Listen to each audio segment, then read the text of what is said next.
Do do do do do do do do do do do do do.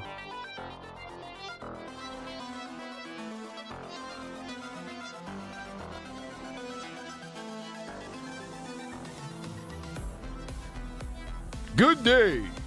I bid you welcome.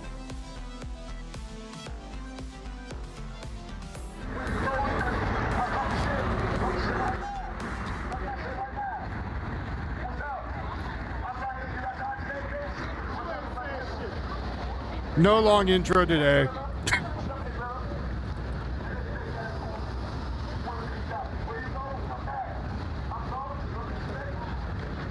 Well, howdy. Any plans for the weekend? Being with you fine people. My weekend is Monday and Tuesday, technically.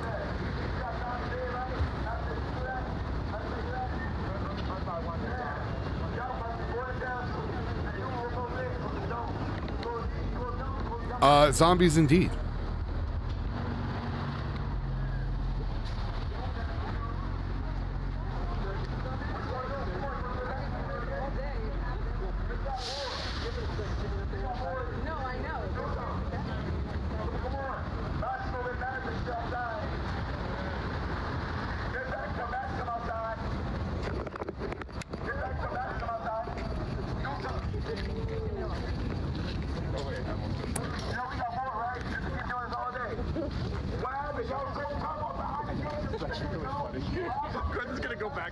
It is poke the feds fresh.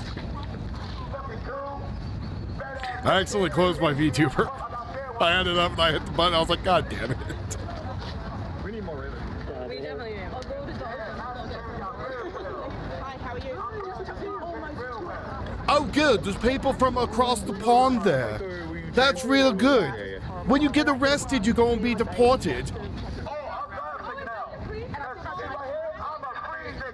I'm looking for two more things. Hold on. I remember you. I have free will, and I can decide what I do and what I say. I can actually read. I can say what I want. You can't. You gotta do what Master say. You dumbass. I'm here to remind you that some of us don't like to be oppressed anymore. Oh, hippies here. Make sure you go to trapoutdoors.com. I do apologize if anybody wants to. We understand. I got a grift because hippies here now. I love Mark.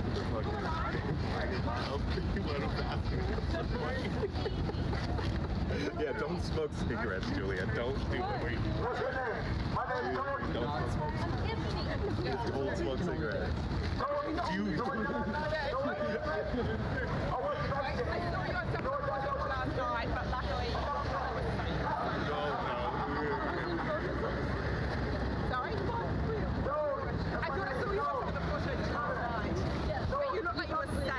That was good. You look like you're okay.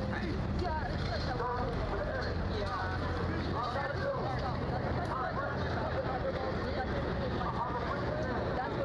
That was what? Sorry. Oh shit. Okay. That's what this. Tracy is smoldering. I don't really say burning, but definitely smoldering.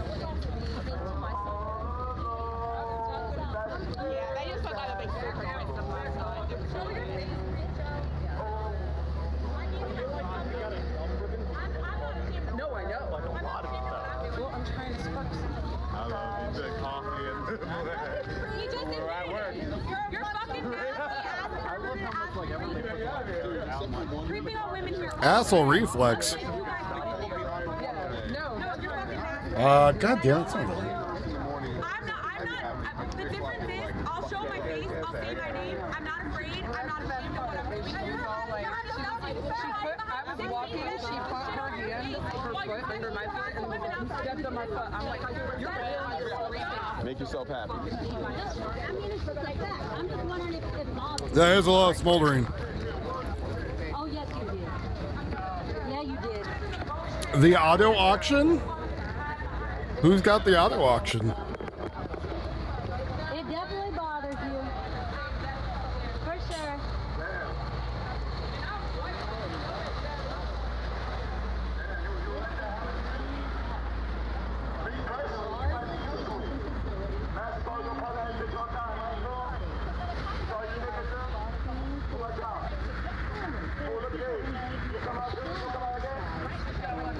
So apparently the same games are going on still. Trump says there's about to be peace. Iran came out and said, oh yeah, there's going to be peace. They're going to give us all everything we want. Trump said that they're full of shit.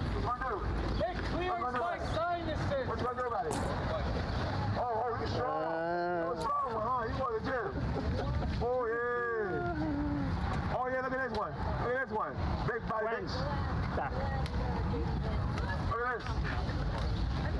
Come on. Hey, Martin. I'm outside. Come out the gate. Come out the gate, crew. Come out the gate, crew. Don't let the field come outside. That's a bitch move. What are you doing, actually? Yeah, that's a bitch move. Why y'all let the field come outside? Oh, your drug tag. Yeah. Like, who's the boy? Who's the boy? Who's the boy? This is no McDonald's. That's a human being.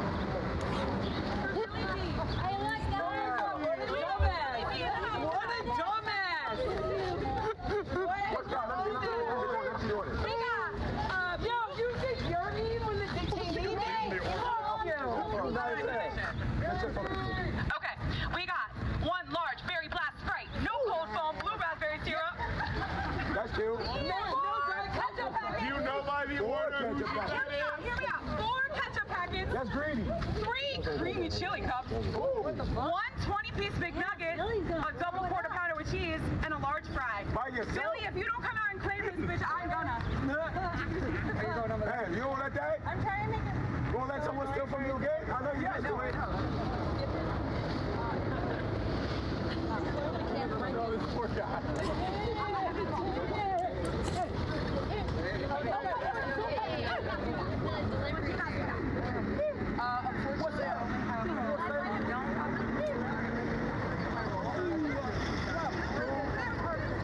That's what I'm saying. Oh, yeah. You saw how she struggled if we reinforced this. Put it down and let them come get. Put it down and let them come get. Don't put yourself in that situation. Yeah. Support you? Help me take this out. You want me like them too? Shall I call you cool as well? I don't mind doing it. I'm racist to everybody. You want me to put it down? Guys trying to make a living door dashing. These people are being retards. I hate people that think they're better than everybody else. When they're still boom, they get Again, guys literally just trying to make a living, and the guys calling them all kinds of stuff. Yes, creep show. Look, I don't want to inconvenience him, you know? Yeah, man. He's just doing his job. That's what I mean. Like, I'm not going to be a dick. Yeah. That's what I said. My name is Casey, yes. And what can we hear your name? Were you too ashamed to show your face and say your name because of what you are doing here Hey, Sharon. at this godforsaken place? Like, truly, you're still behind double chain link fences, harassing me. Leave me alone. Leave me alone.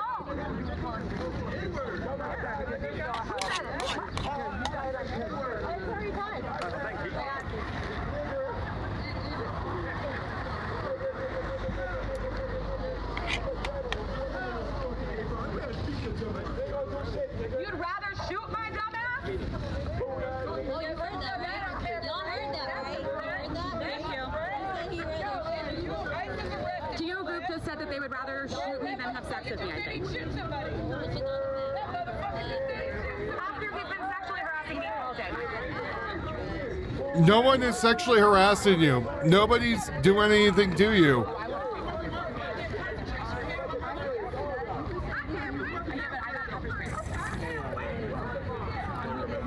Like, we could hear everything that they're doing, weirdo. Like, nobody's doing anything to you. If you don't like what's being said, you could literally leave. You could go somewhere else. You don't need to be there. Enjoy your creamy chili, fat fuck. Ooh, creamy chili. Oh, happy Pride, guys. Happy Pride. Yeah, I think she's upset because nobody wants to touch her. But she doesn't have one. And they keep like wrapping, I don't know, string or something over the front of this to think it's gonna do anything, and it's just kind of stupid. Oh, really? He does work his butt, dog. And then they're all yelling and screaming at the poor black guy who's just trying to do his job. Tell me your smartest joke. 2006 Ford Explorer, 850 bones. Starting? Huh. That's a pretty old car. Let's see how many miles is on it? 170,000 miles. I don't know, man. I don't know. Only went for 850 bucks? I guess.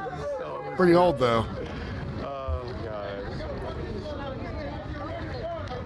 You know, if there's people yelling at me and I don't like it, and they're behind a chain link fence, and I have my own free will, I can just go somewhere else. Spank, we know you have a Honda with 500,000 miles on it, and you eat 3 burgers a day or something. What did you eat the other day where I was like, that's a lot of goddamn sodium? Like 2 cup of noodles and like a can of chili or something?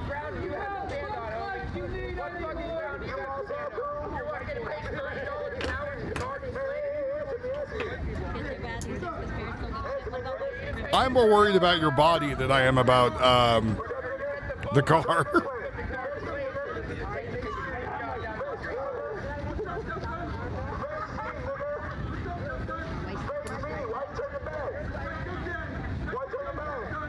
Oh yeah, there's that one too. That is true, your body, your choice. Is this why they had to bring in ice to drive you guys in and out? Because people like you can't control your rage, right? Are you the one that ran over a reporter the other day with your car? Why are you guys too scared to face this yourselves now? You had to get ice to come protect you. You know what's funny is a majority of these people working there are black.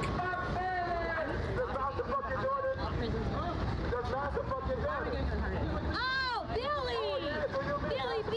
Billy got his chili! Billy, you're the one that was laughing! Talking shit about the rapist! Oh, Billy B! I'm so glad. Are you telling me right now that there is a very high amount of black on white crime, especially now? And they're attacking some poor kid's grave, apparently. By the way, apparently, the guy who went and urinated Your enthusiasm. We're all saying things that are like, I don't know, sir. on Matt Cliff's, God, I'm gonna mess up his last name, grave. He's like, no, it was fake, it was photoshopped, it was fake. It's like, yeah, you going back to jail, parolee. Sorry. Yeah, Metcalf's grave, yeah. He's trying to claim it was fake. You're not a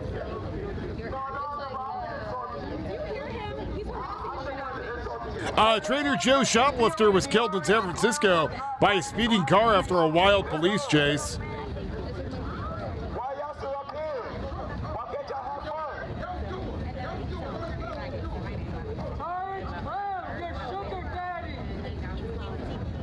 So question. When y'all voted for Trump, and he promised y'all that little extra bonus, and y'all never got it, did y'all complain to the IRS?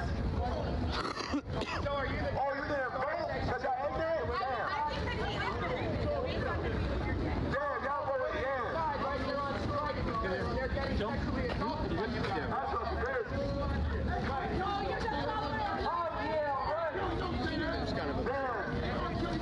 Oh, that's what you do?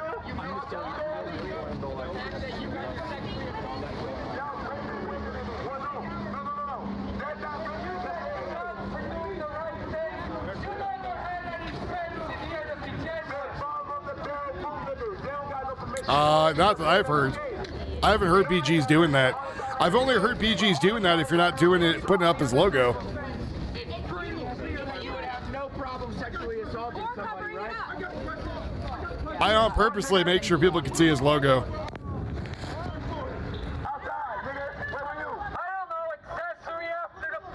Try to get his face for me. I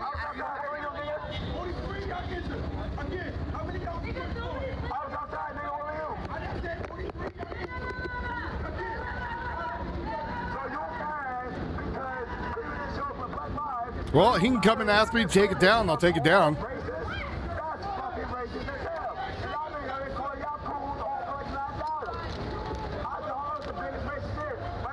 But I think it's people who are covering up his logo. Because he could try to copyright strike me if he wants.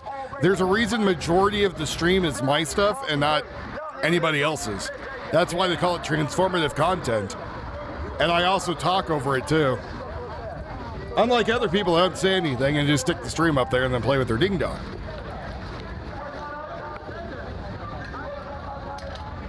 I don't know who Daily Discourse is with Atreyu.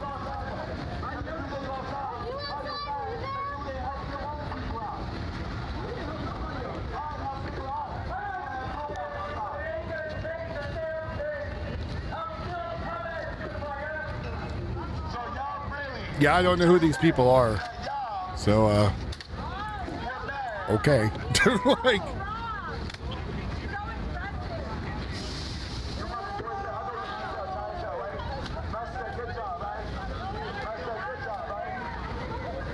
no, not PG. Never mind. I appreciate the heads up, but what I do falls underneath transformative content. I don't know who Atreyu is, like, is what I was saying. I don't know who that is.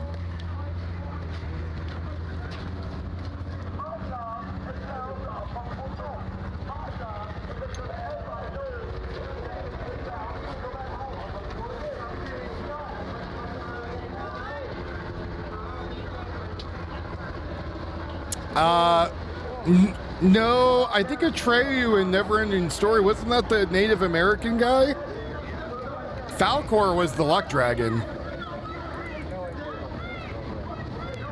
Well, I appreciate the heads up, but I've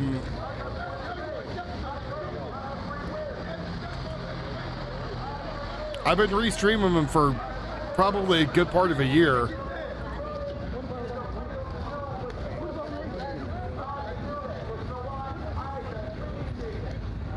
Yeah, the dragon was Falcor. Like, Atreyu was the Native American whose horse died.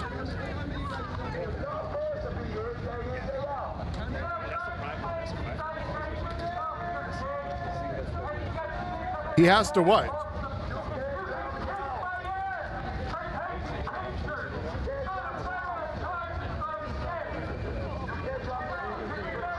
And paid him money? I have no idea what you're talking about. Who paid who money? Yes, Atreyu is also a band, I remember. Yeah, the horse is Arctic, which Atreyu had, right?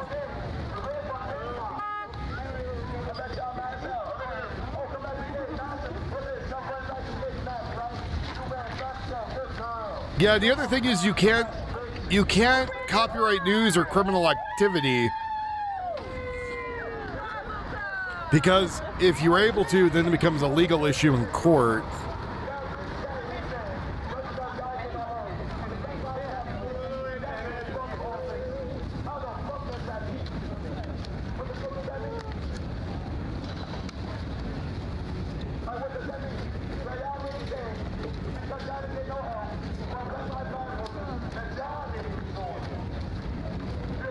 Yeah, Atreyu, the kid from the kid from Neverending Story. Gotcha. Yeah.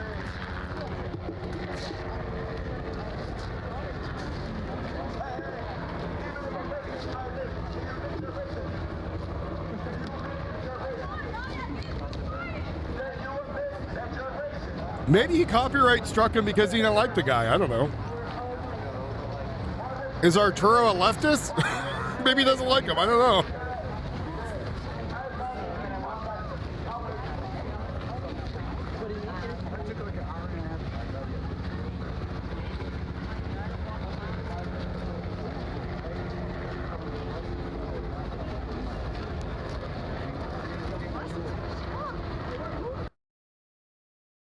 It could be they also take PG's scene, blow it up on a full screen, and only have him in the corner. So it's not like, again, transformative content. I don't know. Fair use is a difficult legal concept to understand, except for the weather chasers. Yeah, apparently. I don't know. There's a lot of stuff. I've been hit with many copyright claims before, and I just fight them, and I usually, everything's fine. Or he could just come talk to me. That's the one thing to do, because there is like an unspoken rule on the internet that you don't get other people's stuff copyright strike because it makes you look like a prick. It's literally one of the big unspoken rules on the internet because you're fucking with people's bread and butter and makes you look like a dickhead. And from what I understand, BG's never done that to anybody.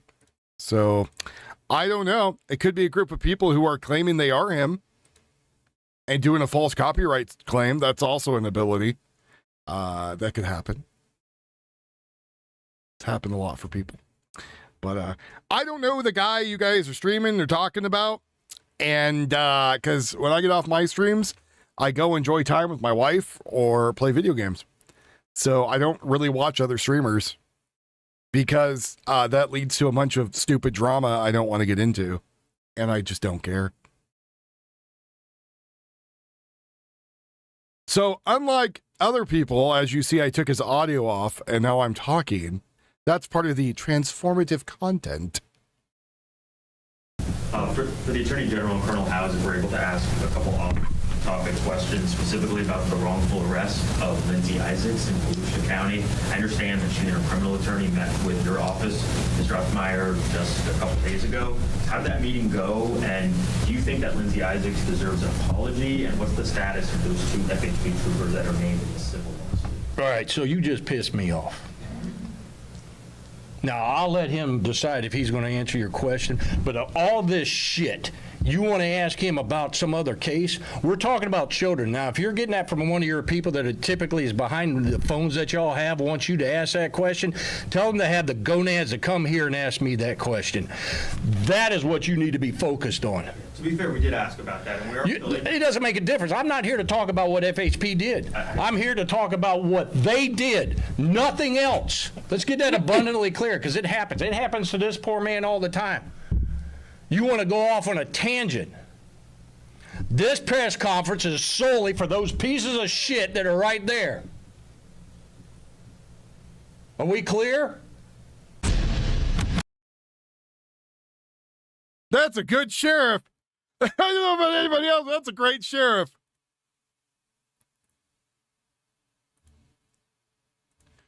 Oh, man. Yeah, I saw that earlier. I was like, oh, I got to share this. This is great. This is awesome.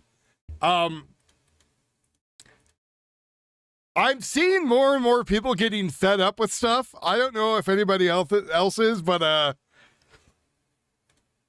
shit's brewing. I don't know what's brewing, but something's brewing. Something's brewing about the snap. This is GTLA. If you guys haven't seen GTLA, they do a really cool website for helicopter tracking. Helps us find chases. Yeah, him being like, no, this is the point where you shut up. Like, there we go. So, just really quickly, I'm going to give a little shout out to GTLA. So GTLA actually tagged me when I was looking for chases and sent me this, which is pretty cool. So I like giving a little shout out. They have a really cool website. GTLA.live. You guys go check it out. Well, all it does is it shows, easy layout, shows what helicopters are up right now in the area around Los Angeles. I don't know if he's expanded anywhere else. I think it's just LA. Yeah, just LA. But, anyways, helps us find stuff. Like, we have Air 7 up here and Sky Fox and some other ones that are circling overhead. So there could be a chase. So then I go tell Tio might be a chase, right? So I said, Tio might be a chase. So we'll go from there. So we'll see what happens. Since we got a couple helicopters up here, we have LAPD, we have Air 7 circling over something. Security, TFR, ceiling. It's the stadium. And then we got Sky Cal over here. So, what I do is I look over here. I see that there could be a chase. I send it to Tio. Tio, if he's not flogging the Dolphin, will come over and start looking. That car, that Nissan Pathfinder that just drove by, I know I'm getting off subject, but that Nissan Pathfinder that just drove by for $575, $550, that would be a really good off-road vehicle if you want to lift it, spider it out, as long as the engine was okay. 240,000 miles. So, does the World Cup start today? I don't keep up with sports dub standards, so maybe. Yeah, something about T.O. Blowhole Dolphin. Yeah, so there you go. So BG on the Scene is over there in number 1. I'm here too for the breaking news. Why, thank you. About T.O. flogging the dolphin? Alex sends me stuff about what's going on. So happening last night, and probably today, worker crews are currently constructing, and you reminded me by popping in here. Thanks, buddy. Thanks, Alex. Constructing large security fence outside the White House grounds for the preparation for the big Flag Day UFC fight on Sunday. The White House is taking no risks of security for the historic event. By the way, that is one big-ass stage that they built for that UFC fight. Very impressive rigging and lighting. I was looking at it the other day.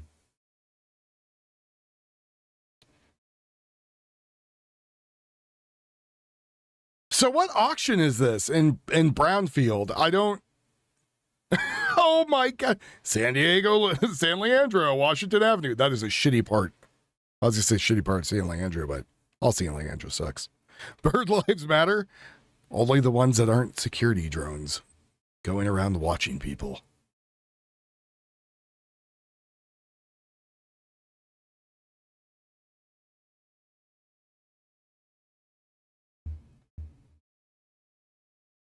So remember the viral video of the young Scottish girl who brandished a knife and a hatchet? They keep saying it's an axe, but it's a hatchet. A violent migrant? The incident was called anti-migrant propaganda by media and leftists who defended the migrants. But 2 migrants have been convicted of attacking the children. And they returned to attack the male's sexual offer after the male's sexual offer was rejected. And brings you the story on that. So, Bulgarian siblings to be sentenced after conviction for assaulting Scottish girl who went viral for wielding an axe and knife to defend her sisters. So a Bulgarian migrant brother and sister faced sentencing in Dundee, Scotland after they were both found guilty of attacking a group of teen girls age 12 to 14. After siblings attacked the girl's brother, Lida Belov, 22, filmed the girls. Belov can be heard telling the girls, show the knife, that's it, show the knife. She pulled a knife and axe from her waistband following the assault. CCTV video of the incident debunked the initial claims from the Bulgarian siblings that had been threatening by the girls. After the verdict, the mother of one of the girls said they were telling the truth and they were slandered. Not only were they slandered by the news media, the government also slandered them, right? Saying that this is all propaganda, it's not true. Kumbaya, our country's great, no one's going to touch it, blah, blah, blah. After the verdict, the mother of one of the girls said they were telling the truth and they were slandered. There were too many lies at the start, and I'm glad it all came out. She went on to say that this was heartbreaking to see her daughter to be dragged about on the CCTV footage. A prosecutor asked Belov, you were the adult in the situation. You could have walked away. Why couldn't you? He replied, you are right. I needed to know why they are disrespecting me for no reason. The court heard that he made sexual remarks at the girls, and in reply, they said he was a creep. Yeah. Yeah, he was a creep. He was a 22-year-old trying to go after a 12-year-old girl. And the other sister came out with a knife and a hatchet and told him to go eat a bag of wieners. Little girl comes out there defending her younger sisters, her siblings. The only way she knew how, she grabbed the weapon. Good for her. Went out there, grabbed a sharp implement, 2 of them, and threatened to stab him. Because she was defending her 12-year-old sister from a 22-year-old man. Good for her. Not a lot of people would do that. A lot of people would say, oh, we're not going to do anything. We're going to just let it happen and not report it. But she stood up, which was good. Video of the girl holding her weapons in the defensive posture went viral after some villainizing her while other praised her as a hero. The girl was initially charged.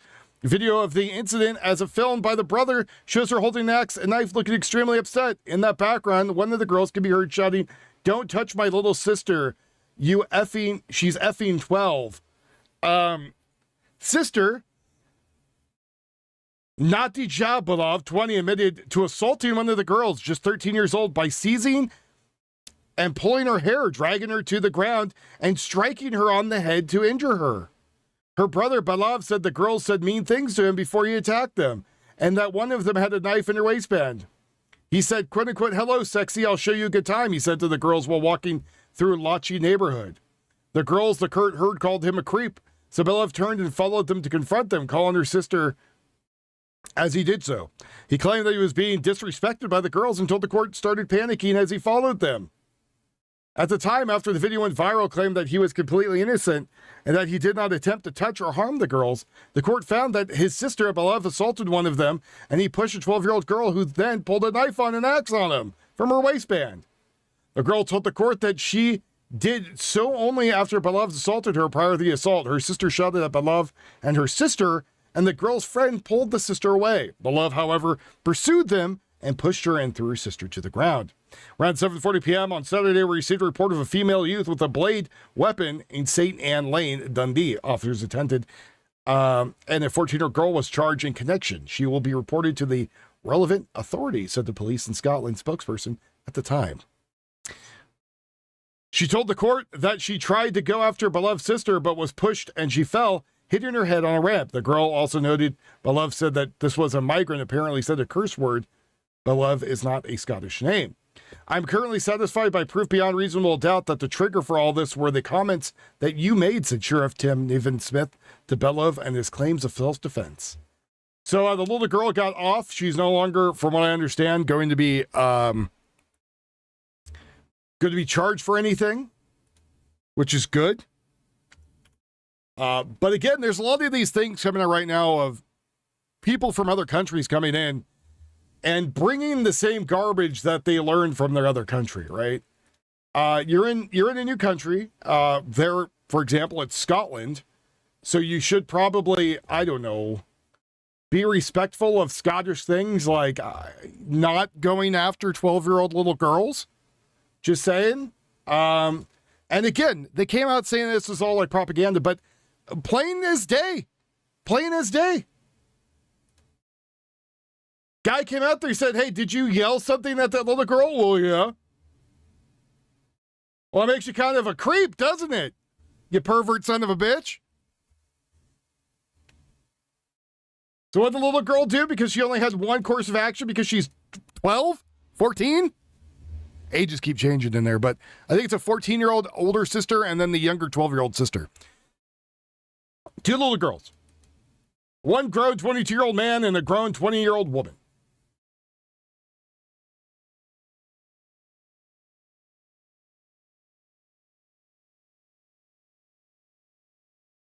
But again, that's where we're at right now in the world. Different places in the world coming out there with different people who are, how can they say, polarizing everything. Arya Stark. That's a...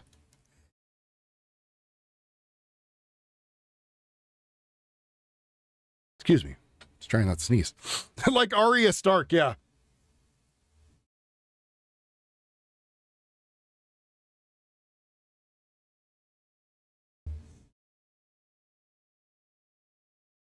What a world we live in. What a world we live in. We'll take you in because your country's shit. And then you trying to turn our countries into shit. Listen, I'm from Bulgaria. Where we come from there, this is totally normal. Yeah, it's not normal in Scotland. And I kind of wish that she would have, well, no, because I know I can say that. Like, some older bystander should have came by and placed the axe upon his skull. But, or the hatchet, rather.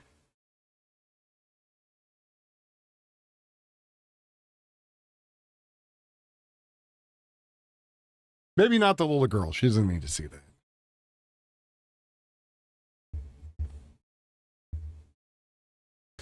In a recent CBS interview, Camilo Anthony's father falsely claimed that his son's jury was all white, despite having personally observed the jury in the courtroom. The jury featured a number of minorities, but no black members were chosen. Wonder why? Probably because they would have come out there and be only one-sided. What's going on, Wasteland Warrior?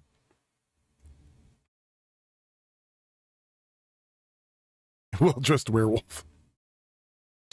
You need to say those in super chat so everyone hears them better. So another article from the Post Millennial. For anyone that doesn't know, Anthony's father, Camilo Anthony's father, was coming out pushing the same narrative. Now, again, there's a lot of weird things going on because people are saying that he didn't have a public defender, that they paid for one, but then I think the court record said he had a public defender. But now for his appeal, he doesn't have the money to do the appeal paperwork. And people were doing the math, and they're like, well, if you had the $600,000, you should have more than enough money. What am I buying? I'm not buying anything. One of my viewers asked to put on the auction, so I threw it on. I had a free screen, so why not? I only have my one truck, and I try to fill the bar every day to make sure that truck is paid for. In a recent CBS interview, Camilo Anthony's father claimed that his son's jury was all white, which was, again, not true. There was Asians on there. There was Hispanics, right? People of Latino descent. CBS said, take us in the courtroom with you. What stuck out to you? He said what stuck out to him was, number one, they're all white jury, said Andrew. And the initial brushed it off because the truth is on our side. However, the convicted murderer's father was not truthful at all. Among the 12 people in the jury, there were 3 racial minorities, including an Asian, an Indian, and a total of 18 juries were included alternative, and there were 6 minorities total. And it could be there's just not enough people for there. I don't know. I heard it was like on a ring, a nose job, a car, and a house, allegedly. And now they're doing a whole nother round of GoFundMe stuff for more money. Camilo Anthony was convicted. Carmelo Anthony, 19, was convicted on Tuesday of the fatal stabbing of 17-year-old Austin Metcalf during an April 2025 high school track meet in Frisco, Texas. Anthony is black, Metcalf was white. Anthony and his supporters immediately turned the murder into a racial incident, claiming that Anthony had acted in self-defense. His family raised hundreds of thousands of dollars. By the way, apparently there's 2 fundraising things, one for $300,000, one for $600,000. So it's almost $1 million combined if they actually got all that. Allegedly, from what we see. The Collin County jury found no evidence of self-defense and found Anthony guilty of murder, rendering him a 35-year sentence. Prosecutors represented evidence that Anthony approached Metcalf and others, escalated the situation, and used a knife to kill Metcalf. After the victim asked Anthony repeatedly to leave his team's tent, which sparked an altercation when Anthony, who was an opposing team, refused to leave. During the trial, black community members came out in force to support Anthony. Though I'm not going to say there are black community members who were out there. I feel like it was just instigators and people just starting to start crap, right? That's it. I don't think it had anything to do with the community. I think those people came from all over.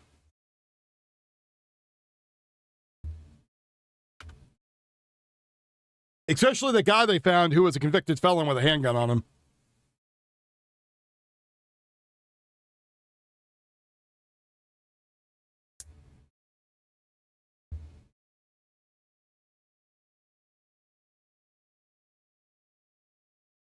Oh no, due to the inclement weather, UFC press conference has been moved to 9 p.m. Okay. Oh, all right. Okie dokie.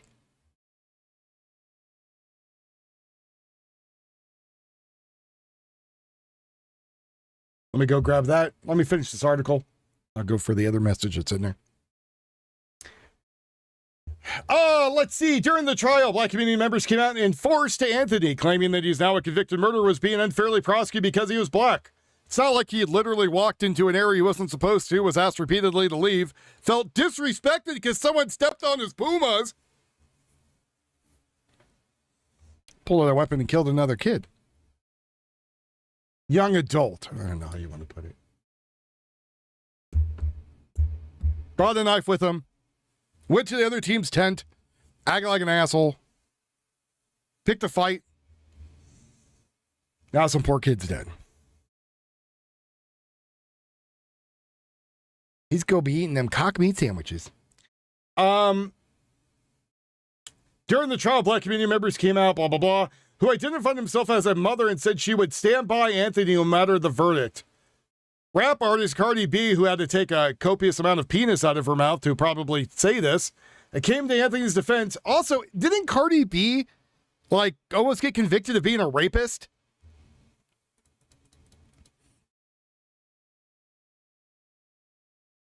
She's singing songs and talking about how she date rapes men.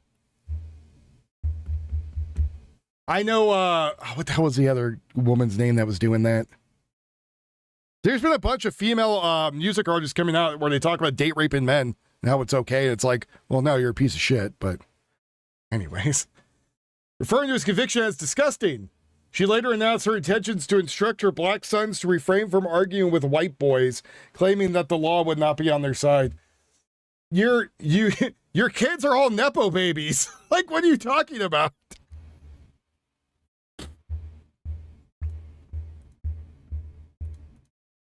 You know what I mean? Like,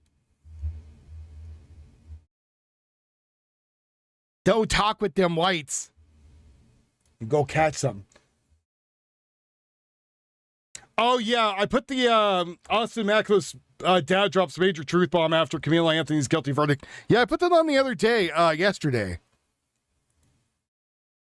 He came out there and he made a comment that was unjust and sarcasm, saying, how would you like if somebody called you the watermelon convict, right? You know, then you wouldn't like that. It'd be terrible. Why are you doing this to my son? People blew it all out of proportion.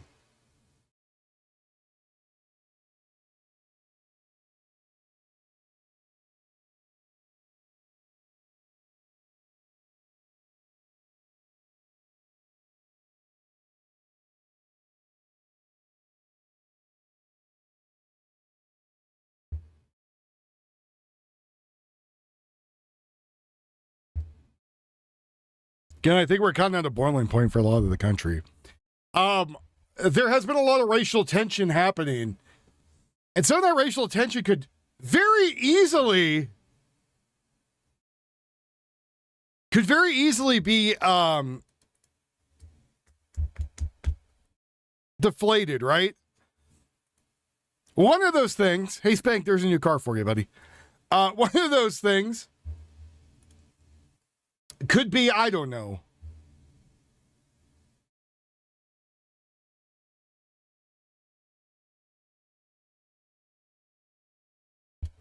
I agree. I think you can say whatever you want. One of those things has to be, you know, don't give people special privileges, right? Don't go out there and make everything a race issue. But again, people want to push it for whatever reason.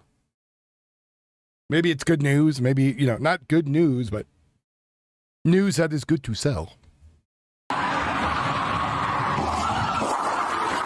Shit. Fairview 187. My vehicle's just been hit. Start an ambulance. Hey, what happened? You tell me. I need a new car. Somebody ran into me, pushed my vehicle into the other vehicle, start an ambulance, need a supervisor. Here, come over here, buddy. Get out of the road. Here, have a seat real quick. I need a new car. Have a seat. I ran into you, but I need a new car. I did that on purpose, sir. What, you hit me on purpose? Yeah, I did. Why is that? I'm bored. You bored? I'm bored. So you ran in the back of me on purpose? Yep. Why is that? I hate cops, man. Yeah? All right. Well, we got an ambulance coming, okay? That's nice. You're not going to have a license anymore. Oh, you probably have one to begin with. I'm bored and don't like cops. They're going to run into them.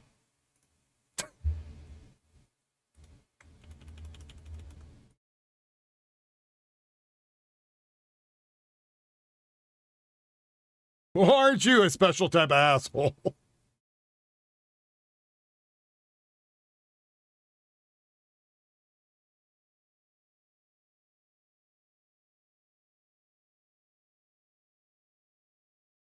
Yes, Tio, it's not live yet, buddy. I'm waiting for that press conference to come on. When that press conference is live, then you send me the video, and then I'll put the video on. Jake Lang was arrested for terrorist threats at the courthouse. What did he say?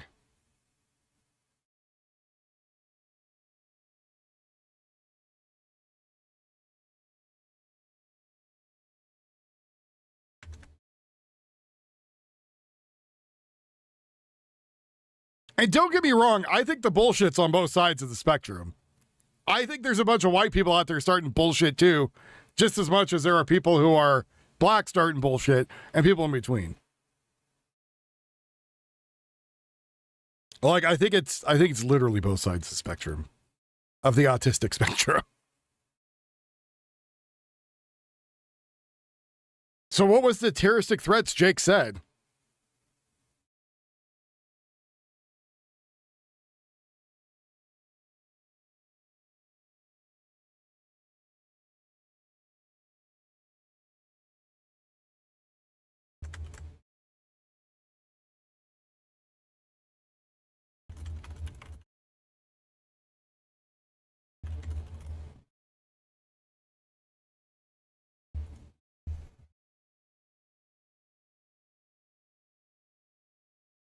Trader Joe's shoplifter again ran over in a after a high-speed chase.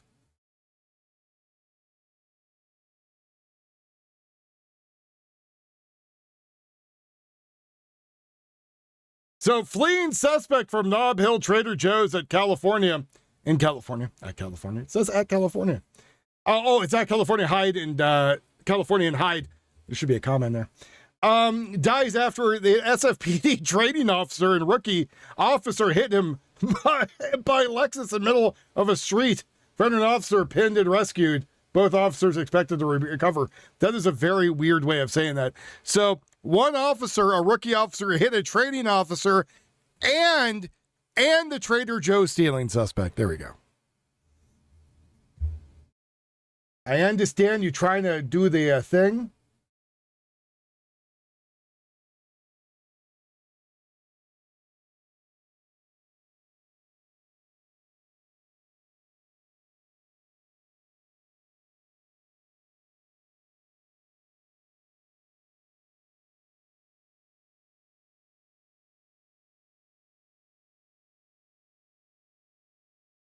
Outrage erupts after a 17-year-old was stabbed in broad daylight in England. So a 17-year-old is out being in the hospital with major wounds to her neck.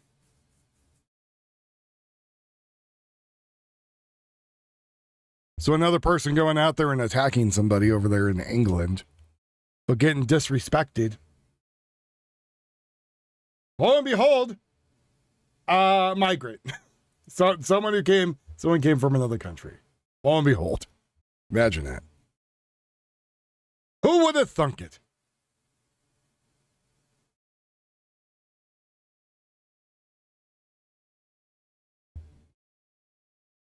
I'm doing okay. How are you doing, Deep South Jody?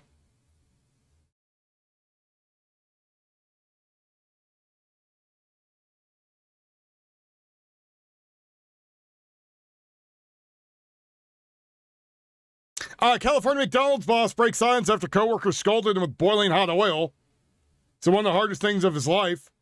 The manager of a Northern California McDonald's restaurant is lucky to be alive, speaking out for the first time since coworker allegedly threw scalding hot oil on him after a shift. Jacob Smith, 20 years old, suffered third-degree burns to his face, neck, hands, and shoulders after the alleged attack. He currently receiving specialized treatment at UC Davis Medical Center. That's a good medical center, so hopefully he'll be all right. They're going to give him the tilapia skins, I bet. And a TikTok video, the fast food chain employee said he was very, very thankful to everyone who supported him after half of his body was scalded in a hot oil attack that scalded half of his body. I don't know why they put scalded in there twice. You could have put...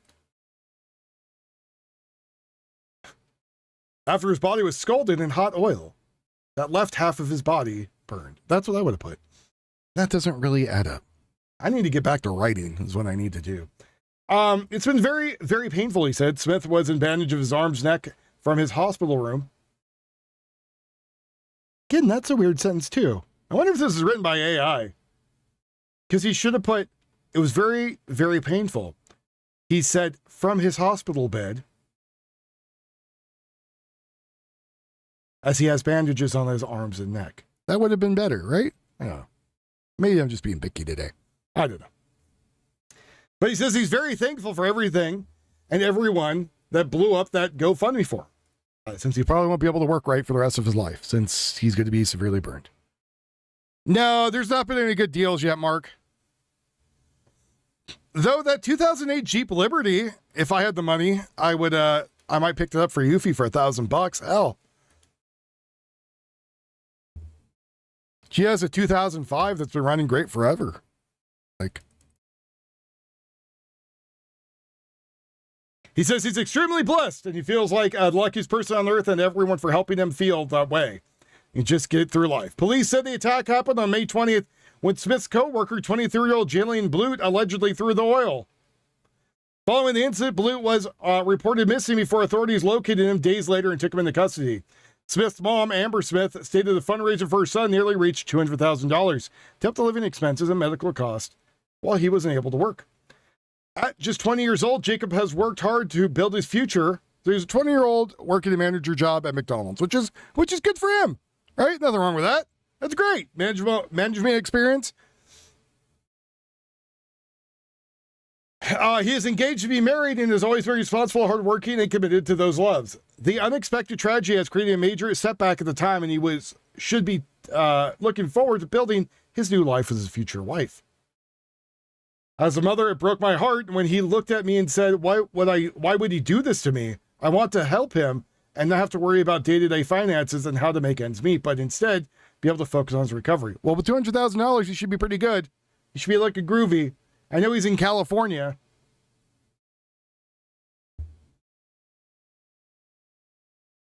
The 20-year-old underwent multiple surgeries following the attack, including a skin graft procedure. Jesus Christ. Blute was booked into the Santa County Jail and facing several charges, including battery and causing serious bodily injury, assault with a deadly weapon. He's expected to Sutter Superior Court on Friday per Sacramento Bee. Sen cleared the time what led to the attack. Jacob had a long road ahead of him, but he is strong, and we know that he has support of his family, friends, and community. He can get through the difficult chapter, Amber wrote, and while thankfully everyone for their support of her son. The California Post reached out to the Yuba County Sheriff's Office for more information. So it was in Yuba County. So he doesn't know why it happened, right? Do we have a chase? Did we accidentally drop onto a chase with me not even realizing it? Is that what's going on? Hold on, is this live? That's live. There's cars. Is it just traffic? That might just be traffic. I was hoping it was a chase, but... Now, I don't want to make this a racial issue, but with all the racial things going on...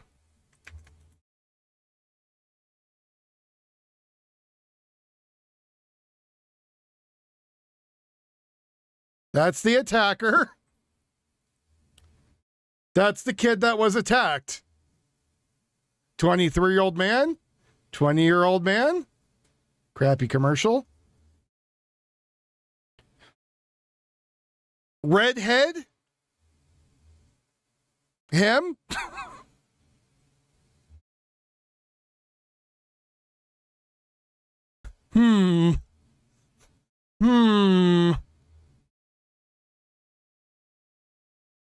Just saying. But I'm not saying.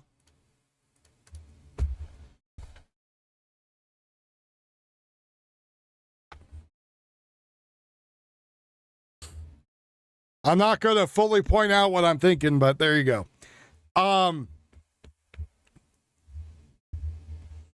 There you go. Well, yeah, the kid was just trying to do his job, and who knows, maybe that's the only type of work he could do, but he was still doing it to the best of his abilities. Didn't deserve to have hot oil thrown on him. Now the guy's going to prison. And he said it was after the shift, too.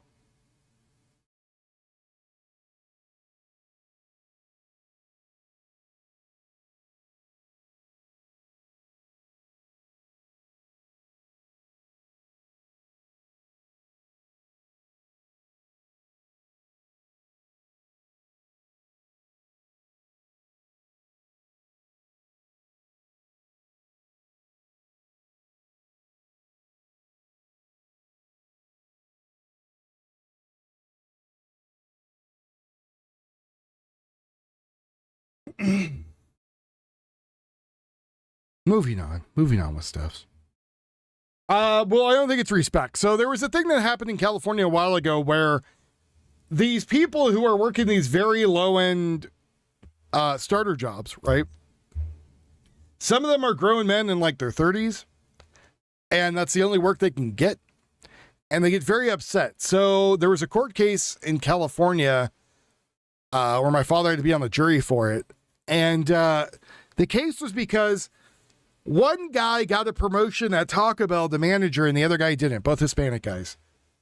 So the guy who didn't get it stabbed the other guy with a knife in the head. And the guy lived, but he got stabbed in the head with a knife.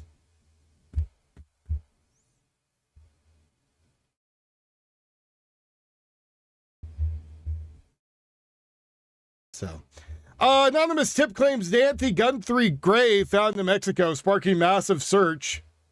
That was... So, I know about the guy who got arrested out in front of Nancy Guthrie's house.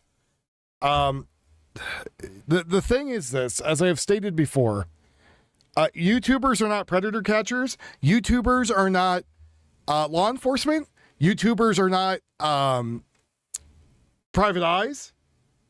Because if you were, you wouldn't be a YouTuber, you'd go work as a private eye or any of those other things. Now, there are cops who do YouTube, but not YouTubers who try to act like, and YouTubers that try to act like cops, right? But they're not. So a guy got arrested, I was reading about outside of Nancy Guthrie's house. For whatever freaking reason, he got arrested. Yeah, Game of Thrones at the Taco Bell. So anonymous tip claims that Nancy Guthrie's corpse is apparently in Mexico, and there's a grave. Group that works to locate missing people in Mexico said they searched for Nancy after they received an anonymous tip that she was buried around the border of an unmarked grave. Ramon Guadalupe Alia Ortez, head of the Basicando Corzonians Nogales, said the group received a tip Wednesday after Guthrie 84 has been abducted from Tucson, Arizona's home, then 70 miles on the north border of the Nogales. The group carried out an initial investigation of the area by tipsters, and they previously found 25 unmarked graves. Well, unmarked graves there all of a sudden.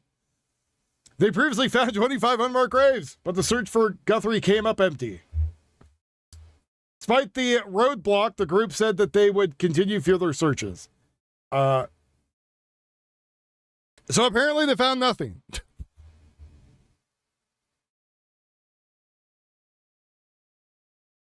Oh man, Gene Schultz dies too. Oh, at 100. Oh, Gene Schultz is a very, very famous guy. Show and movie critic today. But back to her, despite the roadblocks, right? The area known as Mariposa or Butterfly in English is located, I don't even know what that's like, put that, who cares? Let's put Mariposa. Is located northwest of Nogales, and the latest search piercing deeper than the group found the initial graves earlier this year. Received anonymous calling us that a woman, Guthrie's the remains were in the Mariposa area. In a grave over a stream, Alice Ortez said in the tip, which provided clues as to where exactly the tomb might be. It's not a tomb, it's a grave. The search effort is also conducted with the help of the Sonora State Commission in search of the missing people. The municipal and state officials provide security forces to keep volunteers and workers safe. Jesus Christ. A horrible goddamn area this is. Guthrie, the mom of today's show host, Savannah Guthrie, vanished from her home earlier February 1st, with the investigators into the disappearance still ongoing. Guthrie is believed to have been taken from the Catalina foothills home, but no arrests have been made and new leads have not manifested. But there's idiots out there on YouTube who think they're fucking goddamn God's gift to finding cold cases. One of them's JLR, the fucking scammer, out there bitching and moaning. They kidnapped somebody. Shut the fuck up. Kidnap somebody. You're not investigators. You're just a bunch of assholes on the internet.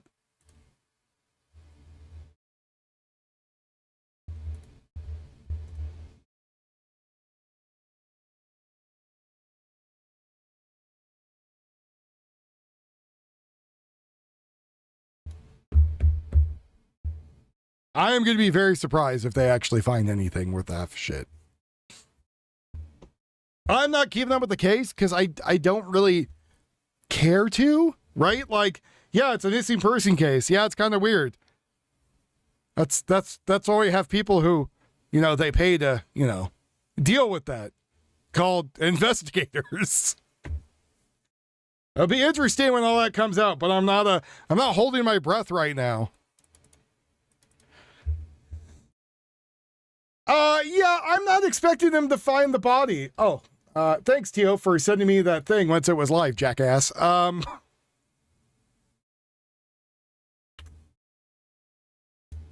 Tio sends me a thing. Oh, this will be live at some point today. Okay. So this doesn't help me. Once it's live, send it. Well, it's live. He did not send it. If you would like to help me with the show and help me find feeds, please let me know. I could always use extra help.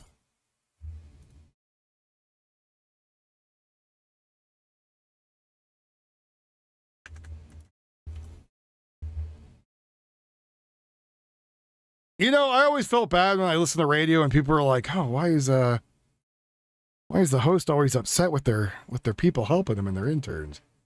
And then I realized why.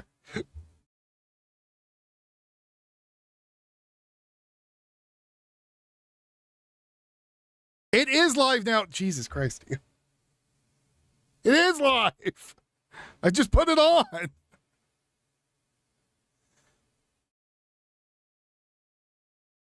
Because Tom before, when he would hit guys, they would fall down. But he found in Cyril a very big guy that could defend takedowns, that could really move.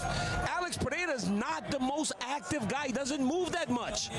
Cyril does. This fight would seem to favor Cyril Gane when you really look at it. All right, I'm just going to put the, I'm going to take that off there.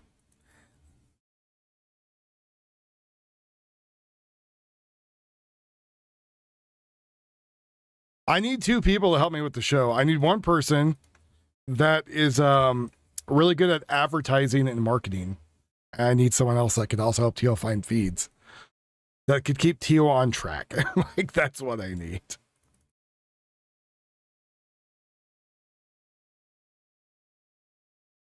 You're like, this is what's changing now. Keep up, buddy. Yeah, it's, they're talking about it right now.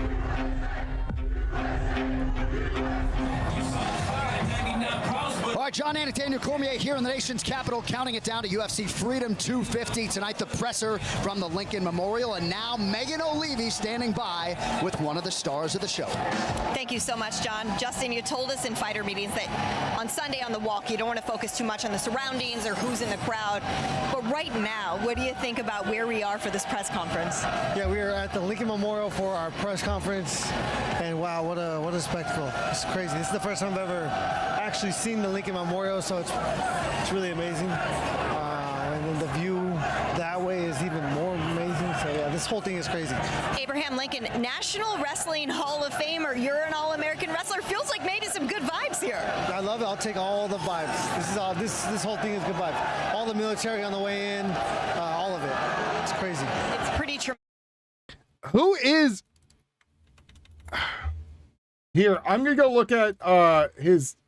What's the guy's name who got the copyright strike?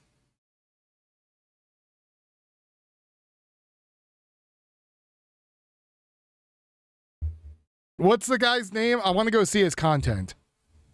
I want to go see his content and see if it is what I think it is. I'll be your fishing manager. It's time to go fishing. You need to go fishing. Like, I don't really care what they have to say till they're actually at the presser. Well, I don't do the ganja. That's not my thing. I chose firearms over the ganja. Weirdo Lookner is streaming the removal of Trump's name from the Kennedy Center tonight by a work crew. Well, that sounds like a waste of time.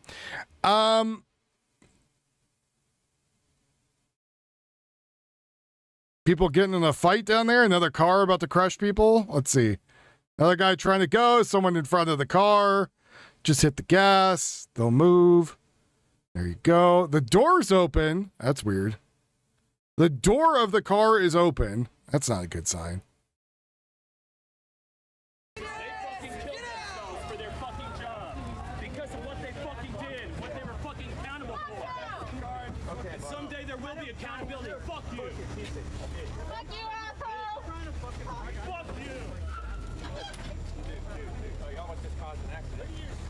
No, you guys almost caused an accident.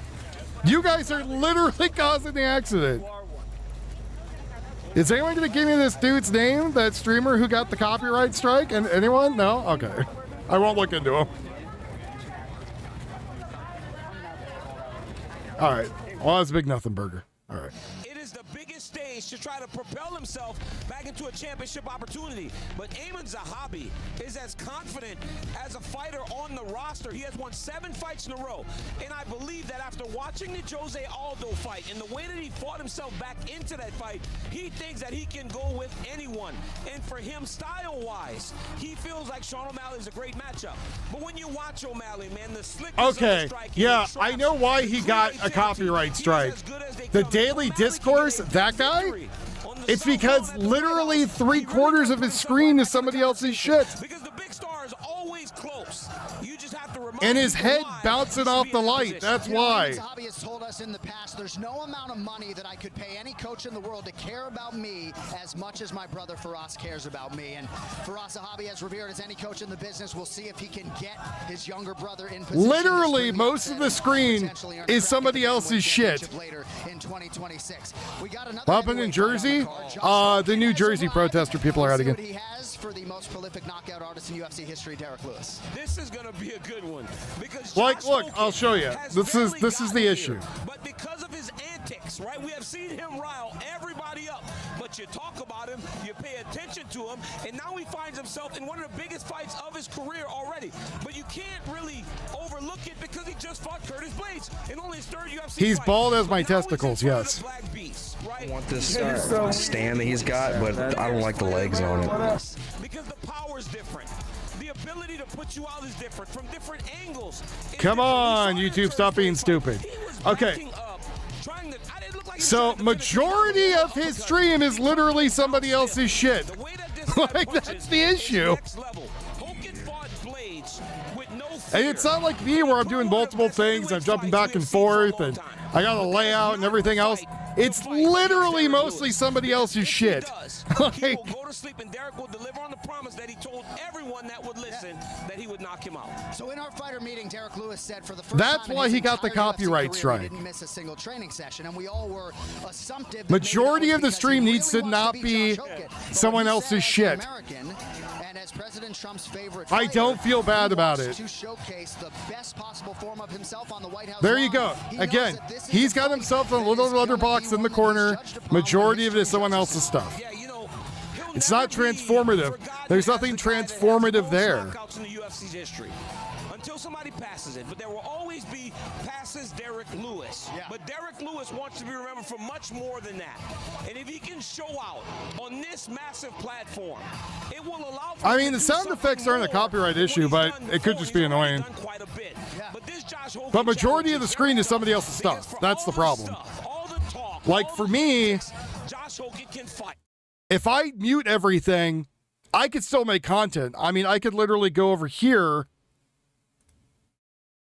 and all of a sudden everything's my content, right? And I have like a layout and everything else going on. I can talk, do whatever else, right? Because now 100% of the stream is my content. I go over here, and his content is literally less than 25% of the overall landscape of what's going on, right?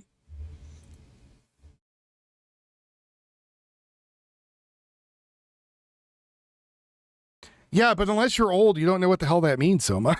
Like, some people in their 20s never even seen X-Files.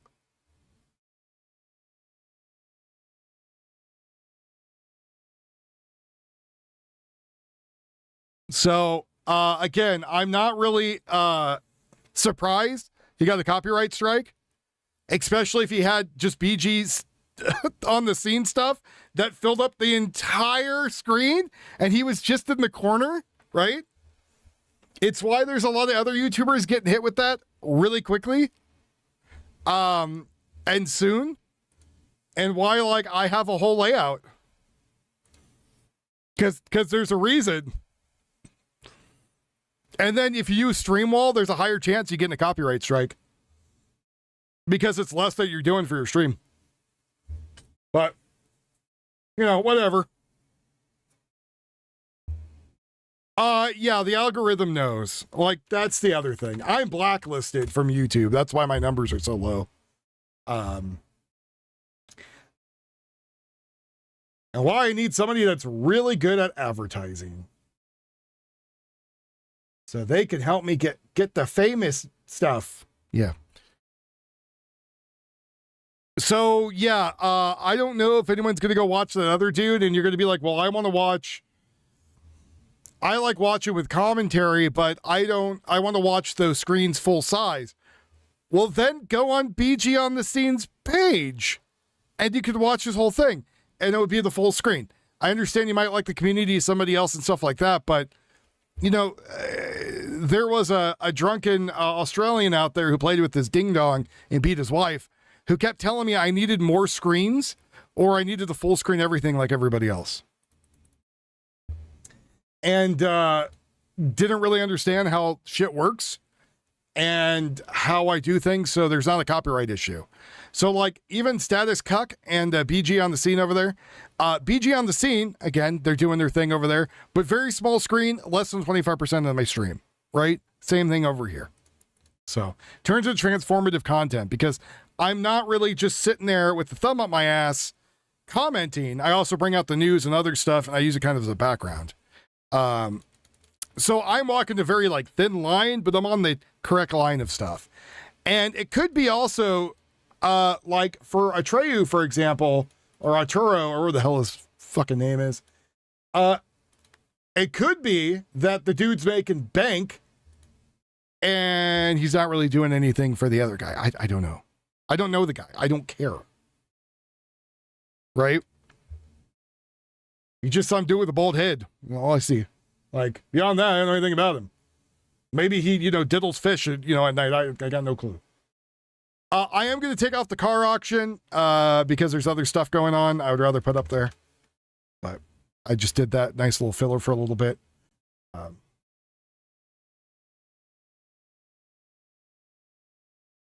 also want to go back to the Tracy fire.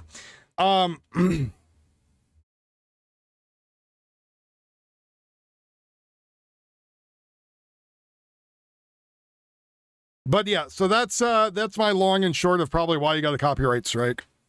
And I don't think you got a strike, because if you got a strike, you'd be off. So, like, he might have gotten a thing where it says, hey, you're revenue sharing. That would make sense. I'm checking my YouTube right now to see if I got hit with anything. Who knows?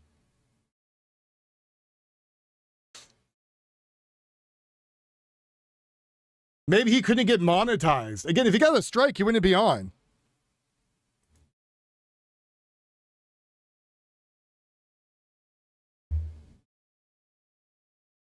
See, revenue sharing. Blah, blah, blah. Yeah, I see revenue sharing. Now I'm curious. I'm going and checking.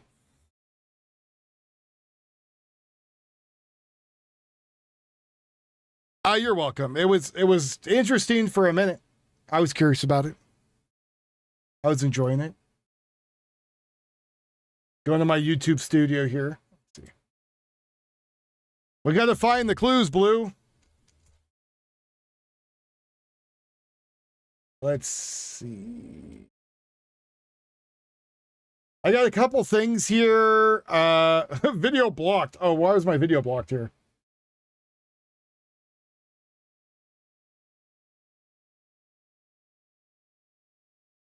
Which country blocked my video?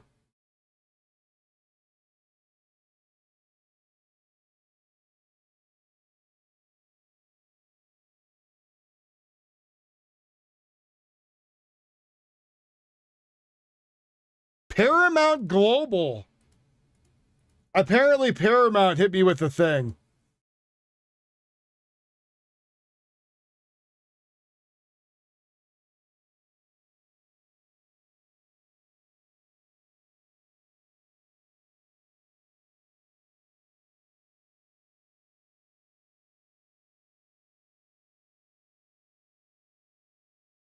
For what? I don't know. It was the other day when I was talking about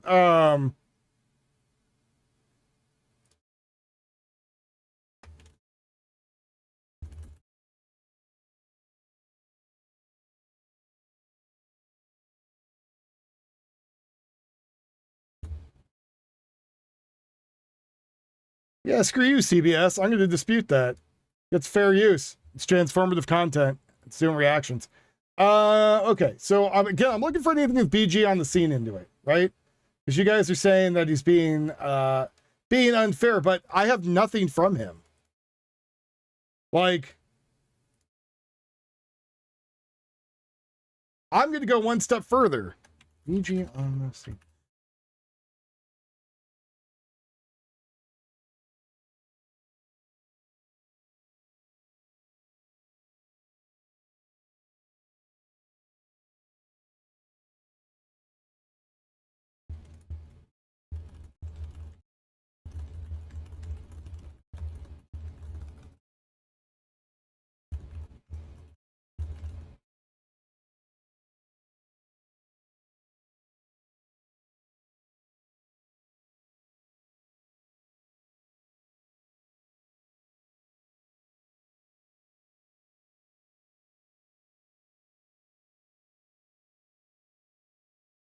Here, let me turn on some audio for you here. Out here, the hotel room that I need to stay out here, and all of the gear that we. Oh, status quo guy begging for money again. Working with the County Office of Emergency Services to see what the best guidelines are, but at this time, we're asking our residents to please not touch the debris that may be near their homes.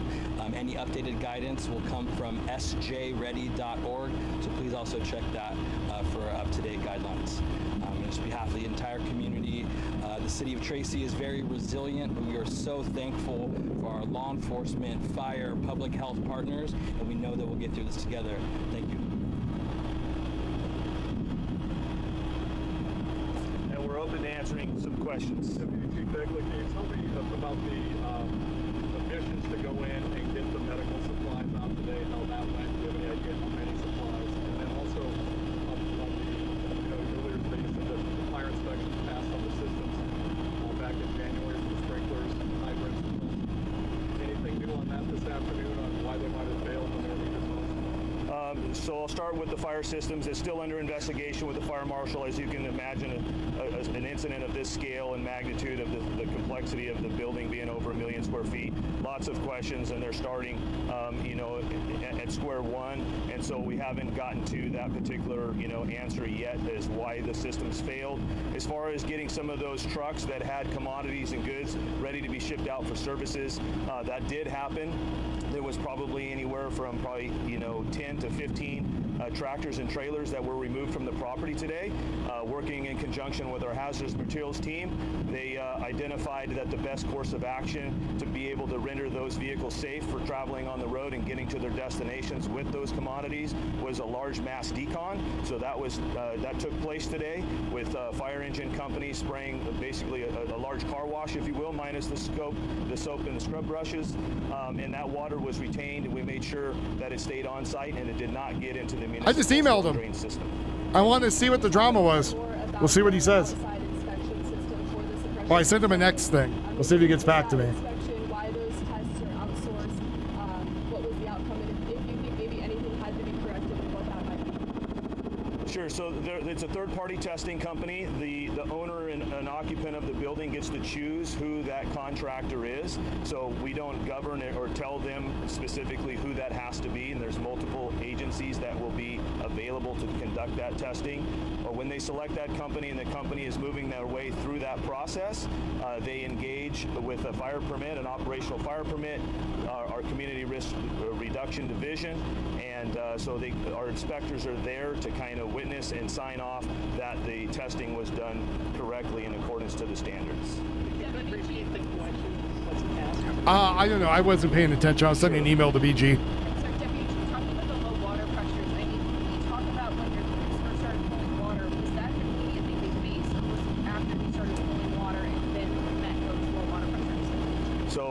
regards to the question of having low water pressure from either the sprinkler system and or from the yard hydrants, that was immediately upon arriving on scene. When we connected to the very first fire hydrant, there was no water essentially coming out of that hydrant. It was very, very minimal, and the fire marshal was quick to be on scene, ran to the fire pump room and verified that the gauge was at 0 and the fire pump was running. However, with the gauge, we know that there was no water being delivered to the sprinkler system effectively and the yard hydrants as well. So in order to effectively get water on the fire, we had to make sure that we were connecting to the municipal water supply, and those extended times caused fire engine companies to basically connect hose lines upwards around 1,600 feet was our maximum distance. What do you guys do with this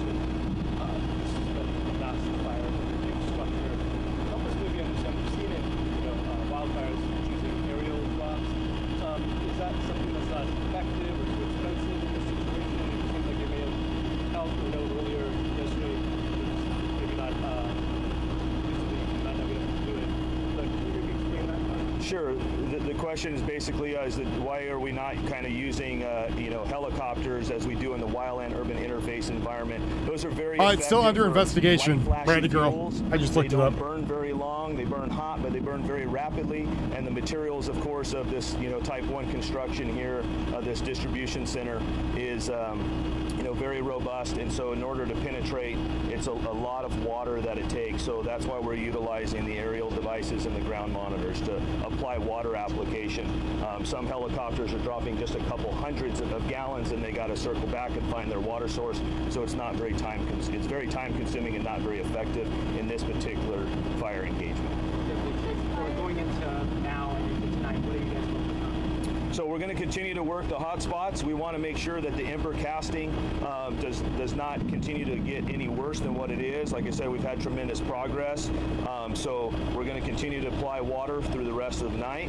I'm glad to say that all 3 of the other locations that were on fire, the FedEx facility that's adjacent to the Medline facility, that fire is 100% under control and fully contained and extinguished, as well as the 2 grass fires, the one at the airport and the one on Lammers Road. We've released all of those resources for those 3 incidents, and they've all gone back to the respective agencies.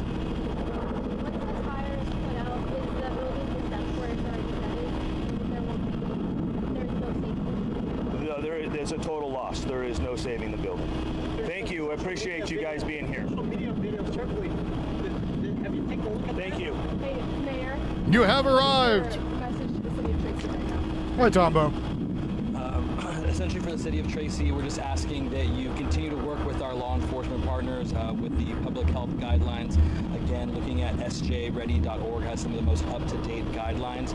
And for any of those displaced workers, we want to encourage them to look into some available county resources, specifically with County WorkNet. It's available at sjcworknet.org. Thank you.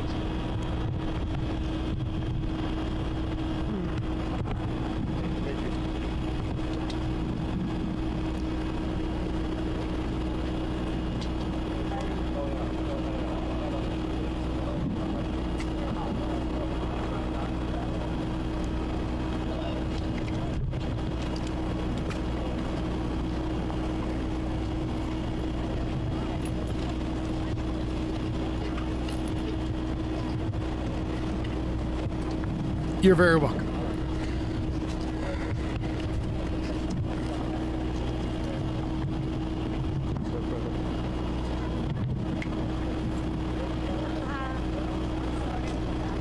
You know, I love when people used to say that you can't 3D print a gun that works. I'm reading a thing right now about how there's a huge lawsuit going on about people 3D printing their own firearms. And, you know, I don't care if you 3D print them. I think you should be able to make whatever you want. As long as you're, you know, within the right. You're a law-abiding citizen. You can make whatever the hell you want. Who cares? But they're trying to get rid of the ability to stop 3D printing them, right? Which is not going to happen. They did the same thing with CNCs. Oh my God, if you have a CNC mill, you're going to be making all your own guns. Maybe. Will it work? For the finish with 23 of his 27 career wins coming before the final bell, and 15 of those coming in the first round. Here is the former two-time featherweight title challenger. Can you believe that little girl's the UFC fighter? These fights are getting weird.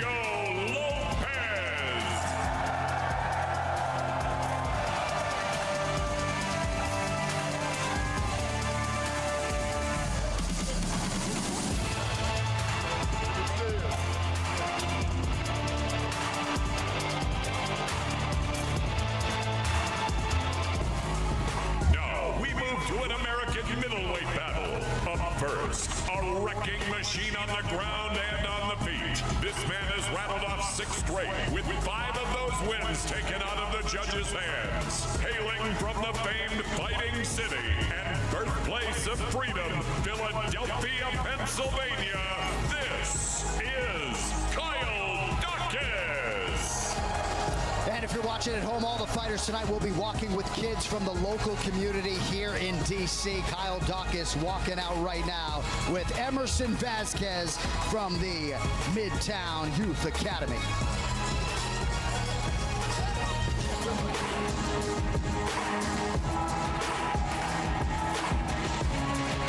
To face the man from Philly is one of the most decorated collegiate wrestlers ever to grace the UFC octagon. He is a 3-time NCAA Division I champion. U.S. Department of Justice approves a merger of Warner Bros. And Paramount. So apparently Warner Brothers and Paramount are merging. Out of State College, Pennsylvania, USA. Fight fans, please welcome Bo Nickel. And Bo Nickel being walked out by Maggie Pearson, repping Ryan Hall's 50-50 Martial Arts Academy in Falls Church, Virginia. So apparently I found out the other day, according to my brother, when we were doing some martial arts stuff, there's this blonde lady that kept showing up. And, well, we just found out the other day, apparently that was Ronda Rousey. Title challenger, an NCAA Division I college wrestling All-American from the University of Missouri. He has finished 18 of his 23 career wins. He is the former Bellator MMA lightweight champion. Here is the Show Me State's own Iron Michael Chandler. Kind of a weird thing I found out. I was like, oh, I see.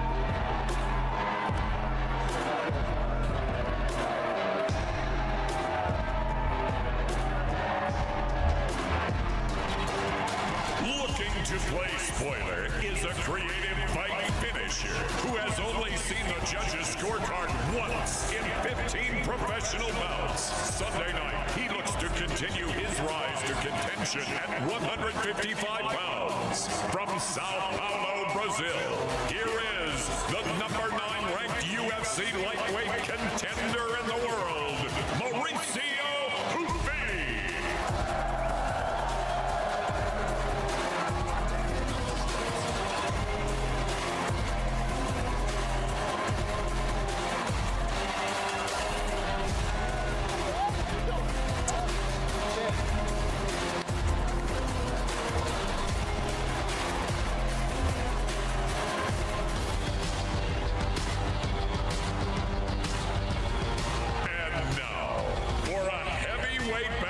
Featuring 2 masters of the mic.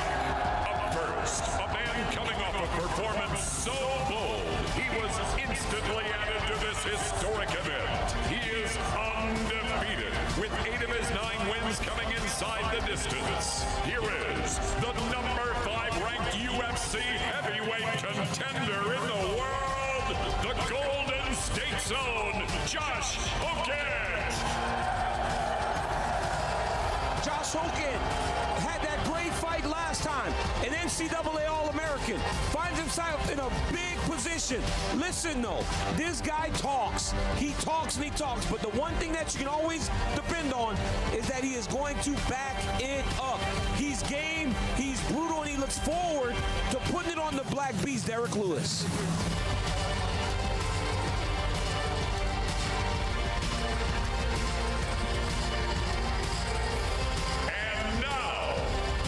divisional mainstay with a record book that speaks for itself. He is the owner of the most knockouts in UFC history, the most finishes, and the second most wins in UFC heavyweight history. Now, there shouldn't be an issue because this is a presser. This is the number 9 ranked UFC heavyweight contender in the world, Derek the Black-Faced Lewis. He's called the Black-Faced Lewis? About Derek and his preparation for this fight. He did not miss one training session, he said, because as an American, he wants to go out there and give the best performance that he has given his entire career. And we're talking about So this is like a who's who UFC fight. Knockouts in UFC history. That's pretty cool.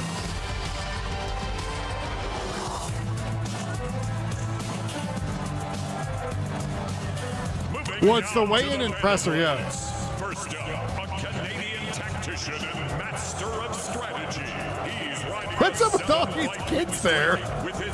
Oh, it's for charity. I see. All right.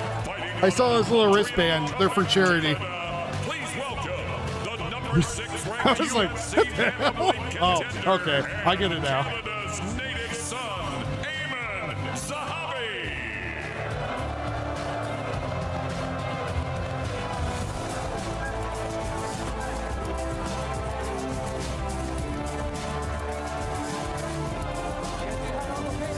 Spank was enjoying Jerry Springer last night on Buddy's channel.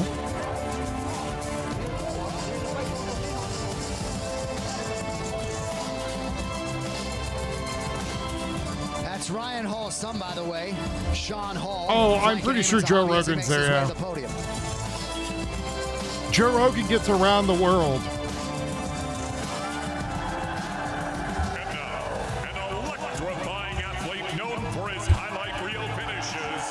Abraham Lincoln.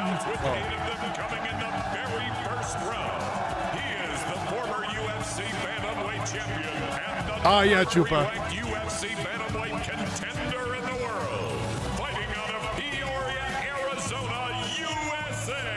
Here is the Sugar Show, Sean O'Malley. Sean O'Malley plus athlete durability. Joe Rogan shows up. Hey, little kid, you ever tried DMT? And man, does he like the matchup in front of him here in Washington, D.C. I'm dying He's a of 4-1 cancer. favorite against Ayman Zahabi.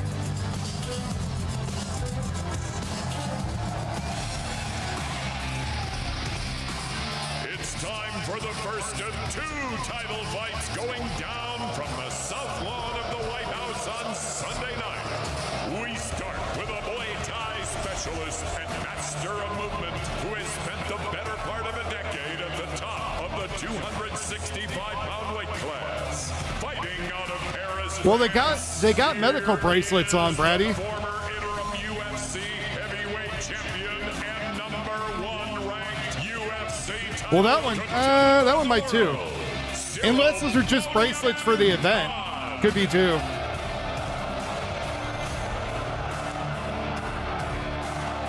But I mean, if they're from the local gym, that's cool too. Looking to make history this weekend and become the first 3-division champion in UFC history. No, that's totally a medical bracelet.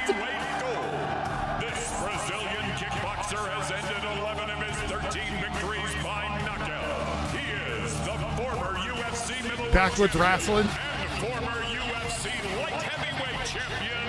Please welcome Alex. He's sparkly. Come on, we're some Kaji Kempo people.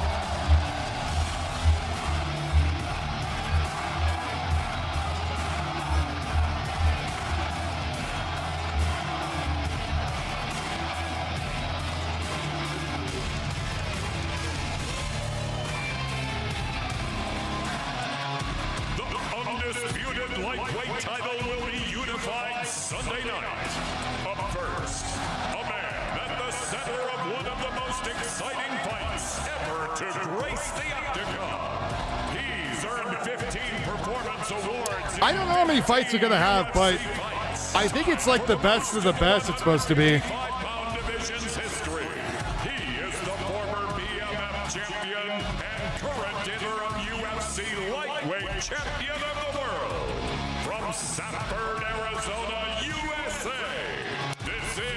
Justin the Highlight Gaethje. I don't know. Some of those look like medical bracelets because they have two. One looks like a thin event bracelet, and the other one looked like it was a white bracelet with the identifiers on it.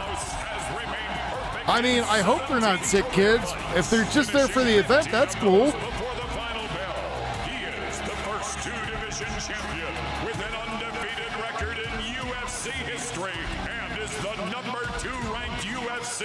I mean, pretty an epic event if, you know, you're a kid that was at a gym, you get to go hang out with the president and a bunch of UFC fighters, you know, right in the White House. That's pretty cool, man.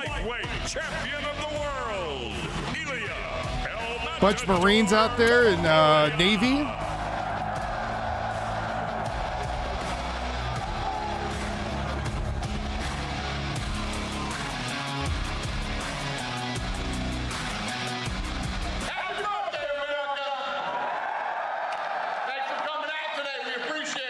One thing I want to touch on before we get started here, World Liberty Financial will serve as a presenting partner and are adding another $250,000 to the bonuses for the fighters that night. So 2 athletes who earn Fight of the Night are going to earn $400,000 each, and then the 2 performance of the bonuses will get $425,000 each. Congratulations, everybody. Good luck. Who's got the first question? Question for Ilya Topuria, the champion. Ilya, you've been very confident through this fight week. Justin Gaethje says he's going to change your face on Sunday. What is your response to that?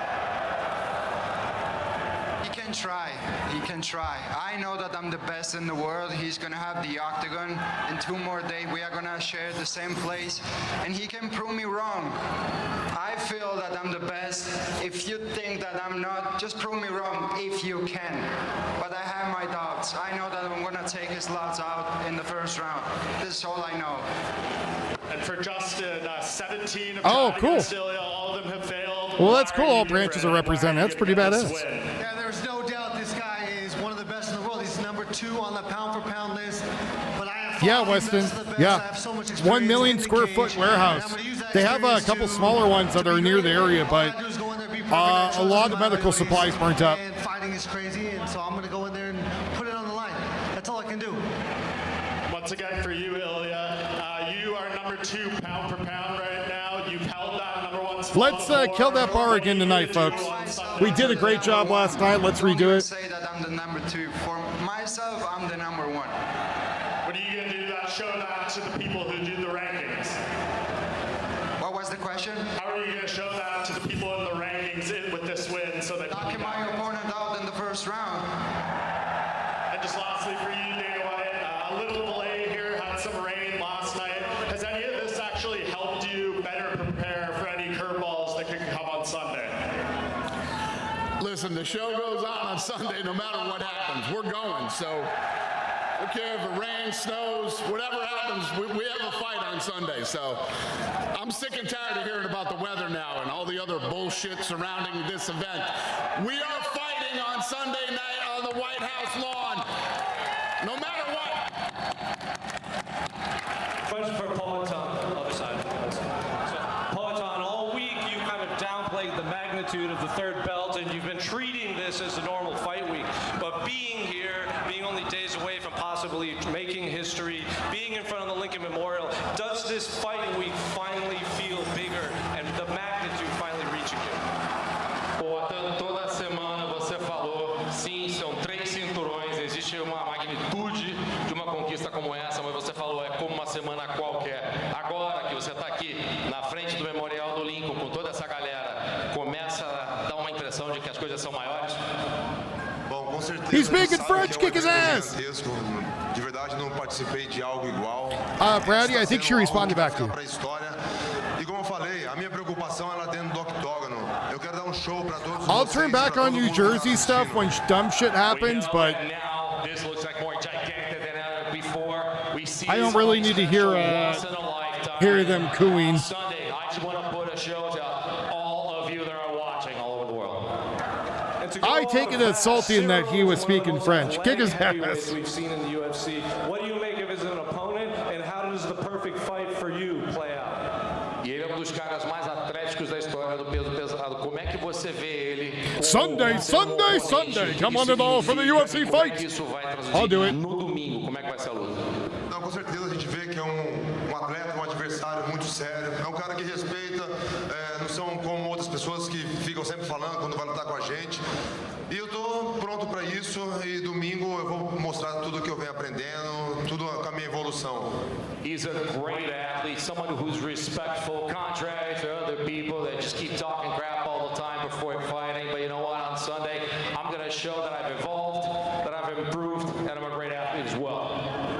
Question for Cyril. All week we've been asking Alex about the third belt, making history, possibly being the greatest of all time.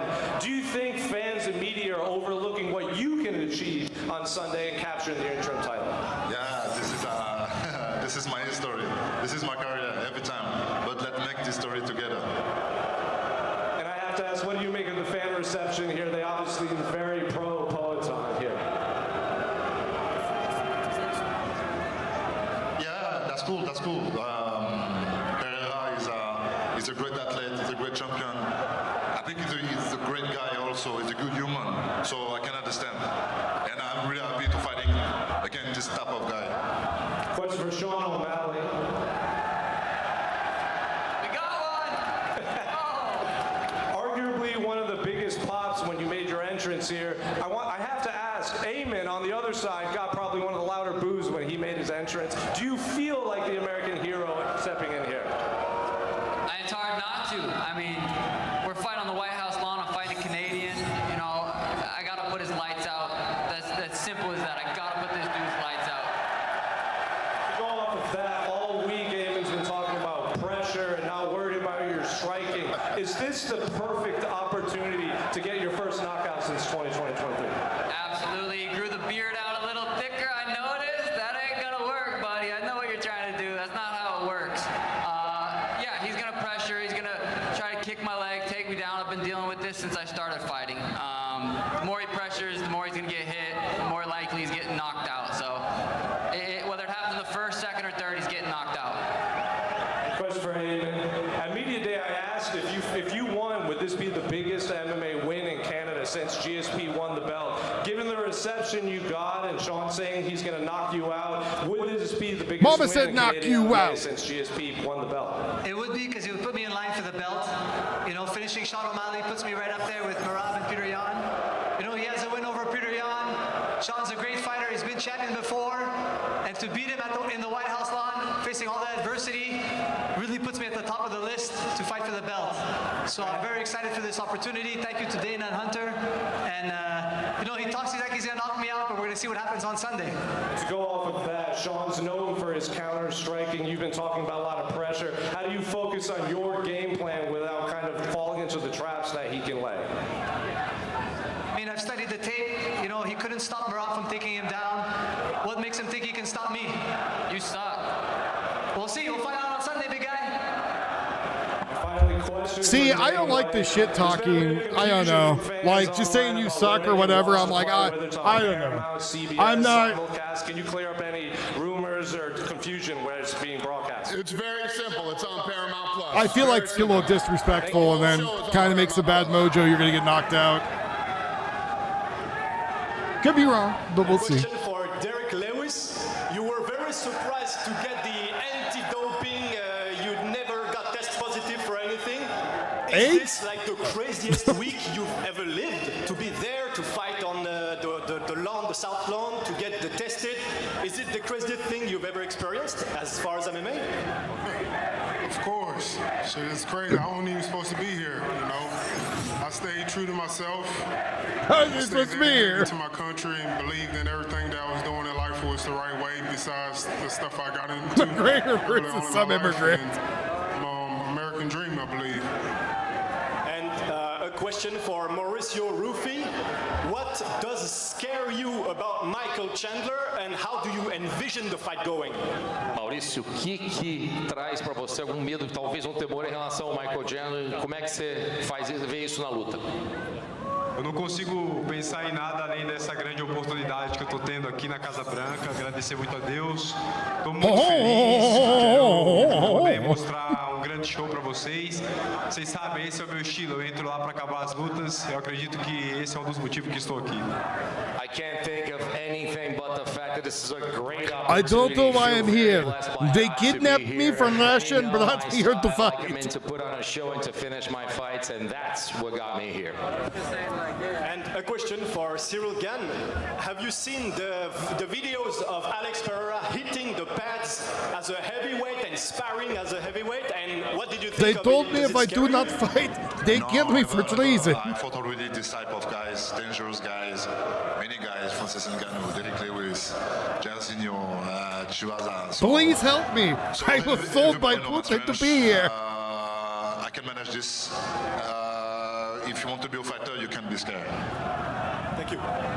Question for Derek Lewis. Derek, at Media Day, you said the last time you got in a fight outside, you did 3 years in jail. How excited are you to be able to do that again against a guy talking trash and face no repercussions other than maybe a bonus? Shit, the way you saying it sounds like I'm gonna go to jail tonight.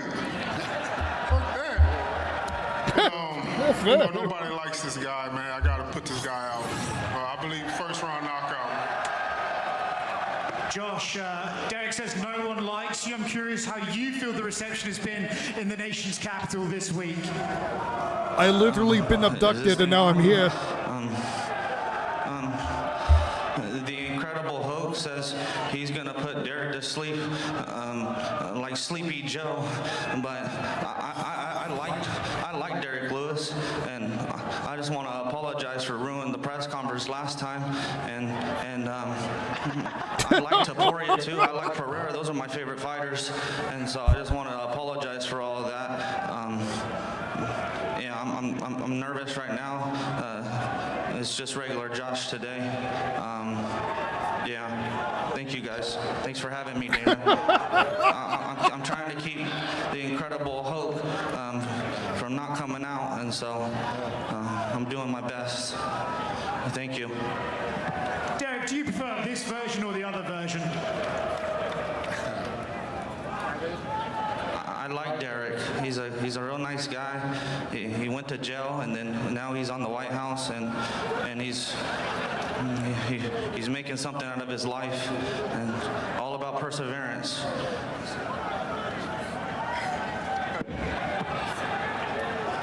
What you saying about them drugs? Sure need some tonight. Question from Michael Chandler. Michael, you said at Media Day that this fight See, I like this that. win Like, is for you, for no one that's else. good. Does that mean we could finally see a conservative style Michael Chandler? I'm conservative, all right. No, I mean, this one is for me. I think at 34 years old, I came over with a chip on my shoulder, had a lot to prove to the fans, prove to the brass, prove to the world, prove to the guy who was outside the UFC for a very long time. You check my resume, it speaks for itself. I fought the who's who of the lightweight division, almost every single fight, first ballot Hall of Famers. So yeah, this one is for me. On the White House lawn for America's 250th birthday, you will see the best version of myself. There is nothing in the entire world that's going to stop me from getting my hand raised and catapult myself back inside the top 10. I like when they're and goofing catapult around. myself back into the title contention. I respect Mauricio Hufi, but he's never fought a man like me. Let him know, Michael Chandler. He hasn't fought a guy like you. It's going to be a real good fight. I'm really excited for it. Question for Cyril again. What means to you to be involved with the greatest fight of French MMA? And do you have a message for all your fans over there who will watch overnight? Yeah, at first, thank you to be behind me. Thank you to believe on myself. And yeah, always the people talk to me like I'm surestimated. If I'm here, it means something every time. Thank you. Cyril Gane's a real good athlete, and that poses a real big threat to Pereira. He likes to be nonchalant, and Cyril Gahn, he's really fast. He can play all the sports.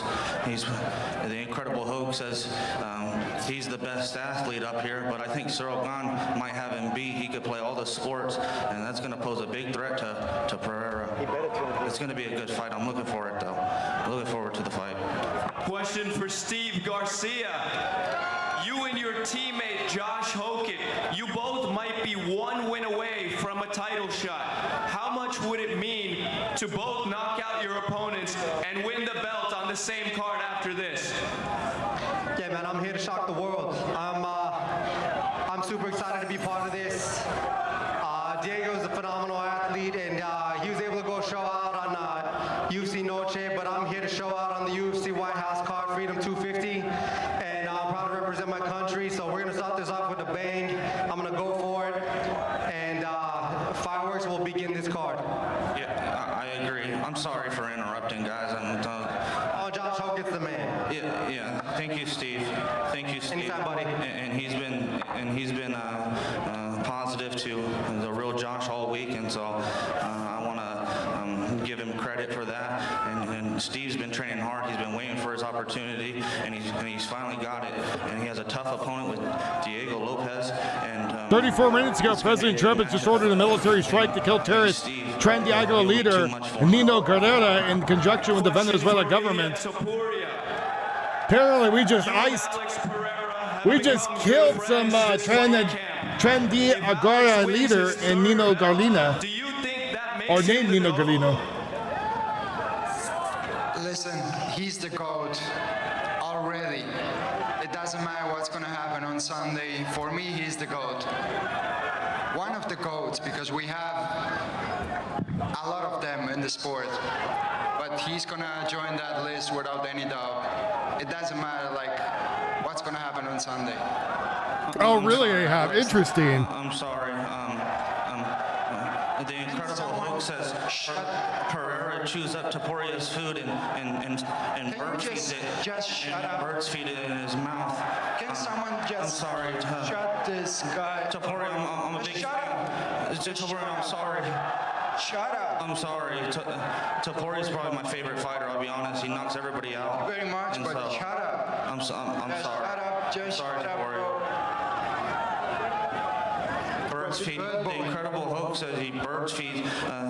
Pereira chews up your food and bird feeds it to you, like a baby bird. I'm sorry, Taporia. I can't stand this. No one likes me because of the Incredible Hulk. He's ruining my life. I hope Derek Lewis trained hard for this, and so he could stop. You know. They did a nice setup here for the. I got no coaches. I got no friends because of the. See no wires. No one likes me. Even the trussing's hidden. Oh, it's beautiful. Beautiful setup. Question for Kyle. Just feels like a few feet in front of the Lincoln Memorial. Y'all know if it was shit, I'd call him out on it. Your American dream. Can you touch on what an opportunity this is for you, especially against someone as talented as Bo? Yeah, throughout my career, I've dealt with ups and downs. Not being in the UFC for a little bit, building my way back up, getting back here now to be on the White House against a very talented opponent. Looking forward to getting my hand raised on Sunday and making the most of it. Thank you. And for Bo, there were so many talented wrestlers, Michael Chandler being one of them, in the UFC, but it just feels like every time you step in the cage, you're representing wrestling. You take a lot of pride in that, it feels like. Can you touch on representing the sport? Yeah, of course. Been wrestling from when I was 5 years old. My grandpa wrestled, my dad wrestled, and I'm definitely representing all the wrestling community when I step out there, and I'm proud to do it. I think wrestlers are the toughest athletes on the planet, and happy to represent for all of them. Thank you. And finally, for Dana, on a personal level, it's amazing what you've accomplished with the UFC. It feels like this will make you even more ambitious. As with Boston roots, would you think about Fenway? Would you think about globally with the Coliseum? What's next for you in the UFC? I don't really think about that stuff. The Sphere happened because I went and watched the show Sphere there, of Fear. and then you all know how this ended up happening. I like arenas where fans can get a great experience. I like arenas where we don't have to worry about, the elements. That's from Cauliflower here. This is obviously, look on the screens, the setup here. This is a one-of-one incredible event, and I love it, but I'm not looking I'm not looking to go outside anymore, do anything crazy. We'll just do some arenas for the rest of the year. Mic levels are okay. Who's got the next question? Yeah. But like the video walls look really nice. The layout, the screens in front, where everyone's sitting. In the first round, you say you'll do it in 2 minutes. What makes you so confident you'll be the first to knock him out early? No one even knocked out Max Holloway. And I was the Some first of one that to can't take be his helped lights somewhat out. due to the location. And why not? If they wanted to clean up the echo, they would have to go put pipe and drape and baffles in. And Justin, in the bottom of his heart, he knows that I'm gonna knock him out in the first round. Not He knows that. You can understand him, that's good. Like, You know You might know it, but no, definitely not. Okay. Not how it works. some things could be improved, but you only got so much money. I don't think so. The Incredible Hulk is going for Gaethje, for America. Hey, his mic off. And Gaethje's gonna pressure. Oh, shut up. Gaethje's gonna. Boy, just shut up. He's gonna pressure and he's gonna make it dirty. That's what the Incredible Hulk thinks, and that's why he's going for Gaethje. But Topuria, I'm a big fan. You knock everybody out, but Gaethje, I think he's ready. He's hungry, and yeah. Next question for Justin. You say I like the your French plan guys is get to mad. move forward in this fight. Ilya says that's exactly what he wants you to do. Are you sure that is the best way to beat Ilya Topuria? I am sure that my coach has come up with a magnificent plan for me. And we Coach is not gonna be in there with you. We have You're gonna been be training. alone in that octagon with me. Yeah, me and you, Coach buddy. is That's gonna how it be works. No one is gonna be helping you. That's how it works. And Me and you, just me and you are talking can about help your you, coach no one as can help one of me. the best. I'm fighting Lord. You are Who's not him? the world champion. That's what we're doing. What makes him the best if you are not even the best? What makes him? What makes my coach the best? Yeah. Well, Tell his me. success You as are a not coach. even the best. Sure, for sure. Yeah. What makes Man, you that the best if cauliflower you are ear. not the best? Success as a coach, other athletes, myself. I'm happy I never got accomplishments, his accomplishments as a whole. That's what I would say. So that defines makes himself. my coach the best in the world because I won the world title in the featherweight division. I defended successfully. Yeah, you're then I good. move up in the You're good. lightweight There's no division. doubt about I won it. the title. So my coach is the best in the world.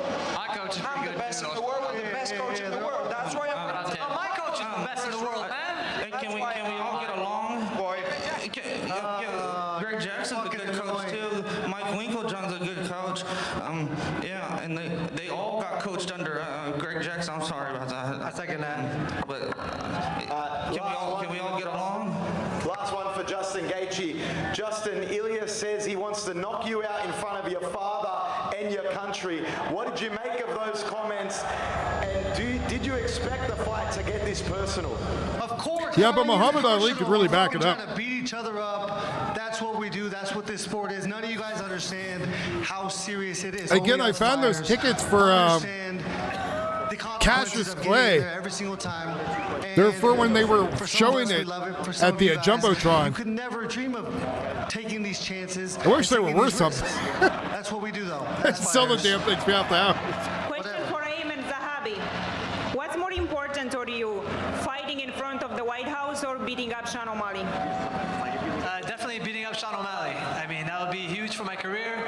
Doing it at the White House is the cherry on top. Gonna get all the eyeballs and show the world how great I am. Is there any extra pressure or motivation being the only Canadian on the card? No pressure on me. It sounds like he's got a lot of pressure. He really wants a knockout. He's been trying to grow out his beard for years. He's jealous how easy it is for me to do it. I shaved last week. Look how thick and beautiful it is tonight. It's going to look glorious on Sunday. Question for Diego Lopez. Diego, it feels like the UFC call on you whenever That's right, they need Soma. a banger of a fight at a big event. Is that a role you take seriously, and is that something you can promise to the fans at the White House on Sunday? Parece que o UFC sempre chama você quando precisa. É normal e você I have sempre three. gosta de entregar, né? É isso que vai acontecer no domingo?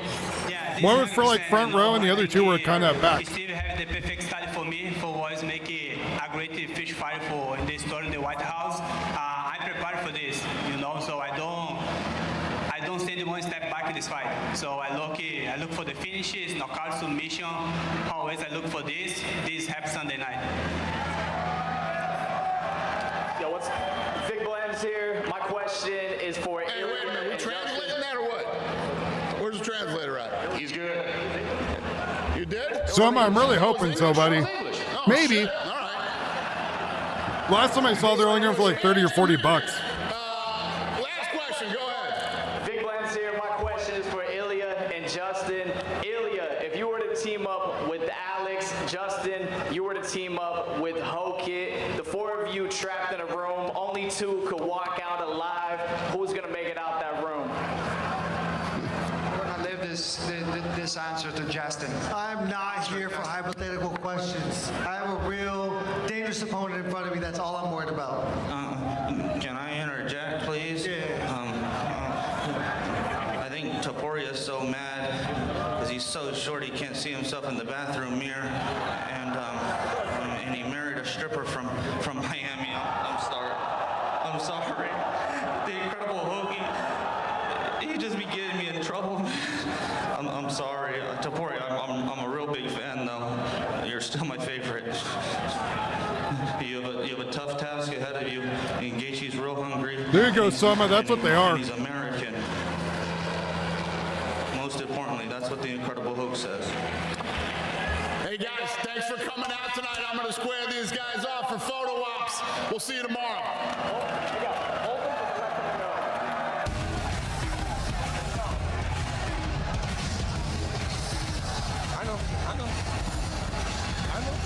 All right, John Anik, Daniel Cormier with you now on the back end of the UFC Freedom 250 press conference. All right, so that's a wrap.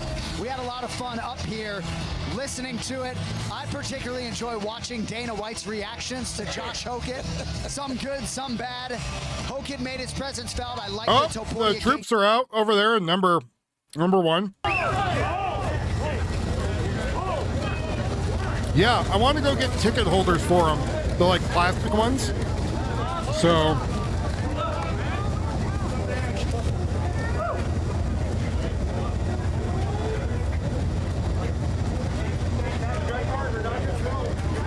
Hey, get out of the road, you're going to run over.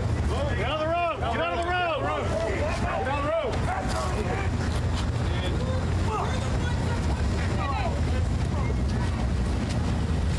Fuck you, bastard!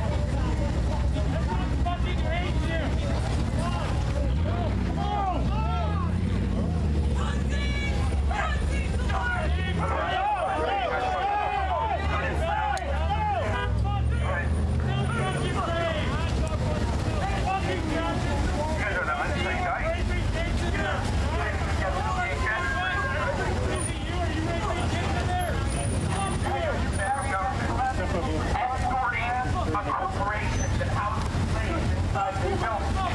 And the federal government is guarding you. The fucking federal government is an escort for corporations using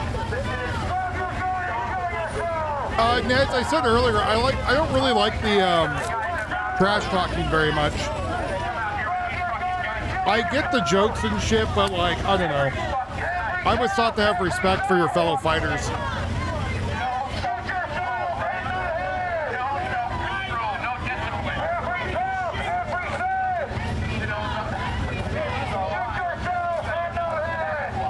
Could be summer.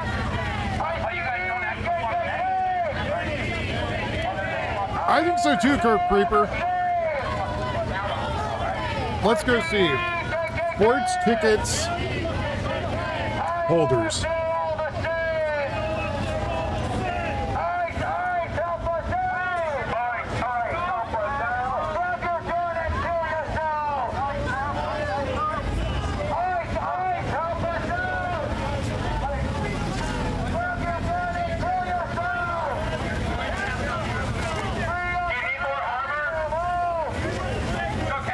I'll see if I can find them on the Amazon Signal and Thrones list.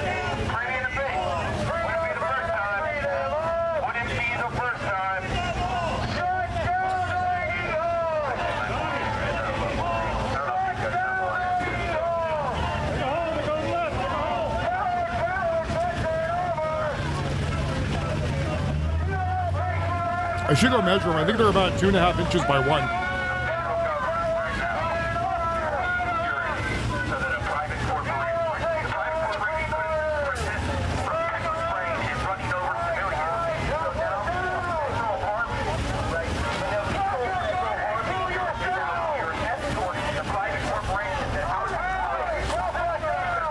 That's a good find, Soma.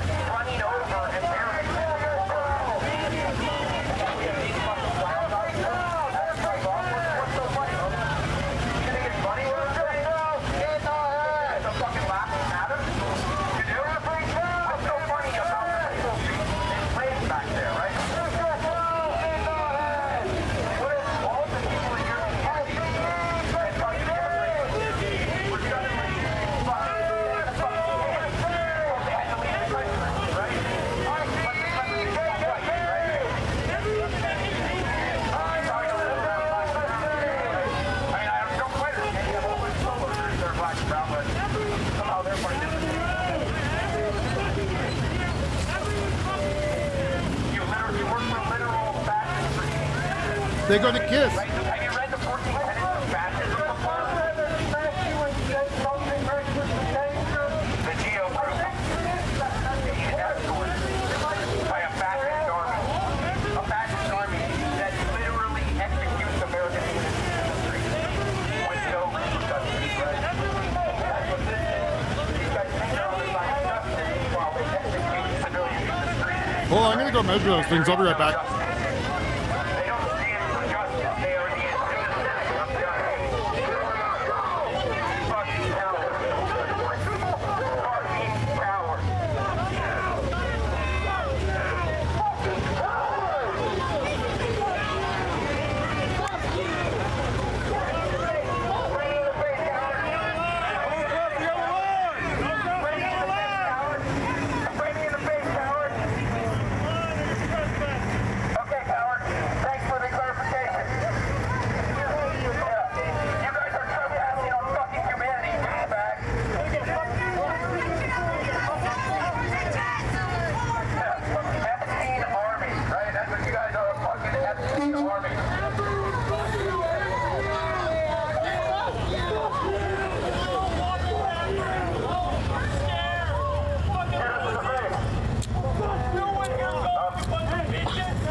Beans is in the garage.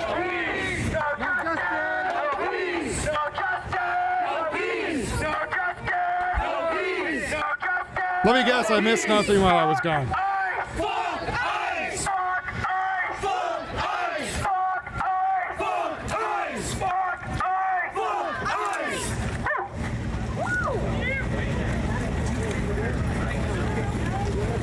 Anyway,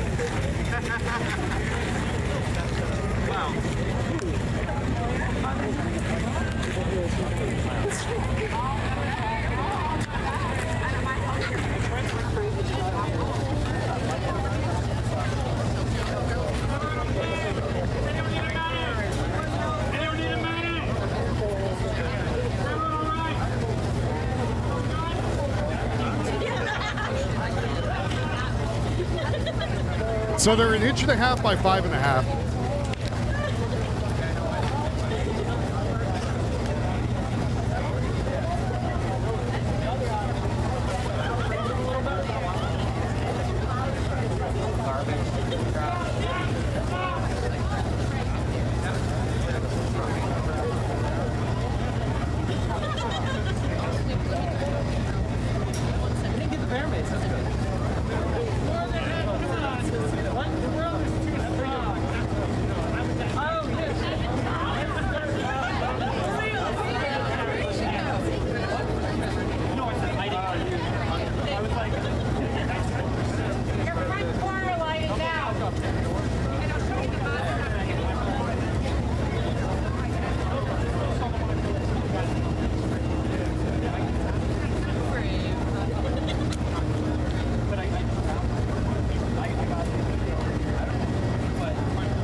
The protectors for them are $9.99 each.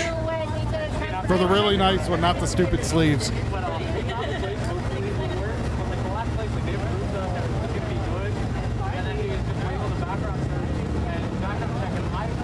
The reason you don't want the sleeves is because sometimes there's acid in it that destroys whatever inside.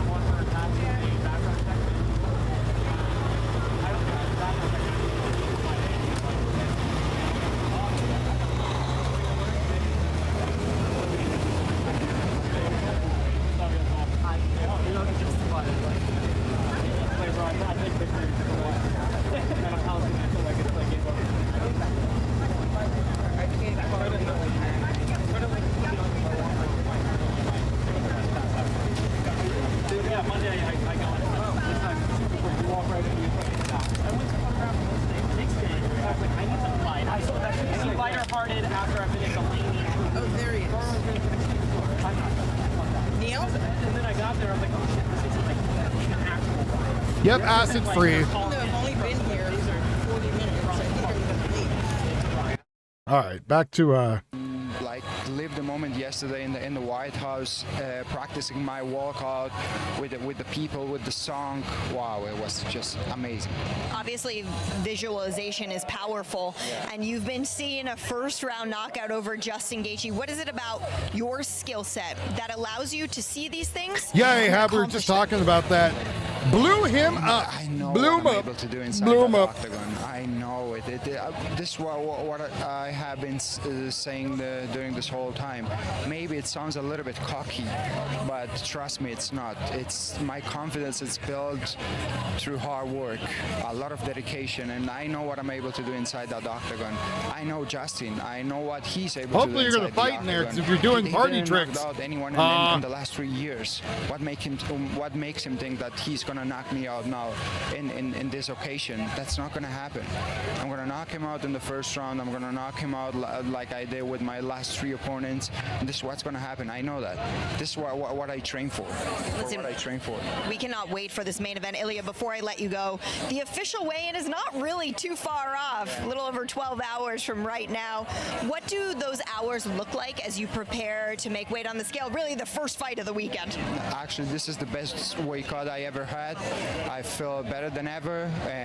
I still have to cut like a couple more pounds, but nothing really special.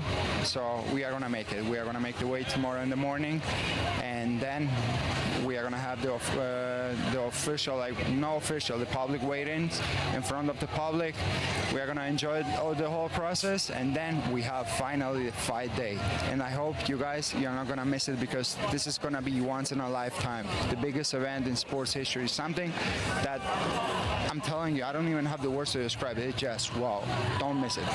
Listen, the champ just sold it better than any of us could. I'll send it back to the desk. John in DC, take it away. All right, Megan, thank you very much. UFC Freedom 250 press conference is a wrap, and we are now privileged to be joined at our podium by one of the stars of the show, the most prolific knockout artist in the history of the UFC, the Black Beast, Derek Lewis. This man has seen it all in the fight game. He's never done a press conference on the stage of the Lincoln Memorial before. How crazy was it being up there, champ? Oh, it's crazy. It feels like a movie, man. I love it. I love it. Couldn't ask for nothing better. You know, watching Venezuela. you up there, it's hard not to really take into account all that you've been through in your career, but you seem to take it in and deal with it well, right? I know it's overwhelming. When you guys are walking on the steps of the Lincoln Memorial, it has to be overwhelming for you. What are you thinking in that moment when you're doing that? Like, man, I'm walking down the stairs of the Lincoln Memorial when at a time in my life, I was in jail. Yeah, Seriously. for sure. Yeah, for sure. You know, I got to tune all that stuff out. You know, got to stay focused at the task at hand.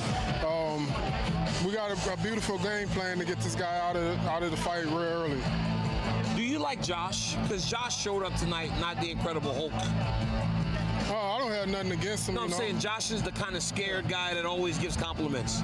You look like you were like, I don't know what to make of this. Oh, no, it didn't. I'm sure he was just trying to get in my head or whatever, but to me, I don't care about none of that.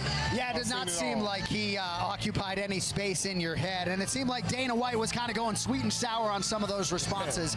In terms of this training camp, though, you told us in the fighter meeting, and we talked about it today, that you made every session in part because Stars and Stripes, red, white, and blue. How proud are you to make that walk, and how much have you thought about what's in front of you here on Sunday night?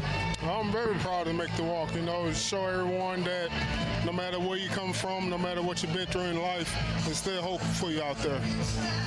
You talk about knocking him out in the first round. We saw him fight Curtis Blades recklessly with no fear of what was coming back in his direction. Can Josh Hokett fight you in that way this Sunday night and survive to see even the first round bell? Not at all. I really don't believe that he survived one punch. I really don't. You think if you hit him clean, you could put him out? I really believe so, yes. You know, you hit Curtis Blades with an uppercut backing up. It looked like you were trying to defend the takedown, but the uppercut landed and you put him down. Do you anticipate having to find something like that? Because Josh is an All-American 2 times. He didn't wrestle last time, but I would imagine he's going to be trying to wrestle you. Yes, for sure. We're ready for anything. Wrestling, standing up, no matter where the fight goes. We're going to be ready. We know it's been a long day for Derek Lewis. The weight cut is tonight, my man. Congrats on getting this opportunity. Richly deserving. Cuts a few right lbs, now. Yeah, he cut no. See, that's why he got the sweater on right now. He's smart. See, that's a cool collector, Gator. You might as well put a sweat top on and get something out of it. For sure. My man. Thank you, Derek. Derek Congrats, Lewis Derek. with us live here as we put a wrap on the UFC Freedom 250 press conference. And here's what the weekend schedule looks like. Of course, tomorrow, 7:30 p.m. Eastern, it's the ceremonial weigh-ins from the Ellipse on the UFC's YouTube channel. Sunday, 6 p.m. Eastern, pre-show. That is on Paramount Plus, as is the UFC Freedom 250 card beginning at 8 p.m. It'll be followed by a post-show immediately on Paramount Plus right after the main event. All right, champ, press conference is in the books. I know we are just filled with gratitude being up here. This has been an incredible broadcasting experience, the best best is yet to come over the final 2 days of the weekend, but your final thoughts on what we saw here today? I have just been waiting for the moment that we could do something that was tied to the production and to the actual fight. Today we got to experience a bit of it. I am not going to go to the White House South Lawn until I see it on Sunday. John, you told me that as impressed as I was by tonight, it will get even better. All right, Gator, let's tell them about my house. To share that with you and Joe on Sunday night as we get to watch some of the best fighters in the world show the world why they got this opportunity. I'm so happy right now. I'm grateful. I'm filled with gratitude. And I'm glad to share the booth with a two-time U.S. Olympian and one of the greatest mixed martial arts athletes of all time. Back in 30 seconds after this word from Crypto.com. This country was built for those willing to take a chance. We don't wait for opportunity. We create it. Tonight is the night. America is the land of the free and the home of the brave. Incredible. And as history proves, fortune favors the brave. True power belongs where it started, with us. We the people.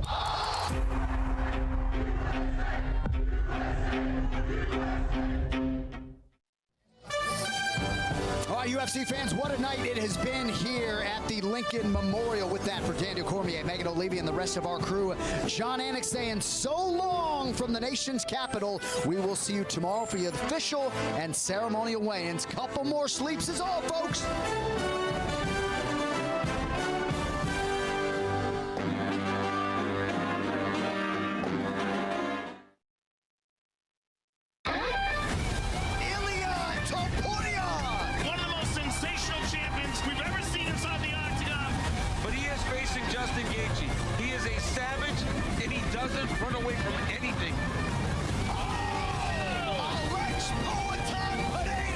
Those would be some cool shots to keep for like your future portfolio. Walking like around with helicopters and stuff.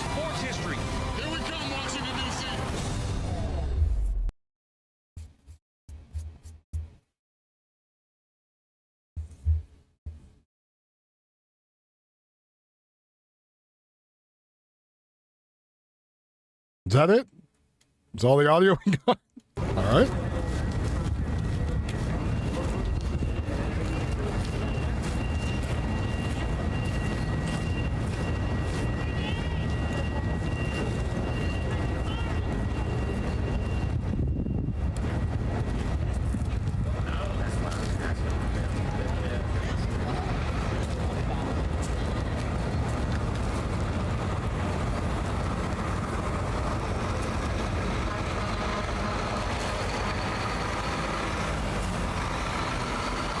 Years, Jesus.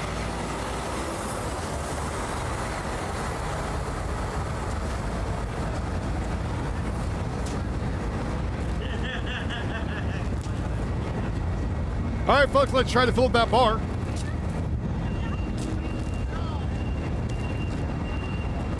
I gotta buy ticket holders. Yuffie's like, what the hell are you talking about? The tickets that we found, the Cassius Clay ones.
I'm looking for another feed.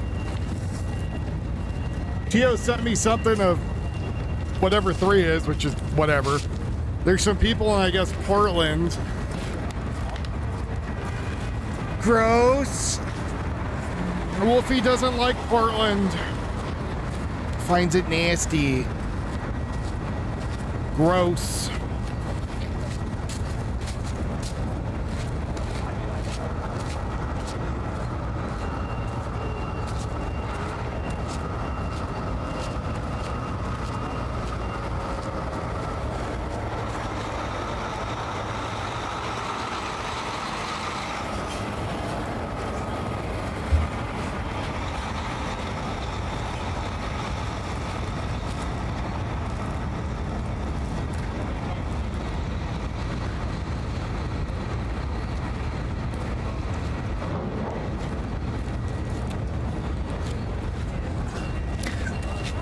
Yeah, I'm gonna keep looking around, Soma.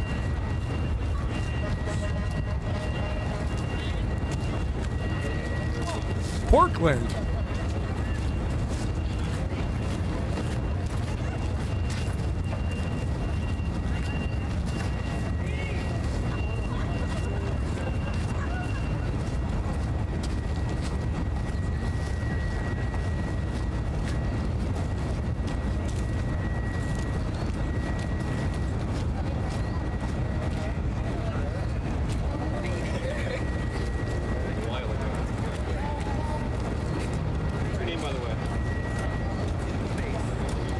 My dad, before he went off to the Marines, had a bunch of comics. He's not sure what happened to him. He thinks either his brother stole them or one of the neighbor kids or something, but he had like a Superman #1.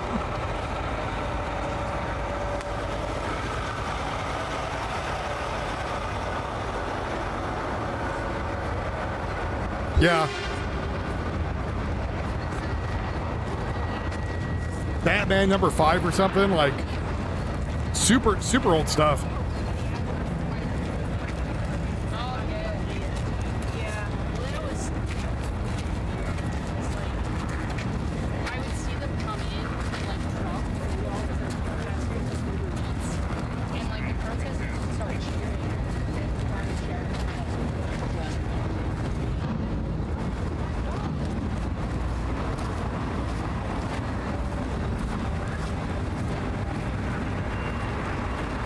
Man, if I had that blade, shit, my house would be paid off. Be a very different time.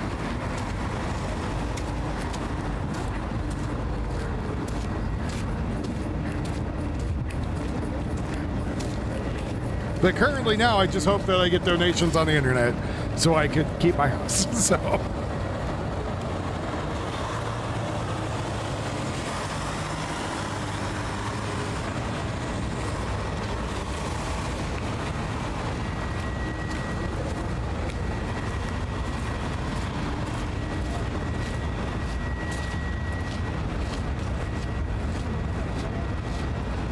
Now, you might be asking me, why are we not listening to people in New Jersey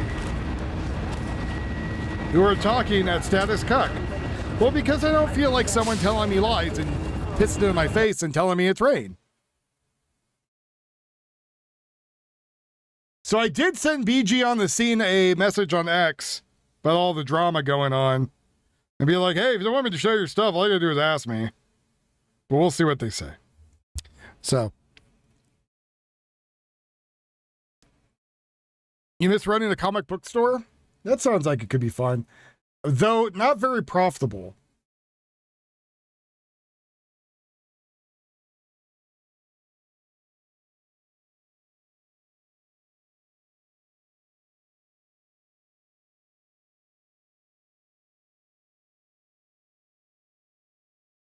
Apparently, someone named Paul A. Schroeder, 41, was a former director of counselor at the PTSD Foundation of Texas, including groups, therapy sessions around the area, lecturing cadets in Houston Police Academy as part of post-traumatic stress awareness program. Apparently that guy's out there now saying that Camilo Anthony would have never been charged if white. Push us to doubt.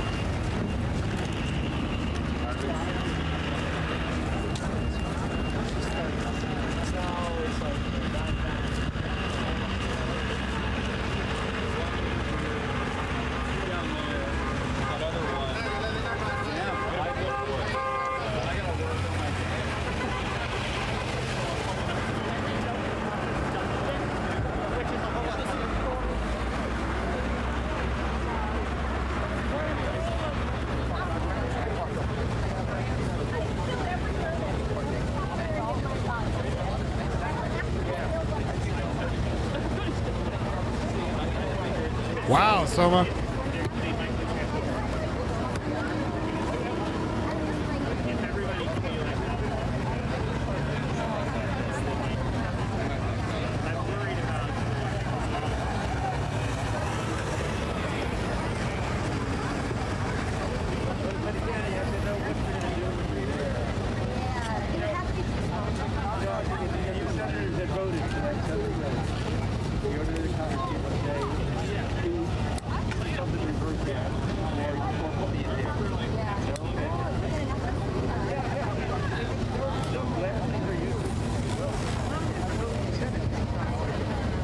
Yeah, but again, Texas, the difference is that instead of me, who has him only on less than 25% of my screen, he had him on his entire screen with just him in the corner. I went and looked it up. That's the issue. When you do transformative content, you have to have a certain percentage of the screen dedicated to other stuff. But I've only been doing this for 6 years and only been in the entertainment industry for 20 of it, so I guess I know what the fuck I'm talking about, but whatever. Fuck me with a rake.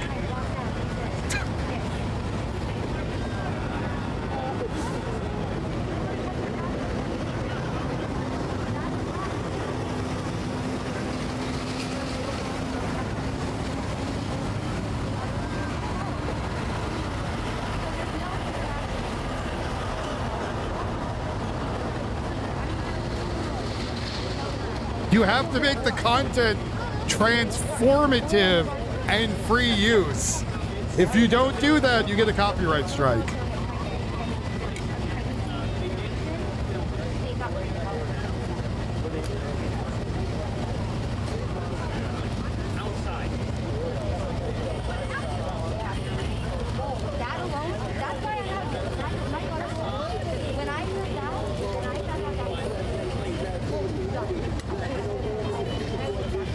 Hi, Meow Sparkles.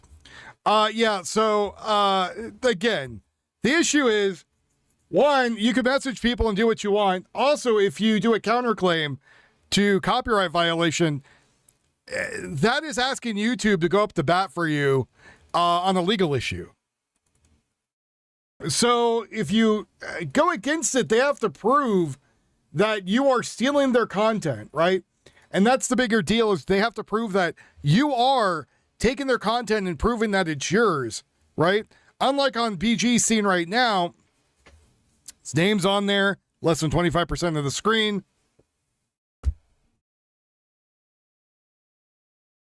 Thank you.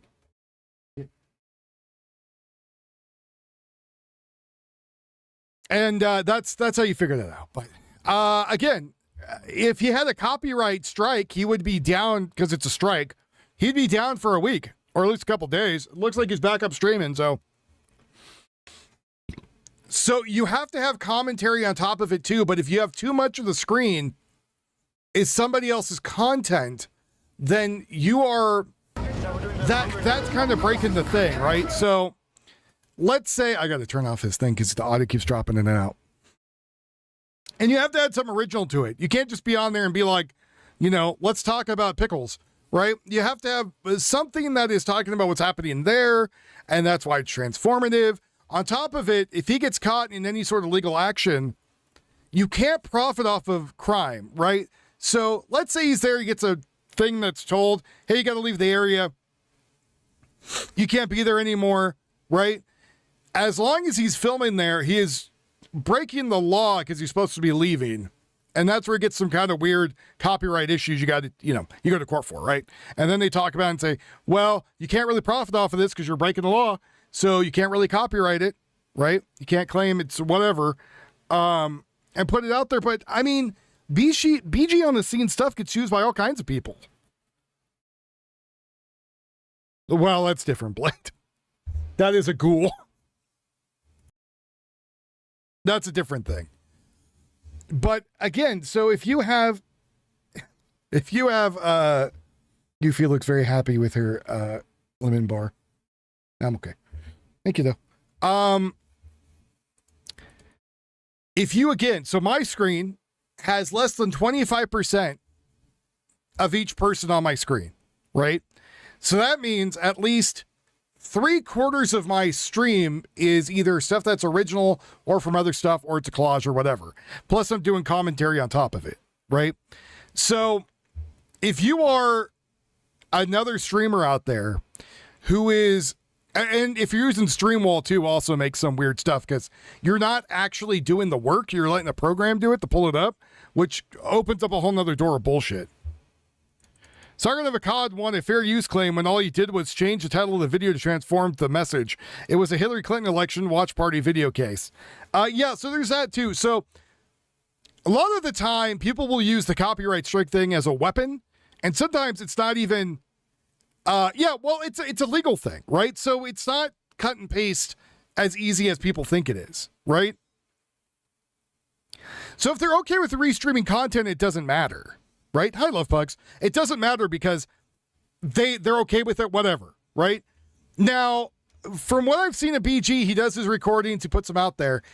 But one of the biggest taboos on the internet is copyright striking and taking people's stuff down. That's what Quartering got in trouble for. And Quartering is a lot bigger than BG or whoever this other dude is or anybody else, right? Quartering was thousands of people a night. And like millions of subscribers. So, and even he got in trouble for copyright striking people and taking them down for whatever. One of them was a clip channel that all it did was document what was going on. And again, it's kind of a bitch move, and I'm not saying BG did this because I don't know. And I don't know who this other guy is, right? I don't know the ins and outs.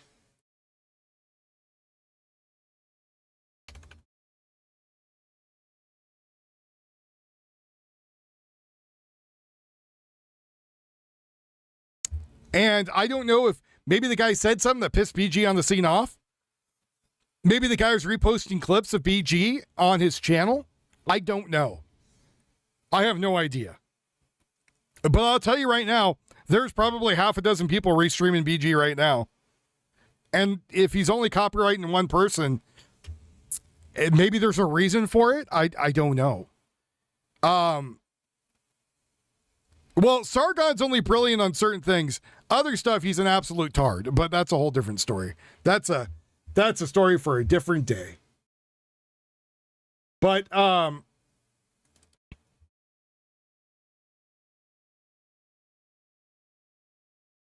I don't know what side BG's on. I thought he just goes out there and records and doesn't say anything.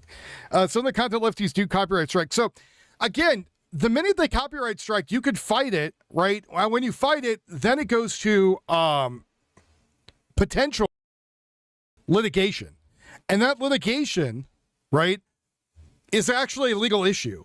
So before anyone copyright strike anything, the first thing they need to ask themselves, am I ready to go to court for this? And then the second thing is there's going to be a judge out there who's going to ask, did you openly put this on the internet for anybody to watch? Right? Did you live stream this to the internet? Oh, yeah, yes or no, right? And then they're going to be like, okay, so this person, did they claim the content was theirs? Right? That's the other thing. So they go from there. Did the content claim it was theirs? Okay. Did you talk to this person or reach out before you did this? Right? Like, again, lots of little increment and laws and like stuff you have to know before you do all this. Because, again, you are opening up a legal issue.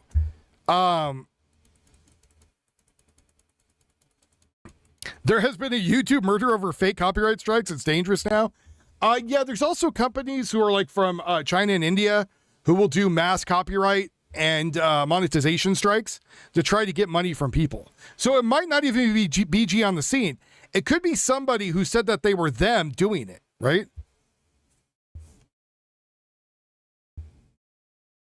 So again, the difference is, even if I did, like I showed this earlier, even if I do my full screen, right? This is now 100% all my content, right? Nobody else's. Everything here is mine. I'm always on the screen. I'm always talking. And then if I add anything, right? If I add anything, just even for a split second, where is it? I'm on the wrong damn screen. That's the problem. So why I'm not pulling up anything? I could do this, and still the majority of the stuff that's mine. Well, it's all stupid. Like, here's the thing is, I don't think BG is losing any money. And again, he might not even be involved in any of this. It's civil. It's a civil case. It's all civil. It's over money and stuff. But even when I do this screen, again, I have my bar, yada, yada, yada, I have stuff going on in the background. The thing is that there's always going to be restreamers out there covering your shit if you like it or not. Right? And even with this, even if I take down all these screens over here, right? Now all my content is original again. And there's still something on the screen, and there's still content being made, and there's still content being pushed. And then if I say, you know, here's BG on the scene, or, you know, here is some idiot in Portland, Make-Believe Media, whatever the hell his name is. And this is the news, so it doesn't matter. And then this is Status Cuck, right? And not only do I have all of their logos up where you can clearly see them and not blocked, I say who they are, right? And then the audio's off, and I'm not just sitting here playing with my ding-dong, not doing anything. That is the other reason why people understand, well, why don't you just leave the stream going and take off? Because it is no longer transformative content then, and you open yourself up to issues, right? So now that we have the guards coming out there for whatever reason, right? Turn on the audio for a second. BG on the scenes audio, there you go. So I just called him out who he is, right? What he's doing. His name is promptly put on the screen where you could see it. And it's only taking up a fraction of my stream, right? Even if they are going non-monetary, they could still strike if they want to. Because they could claim that you are stealing their content. Doesn't mean it's correct, though. Doesn't mean that you actually are. But that's why Quartering got in trouble, and everyone thinks he's a giant cunt now on the internet, is because when you copyright strike somebody and you take down their channel based on your hurt feelings, you look like a giant dick.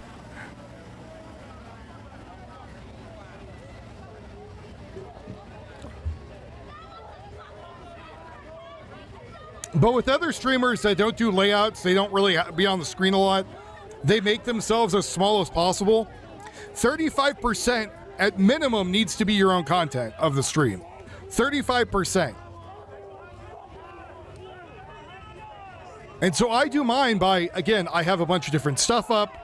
The screen's covered in wonky crap. You know, I have a nice overlay Yuffie made me. I have myself up here, right? I add more content to what's previously there. Yeah, if I leave, it's like pulling a Hassan Piker. That's right. It's really nice and let them put their tripods there and all their crap. The other thing is certain streamers will strike you if you're lying on the stream. If you're bringing up stuff that's not correct. Oh, by the way, 8 people have been charged in a sex ring underground bunker for paying adults to do horrible things to children and pets ages 3 to 16. They're delayed as a mom pleads guilty and flips on co-defendants. In the Beebe County, Alabama, 8 suspects ran a sex trafficking ring of an underground bunker where children as young as 3 were drug bound and did terrible things to them, and pets.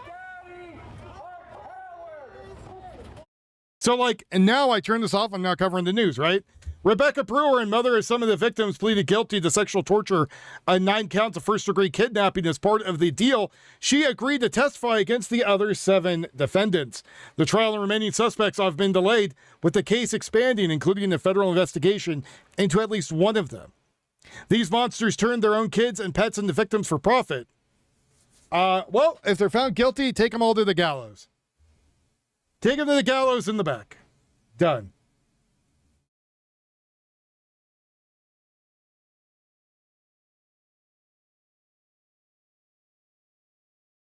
So, save the children indeed.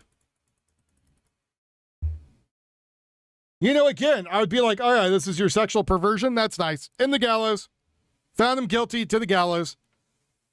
That Asian woman right there has been wearing different clothes and getting more and more nutty as the days go on. She was the one out there with the flag. Then she was out there trying to pick fights with people, and now she's screaming, giving someone the finger. These people need gainful employment. Some of them are gainfully employed there. That's what's happening. That's the crazy thing. So technically, this is their job. Which is nuts. Crazy. Crazy. The pets part would have been legal in Oregon. Oh, God, no. Jesus. No, Blade, no. Yeah, there's something there. So for anyone that's new here and doesn't know, I'm an actor also. I do voice acting, right? So I'm on all these forums and stuff for acting. And there has been people who went on those acting forums calling for people to come down there and do this stuff and get paid for it. Well, next time I see it, I'll screen cap it for you. So.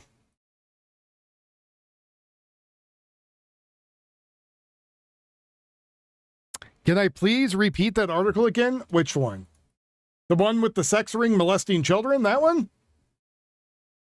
8 people charged in a sex ring underground bunker for paying adults to rape and do other things to children and pets. Ages 3 to 16. Trial delayed as mom pleads guilty and flips on codependence.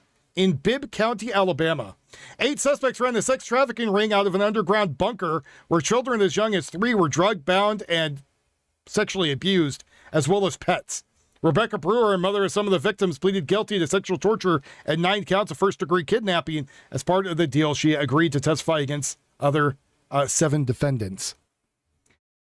The trial for the remaining suspects has been delayed while the case expands, including a federal investigation into at least one of them.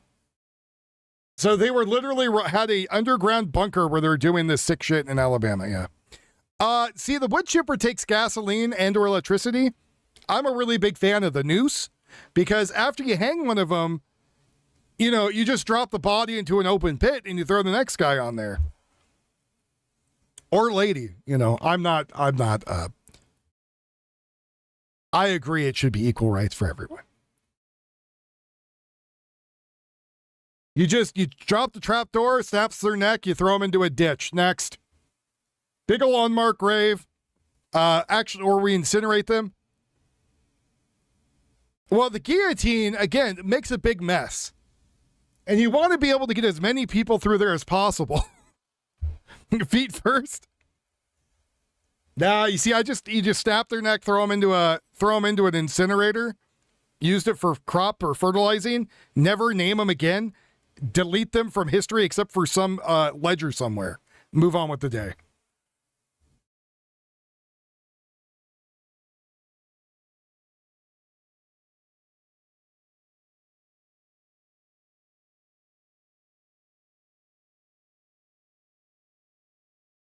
So, again, very straightforward.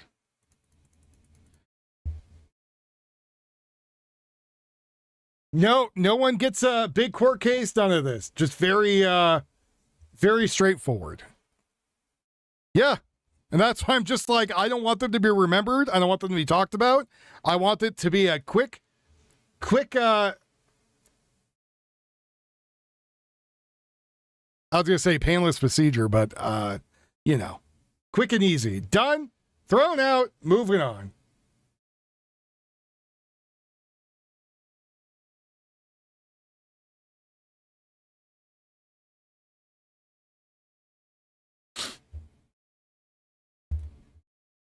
I think we take too much time and put it in the news, and these people become weird heroes in their own mind.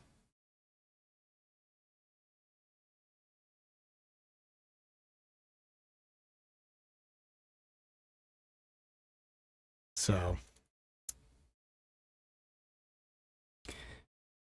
yeah, like trash, exactly. You take out the trash, that's all.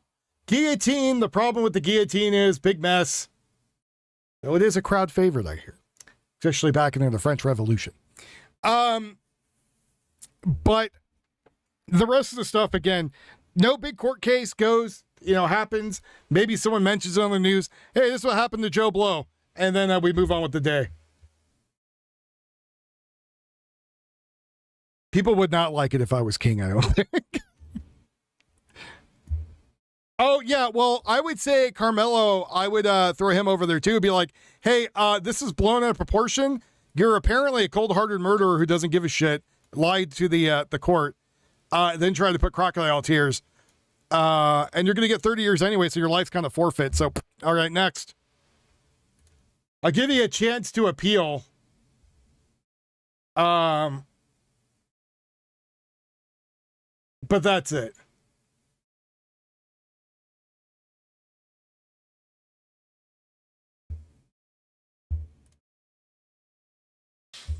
But apparently you didn't care when you killed that poor kid. And I know all these other people are going out there. Some other YouTuber came out and was like, oh, and this is also transformative content, right? I'm using this stuff as background. Well, my Roman ancestors would be very happy with me making it a spectacle. Hear ye, hear ye. Over here we have Dickhead McGee. Here are his crimes he's been found guilty of. You may take your bets until he stops.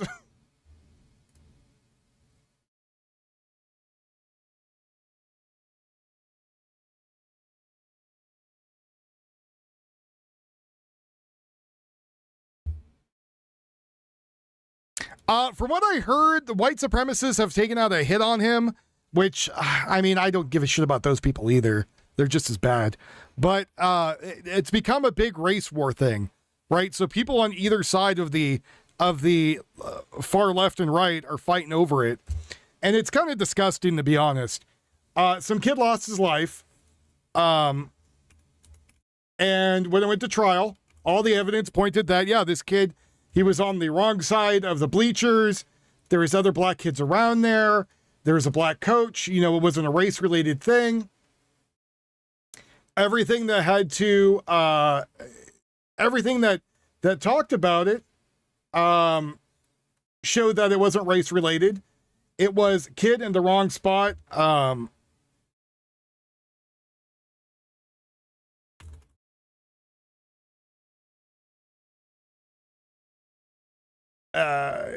Was told to leave, shouldn't have been there to begin with. I guess, was he also, like, participating in a sport during that? Like, because it said he was on the other side's team. I don't know if he was on a team himself or what. But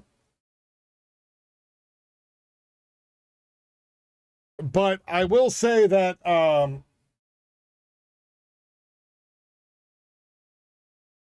there was definitely some people not very happy with him. Hold on, I'm trying to take a picture or something really quick here. Kid came, said, hey, you got to leave. This isn't your side. This is not where you belong. You got to go, dude. And then Camilo, apparently, what's up, Bess? Camilo came over and was just like, add derogatory statements here. And then, one thing led to another. And they got into a fight, and the white kid said, hey, I'm not going to fight you, right? I'm not going to fight you. I'm not going to do this. The other kid said, I guess too bad. They got into a fight. Lo and behold, one's dead now. And, they could have just beat the shit out of each other. I don't think anyone would have had an issue. Whatever, right? The shit happens. People fight each other. But the minute you brought a knife with you to school grounds, and again, I don't know if he was from another team or what, but I do know that he was not supposed to be there, right? And I do know that there are a lot of people who are unhappy that because he was a black kid is the reason. Now, there is black on black crime, and I'm going to assure you right now, if this was two black kids and one stabbed the other one, it would have been an open shut case. Someone would have said the damn thing. People would have just been like, that's how it goes, right? And that's it, and just leave it on there, right? Even though that to me is bullshit, because again, a kid's dead, right? Even though it was 2 black kids. 2 black kids doesn't mean both kids should die. None of those kids should die. They should be at a safe place. And it should be a safe place for the students to be able to learn and be safe and not have to worry about anything. And again, that's not what happened. What ended up happening is that a poor kid died, right? And then another kid's now life is over because he'll be in prison. Now, what's making it worse again is all those people out there going like, oh, well, because he was black. Well, that has nothing to do with the color of his skin. He committed a murder. Like, and then the jury found he's going to get X amount of years. And that's it. That's the end of it. Jury of his peers found him guilty. Move on with the day. Right? But yes, there is a bunch of black supremacists out there who are like making a bigger deal about it. They think that he needs to burn or whatever else. And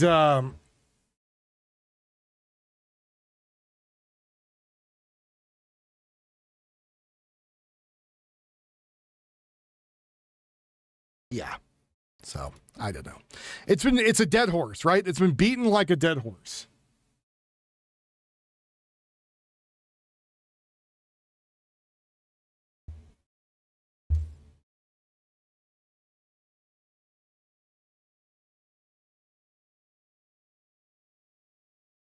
You got scammed? How did you get scammed, buddy? You know who will never scam you? Me. I'm just here to tell you what's going on in the news. That's all. That's all.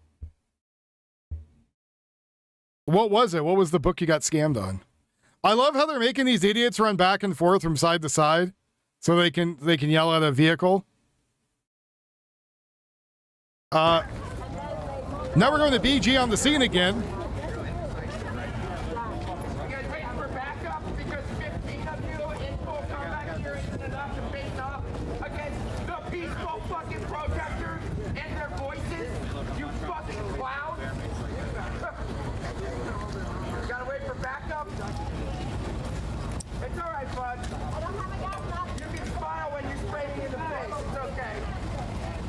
Every page is just a photo of the actual book. Can you send this to me in my email? I want to see this. thewolftv@gmail.com.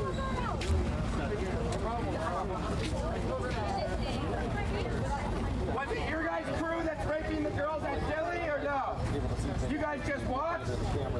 Or is it Jesus that got them pregnant? Can you guys explain it to us? Why are the little girls getting pregnant? Because of the people who they're with? Why would what? Wow. That statement has confused me. Why are the little girls that are getting pregnant? What the hell are you talking about?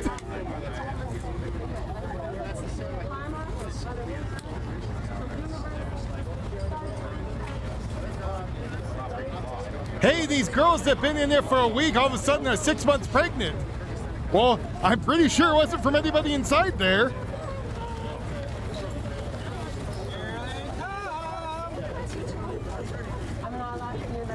What are you guys going out here for?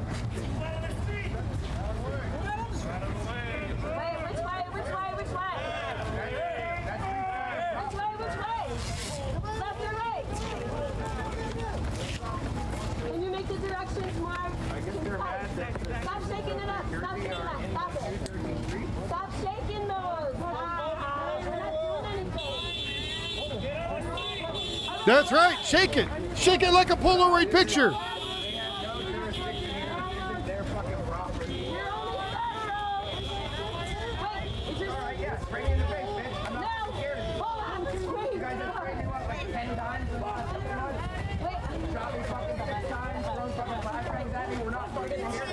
Right?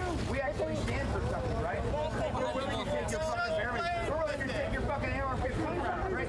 We're not fucking cowards. Because we actually fucking stand for something, right? We didn't join a fucking fascist army and decide to fucking be a fucking slave and guys that rounded up fucking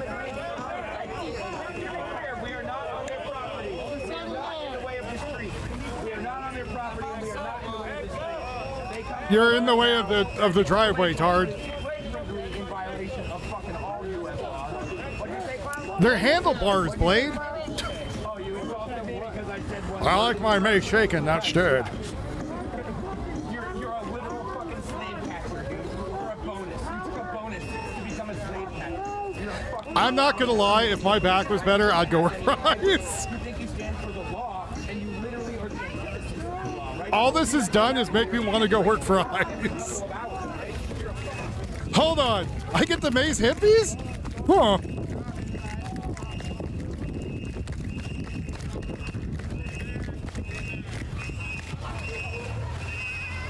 Oh look, they left and went underneath a different door. Oh, imagine that. So they got these idiots running back and forth now.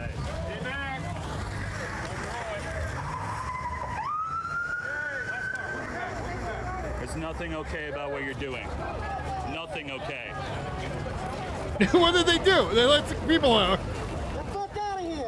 And your mask won't fucking protect you when this is all over. People will know what you've done. No, ladies, they're coming after your ass too. Just remember, and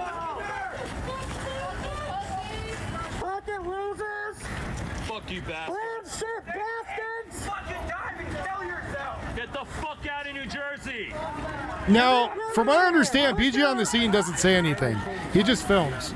He just stands out there and films. Only one of you go in your head is because you're all fucking bald. Yeah, they shot the walls.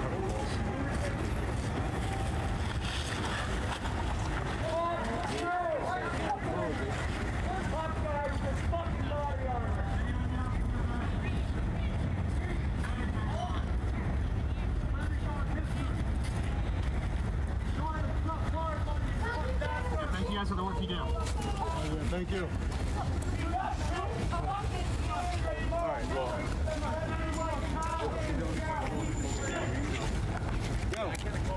There's not over there. There's not over there. No, I know they're protected.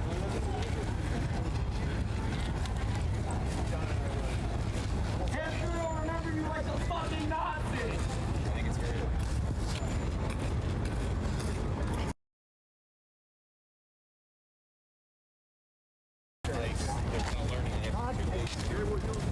These two gates which they can work to try and distract. What you recording? What are you recording for? Oh, sorry, I don't want to interrupt.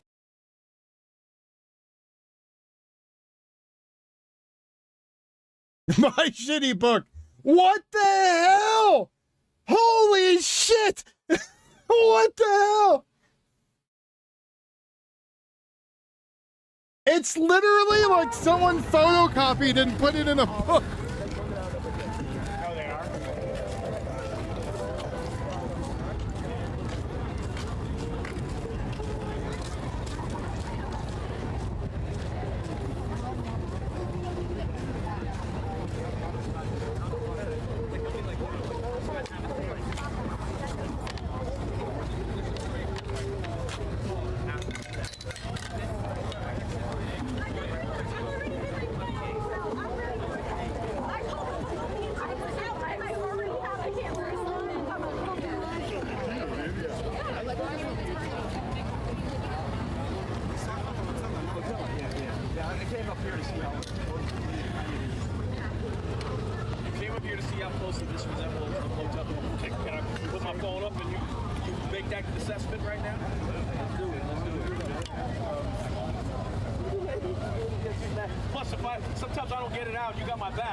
Amazon refunded me. I'm just going to save a bit more and buy the real deal.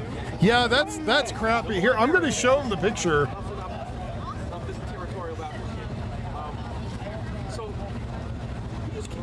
You're Delaney Hall. All right. I'm going to show him the picture.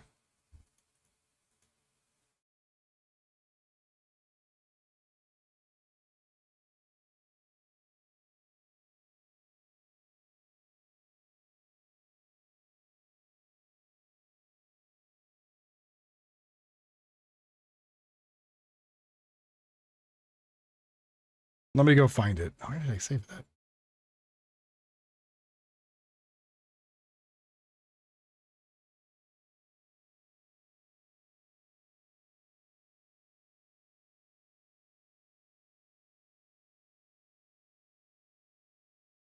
That's the book. It's literally a book that was photocopied and put into another book.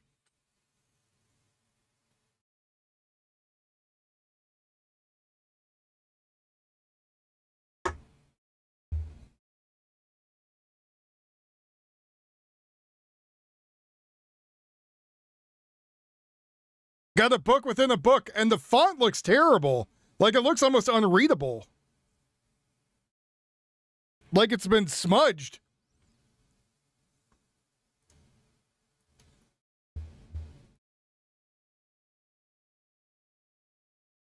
It looks horrible.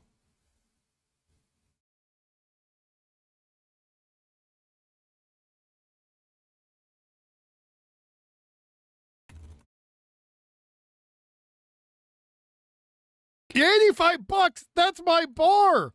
You paid as much as I need for every day to keep living for that thing. I would have written you a book for that much.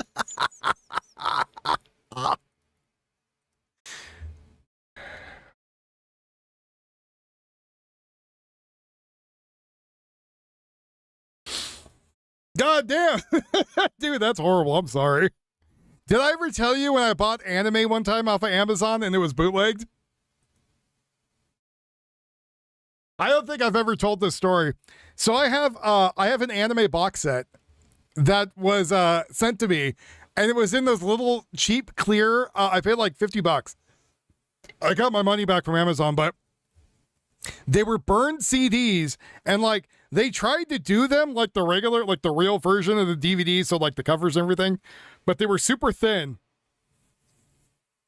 and they were in a box set. And actually, now I'm thinking about this, I think my Firefly set's a bootlegged one too. I got off Amazon.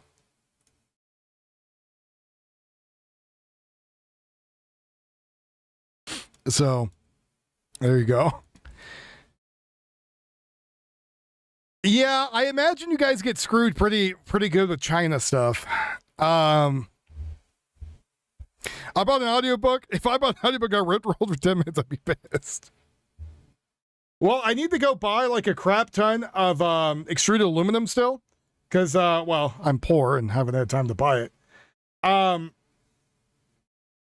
But,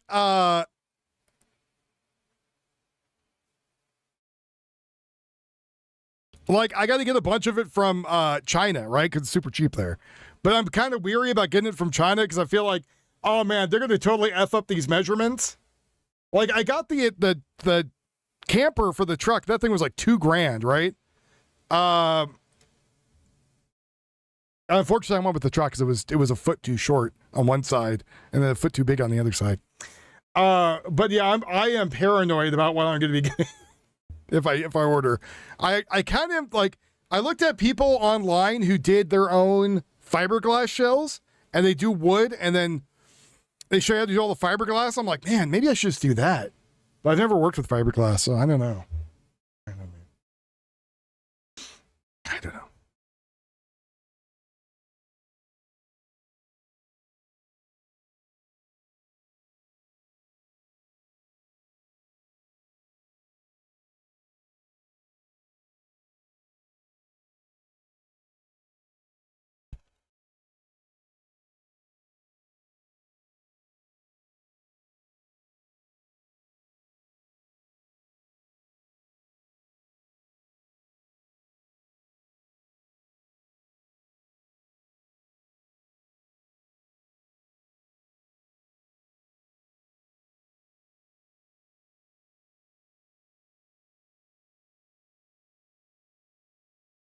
Yeah, I'd have to do the whole fiberglass kit. So there's one that I saw earlier.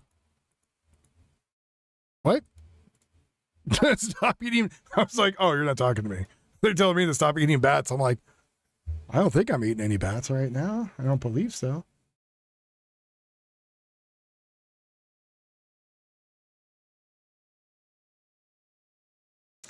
Oh, Indiana man, allegedly pulled a gun on teens after they called him cute. An Indiana man has been arrested after he allegedly pointed a firearm at teenagers who called him cute during a verbal altercation at the Wawa gas station. Alexander Price, 21, and two other males entered a Wawa located in Westfield on June 2nd when they confronted a few teenagers who were already inside, according to the affidavit by Fox. One of the males, who was a Price, allegedly threw a protein granola bar at one of the 17-year-old victim's head. The victim, when asked who threw a snack at his head with the Price and his acquaintance, answered, "They have to find out who." The 17-year-old victim called Price cute before Price and the other males left the gas station, visibly upset at the comment. According to the affidavit, the teenagers left the store and got in their own vehicle, but as they tried to leave, a truck with Pierce and other two men pulled up behind them and blocked their cars from leaving. Price had proceeded to ask teenagers if they wanted to run 30s or fades, which is slang for street fighting, according to the affidavit. The victims claimed then heard Price state that he killed people over this and pointed a gun at their direction. One of the victims also claimed he could see green laser strike in his eyes and the face. So apparently he had a laser sight on it aiming at his face.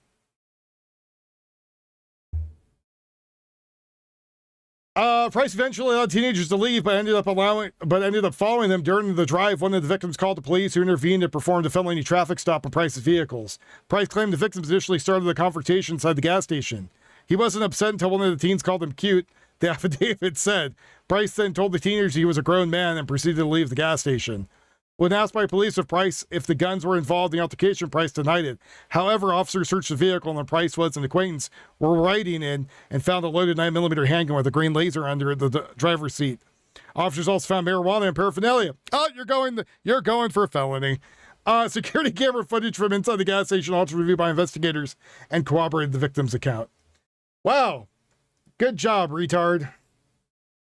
Man, I pulled a gun out someone because you called me cute. What if the kid had his own gun and just shot him in the face? You know? I don't know how Indiana's laws work, but...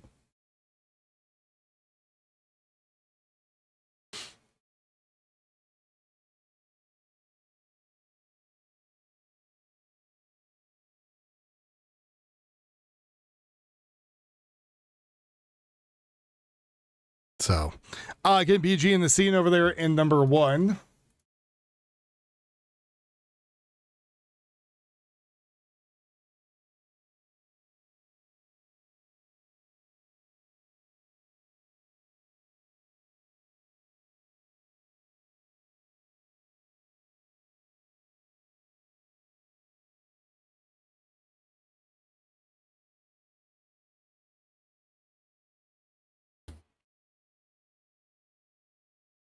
See, transformative content. He still takes up less than 25% of the screen. Did we all learn something? I don't want to call an early night, but nothing's going on. I'm trying to find news. I've been on for 3 hours. Why do Fridays get so boring? It used to be like the funnest night of the week. What the hell happened? I blame Oz's book. Or Bez's book. It cursed us. Cursed imagery.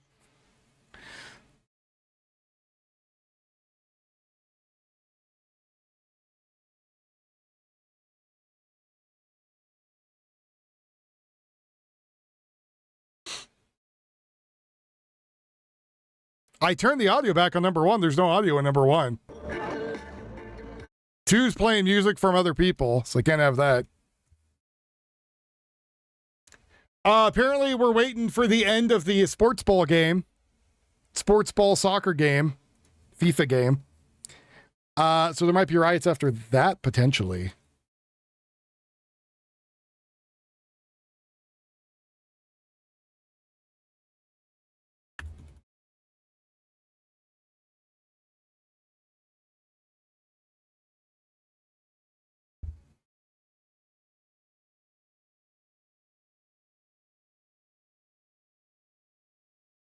People are showing, oh my God, look at Ice Show Speed. I'm like, no one gives a shit about that guy. Ice Show Speed, famous for being famous. That's it. That's it. And nobody gives a shit. It's funny, I get to see all these weird, like, Japanese military people. They're like pro-military-esque. What they really are is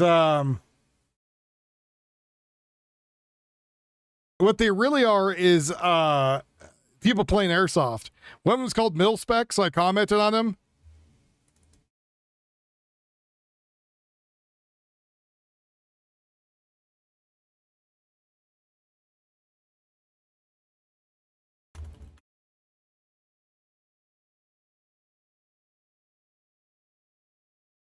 I looked away and lost my goddamn train of thought. What was I saying? Something. Again, we're waiting for the FIFA thing to end. I think we're gonna get some riots or some people punching each other. That is not. Oh God, fucking Tio, Jesus Christ!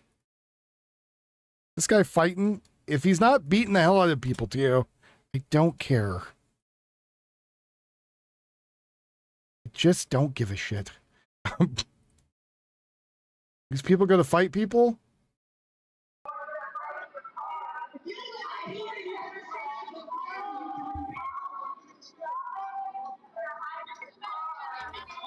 Damn, guys, everybody pulled up.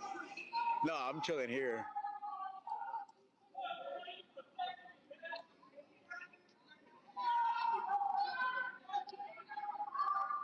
I mean, he was trolling though, so, and then now he just seems like a whole different person.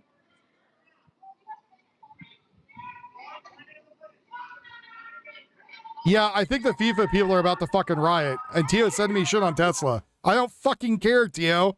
I don't care. It's fucking boring and dumb. I don't care. People in the back, they can hear it. I don't care about if they're protesting Tesla. Unless the guy's going to run him over with the goddamn car, I don't care.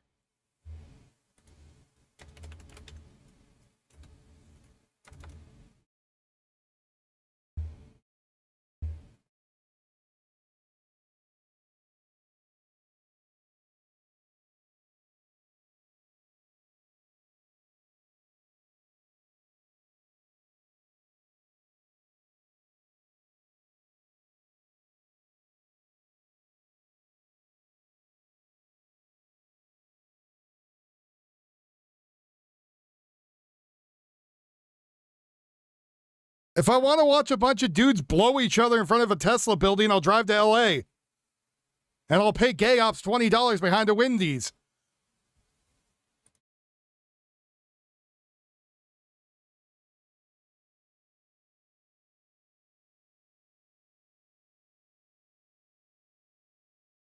Yeah, Grok plays Doom in a Tesla and goes on Rampage. That would be a story.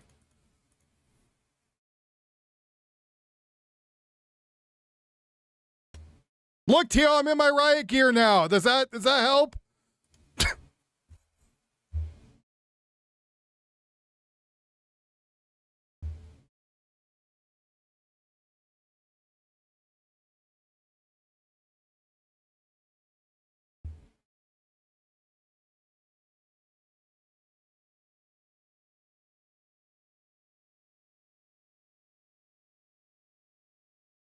I did play Carmageddon, yes. I did.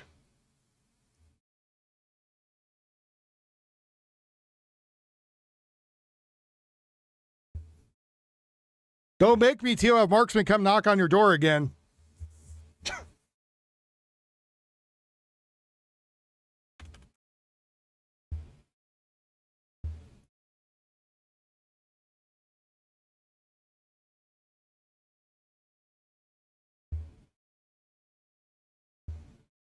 I used to like all the sim games used to plug into each other and you could play them, like you could build Sim City and then play Sim Cars and Sim Chopper in the city you built. That was pretty cool. All right, where the hell is the FIFA World Cup at? We're going to see if I can beat Tio to find shit. I think it's in Argentina.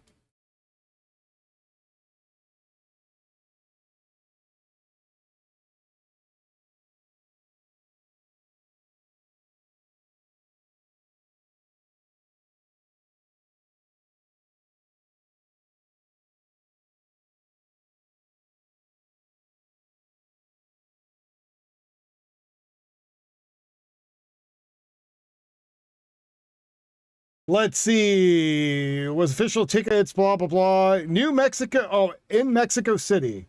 The opening and ceremony took place in that. How about you just tell me where it's at? How about that? Google. Thanks. FIFA 2026 officially underway with major opening festival and matches beginning in host cities like Atlanta and Miami. Okay. Where the hell's it at? The game was in LA. Thank you. Thanks, Doug. At least somebody tells me what I want to know.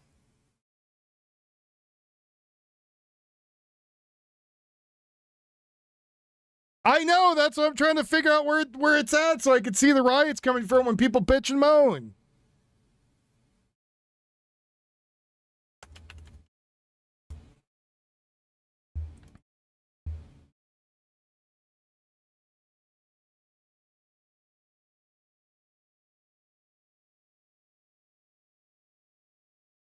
So I'm looking for. Right, exactly. That's what I'm thinking too. Like people are gonna be out there, a bunch of chaos, yelling, screaming.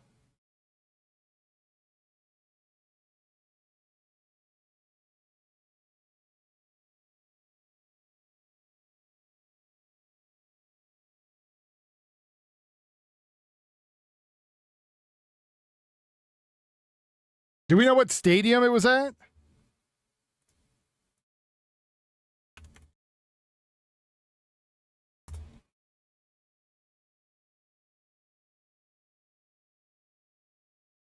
Well, Garba, we didn't expect that with the basketball game, and, well, you saw what happened.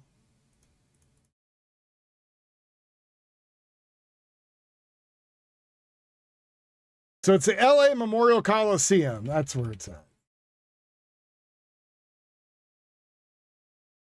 Yes, it's Los Angeles. Los Angeles is a very big city and county.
Was it a pretty good game?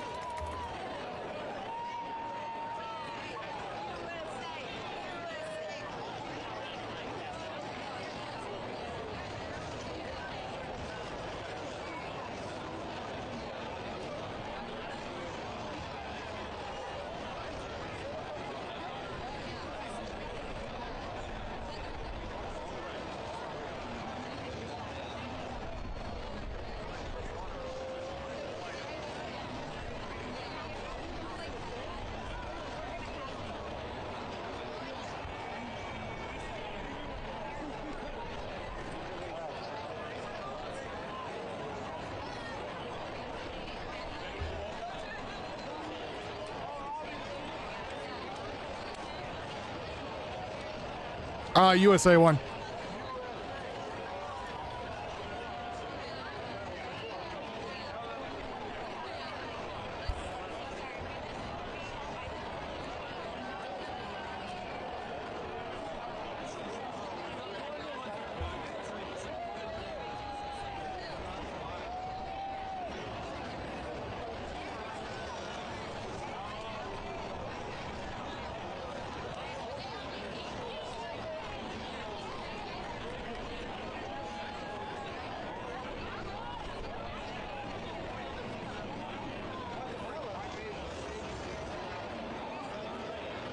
Dinglewood.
I don't know which Coliseum it is. I just know that it's a Coliseum.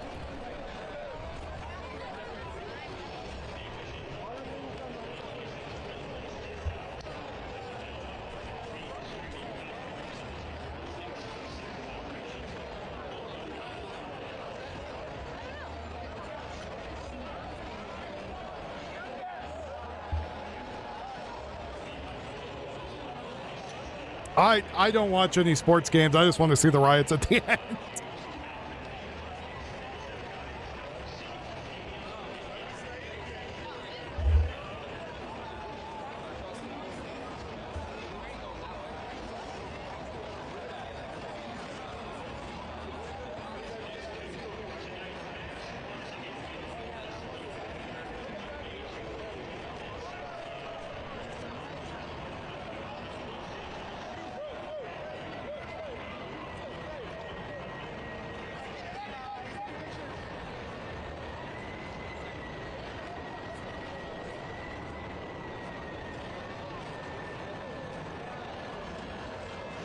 Yeah, gladiatorial fights at the White House. I'm all for it.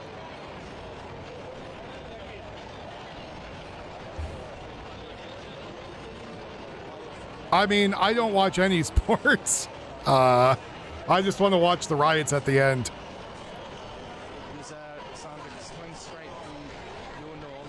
Thanks, Rooster.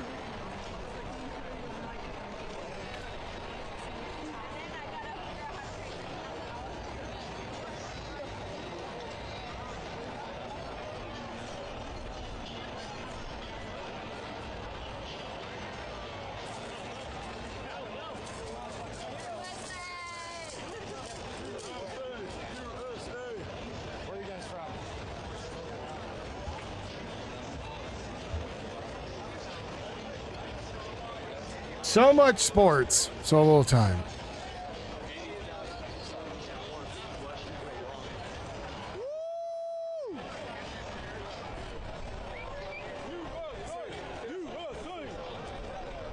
I don't watch sports, so. You guys want to fight about each of your favorite one, that's fine.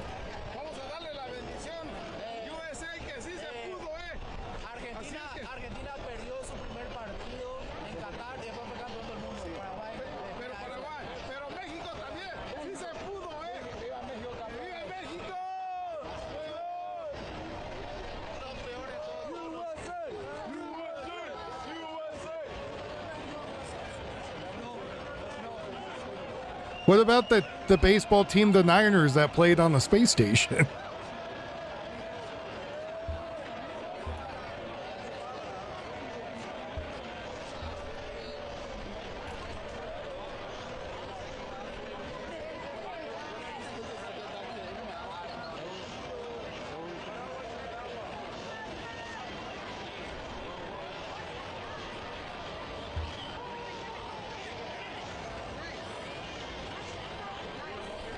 I'm not fighting about anything. I'm making jokes.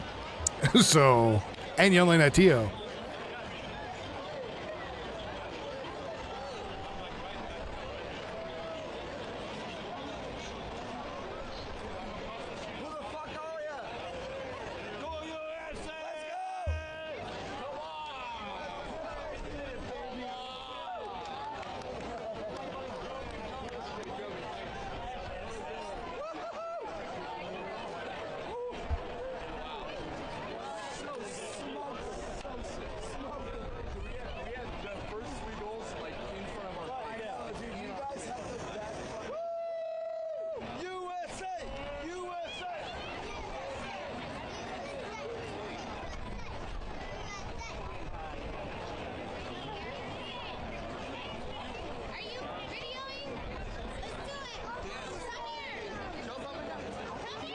Happy birthday!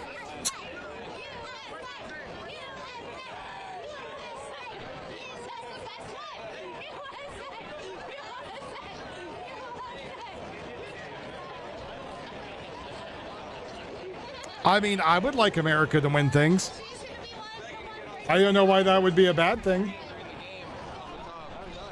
Especially since I don't really watch any of this stuff, so I say that if America wins, that's good. That's all I care about. Look at the joy and brotherhood as a result. That is true.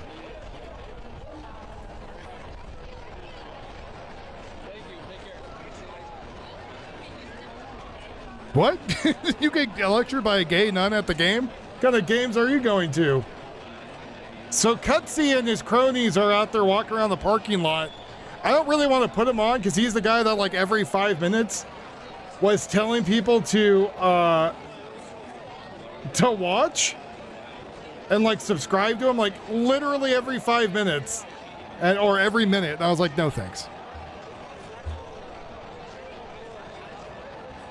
And he's just showing the same image of the parking lot.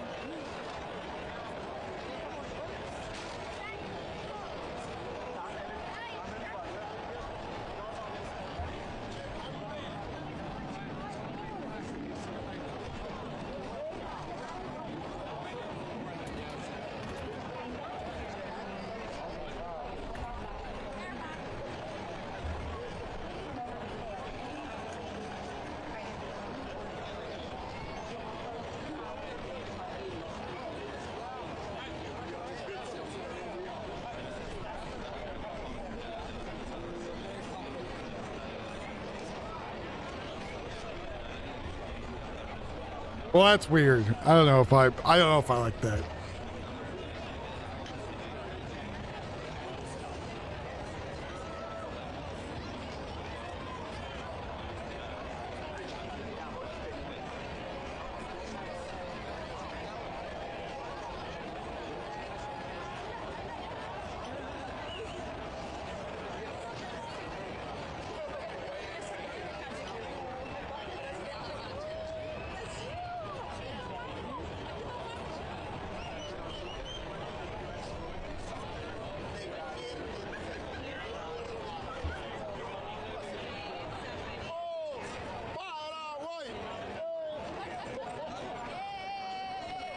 Yes, Yuffie stream is live.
He actually is going to bend over so I'm going to shoot fireworks out of his butt. It's going to be... It's a highlight of the evening.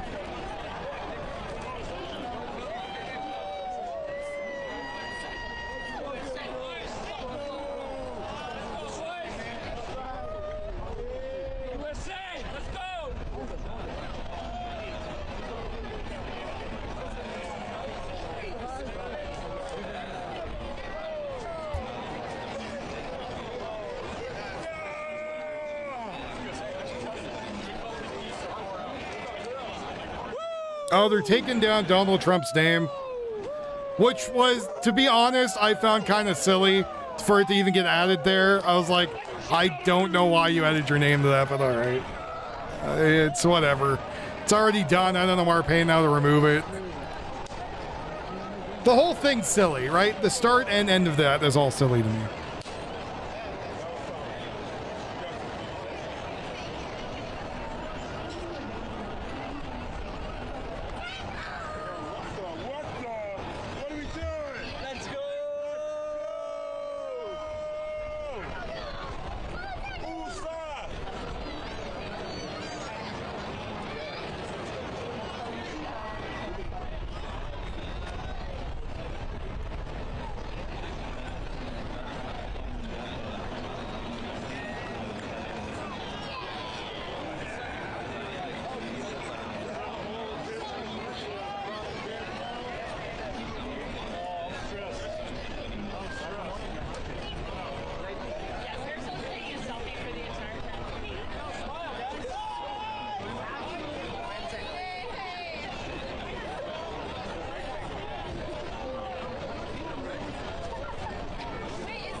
Yeah, I see the whole thing is silly. I'm just like, who cares? Just leave it. It's already there.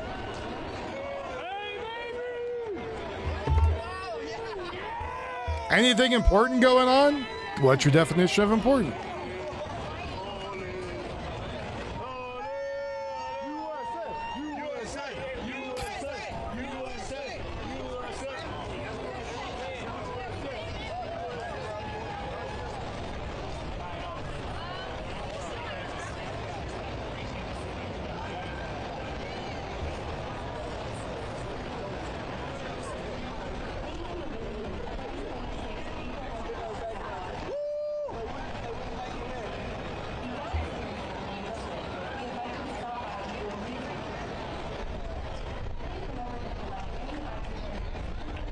What about sports players?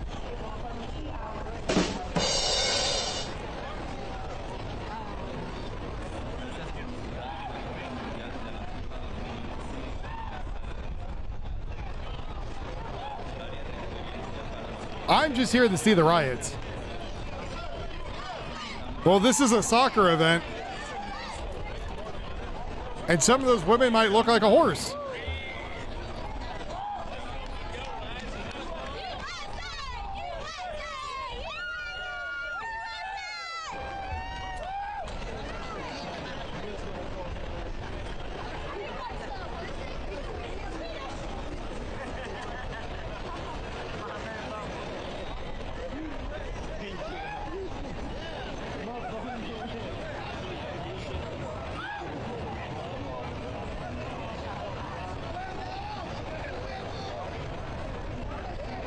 No, it's Los Angeles.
Again, I'm only here to watch the fights. Cage fights in the White House. Jeez, why not the Pope versus the Dalai Lama? I'd watch that. I'll watch the shit out of that.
And America should win it all.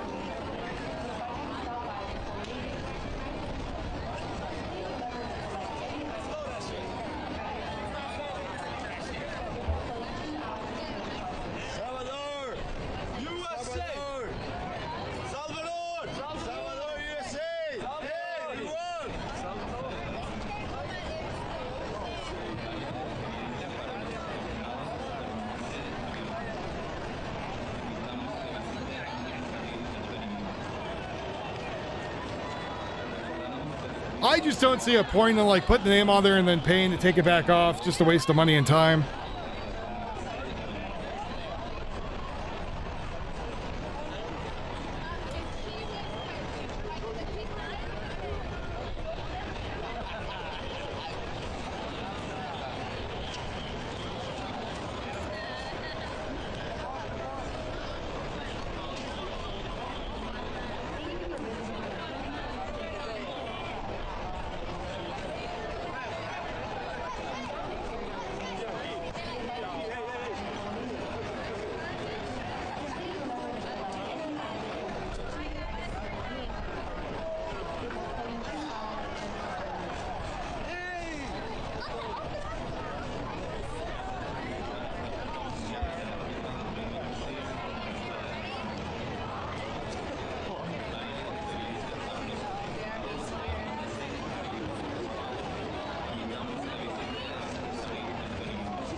I thought you said purgatory.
Mexico fucked up. The U.S. did what Mexico should have done yesterday. What?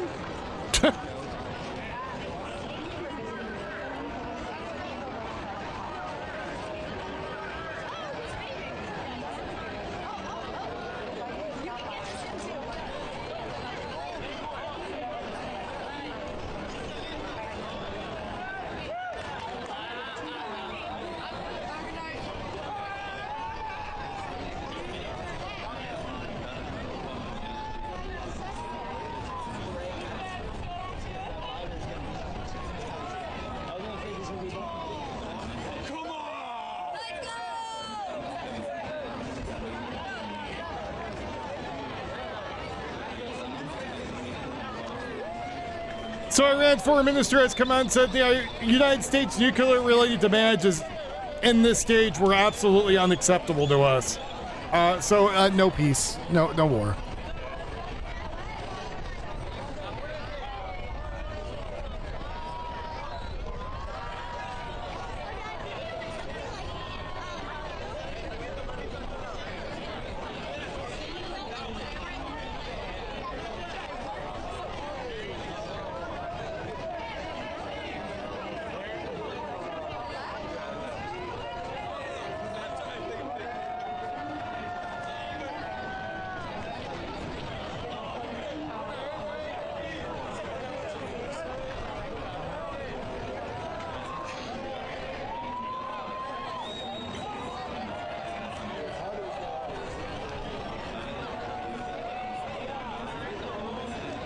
Probably.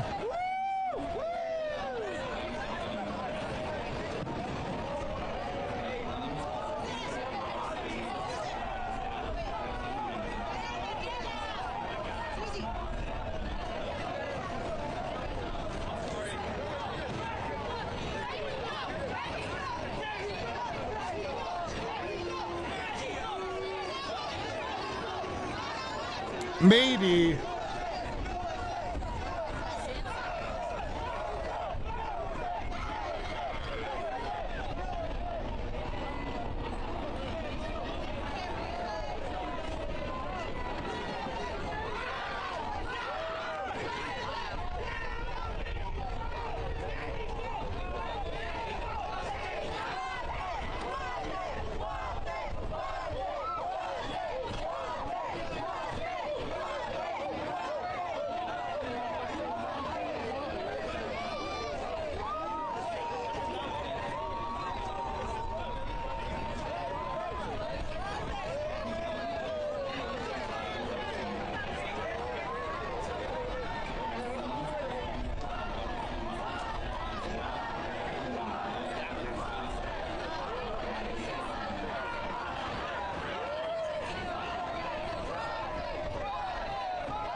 I don't know what Trump's doing with the war thing.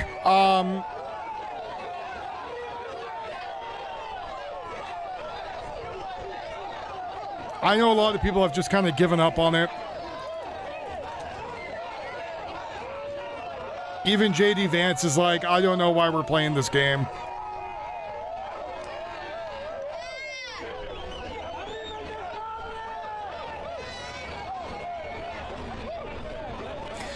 Everything that comes out of Iran is bullshit, yes.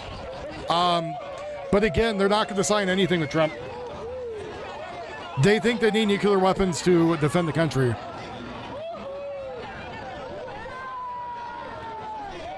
But we know what's going to end up happening if they get them. They're going to attack the surrounding neighborhoods.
Oh, we're waiting for it to pop off. Don't you worry.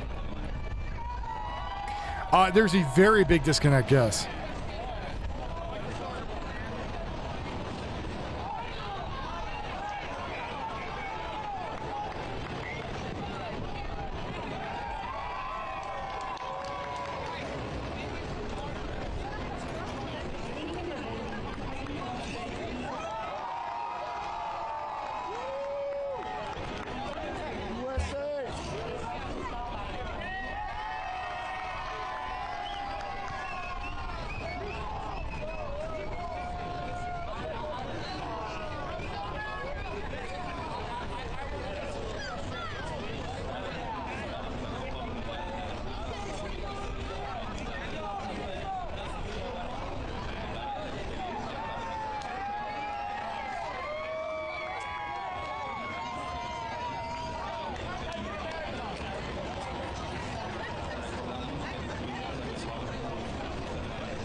Look like people are having a good time, though.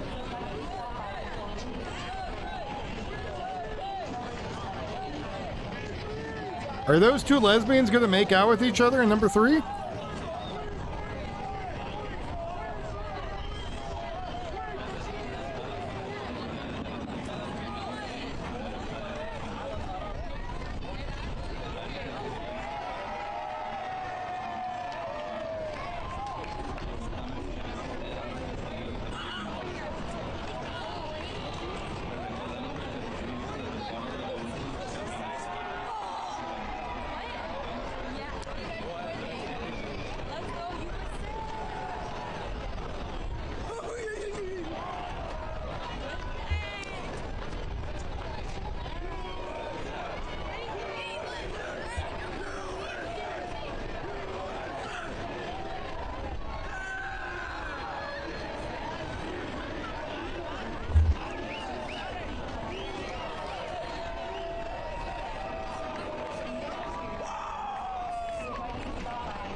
Yeah, Perry said right over soccer championships.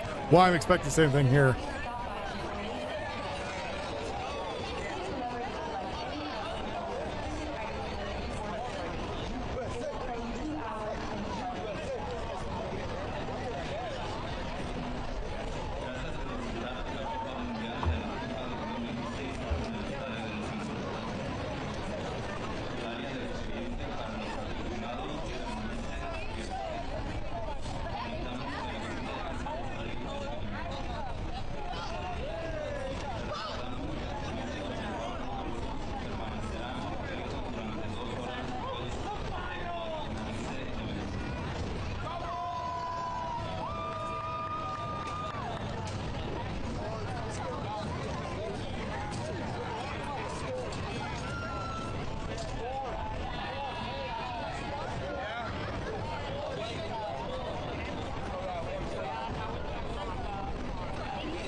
Maybe. It only takes them going out to the major part of the city and being stupid.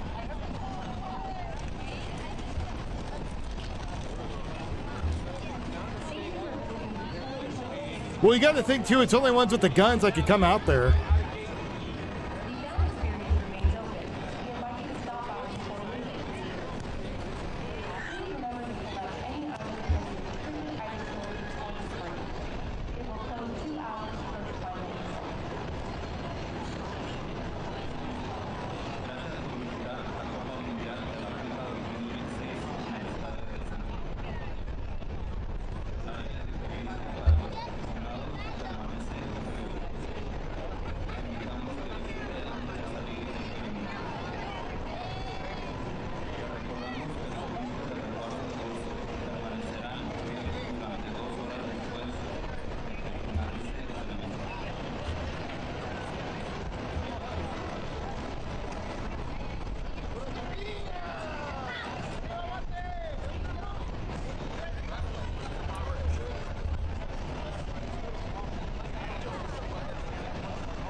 Yeah, it looks pretty good. I was expecting a whole lot more chaos, but again, I think the people that are here have money.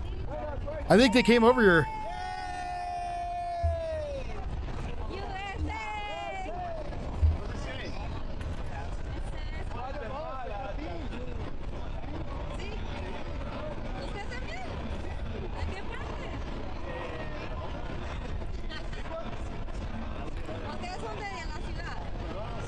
Yeah, I mean, they haven't totally taken it off yet.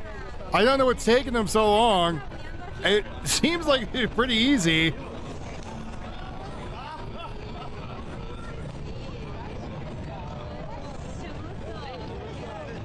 Maybe they were told to halt.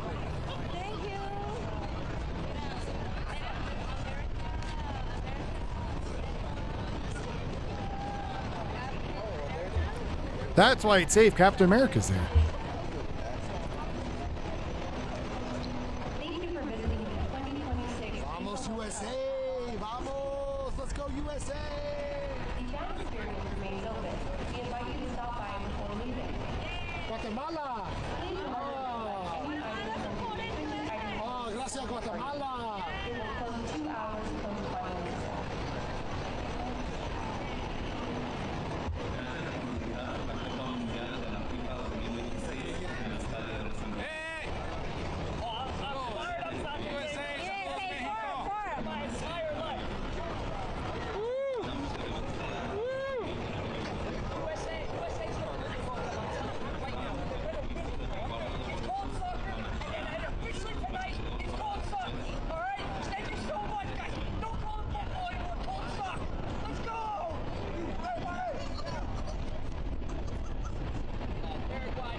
Hello? Where did it go?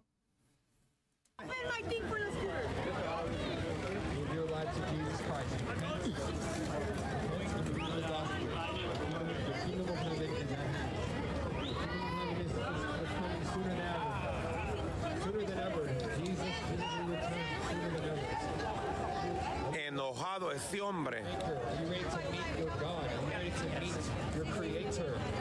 You're ready to stand before God on Judgment Day. That's nice. I got the street preacher out there. You know. This is private property. Dijo. This is private property. Oh, they're starting to get a little boozy. Ahí vienen más buses. Ahí vienen más. ¿Quién va a meter los goles? Pulisic mete un gol. Okay. Weston McKennie otro gol. Y Tyler Adams el tercer gol. Mira, fácil. Get him out of here. Ok, chido, hermano. Yo pienso que va a ganar México a Estados Unidos. México va a ser en penales. ¿Sabes en cuánto tiempo no le ha ganado México a Estados Unidos? ¿Cuánto? Like 3 years, bro. 3 años. 3 años. 3 años que México no le gana a Estados Unidos, ¿en serio? Bueno. El chat va a decir, what they win? 2-0 or something recently. That was el equipo B. El equipo B. Nopal. Hey, yeah, I do got the Nopal look. Okay. My mom and my dad are from Sinaloa, Mexico. I don't give a fuck, though. Puro USA, homie. Hey, hermano. Dale. Está apoyando su patria, pero chido. Yo soy Team Canelo, güey. Team Canelo. Canelo Álvarez. El que no le pudo ganar a Crawford. Ese. A la bestia, güey. El Crawford que subió dos weight classes y le ganó a Canelo. Canelo. Oh, shit, güey. ¿Sí o no? ¿Ese Canelo o otro? Ese Canelo mero. El que le ganó a vivo. ¿Tú crees que los boxeadores estadounidenses son mejores que los mexicanos? Lejos. Sí. Mira. El Teofimo Lopez, and Ryan Garcia. All of those guys. They haven't lost 2 times. Okay. Like Canelo. Canelo lost 2 times already. No. 3. Okay. Mayweather, I won't even count that. Bivol, Crawford. Those bums, bro. Those bums. Mira, yo a Crawford me lo chingo en aquel momento. Mira, así.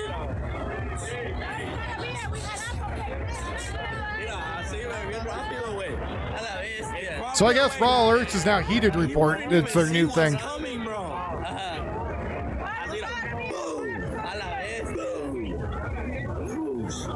Mira, Crawford, güey. No. Dale, hermano. Un gustazo, hermano. Aquí, saluditos. ¿Cómo te llamas? Ven el gringo. De repente van a sacar muchos clips. Dale. Yo puros facts algo. ¿Puros factos hablas tú? Puros factos. Ok. Vamos a ver qué piensa cuando suban los clips, que el público decida, a ver qué dice el público, para que haga un... All right, folks. I've got no donations in 4 hours. There ain't shit going on. I'm calling it a night for now. If anything happens, I can come back on later.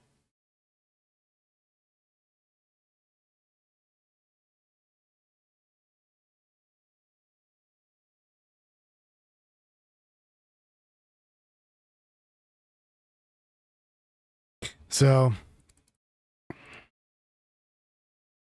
yeah. You sent a coffee just now, did you? Hold on, let me check.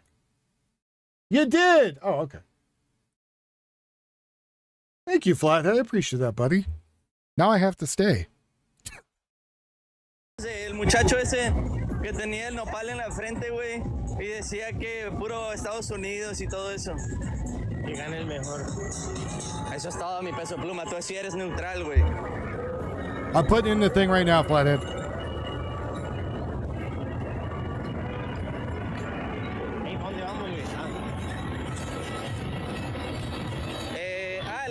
allá, ¿no? Vamos al Me estadio, too. ¿o qué?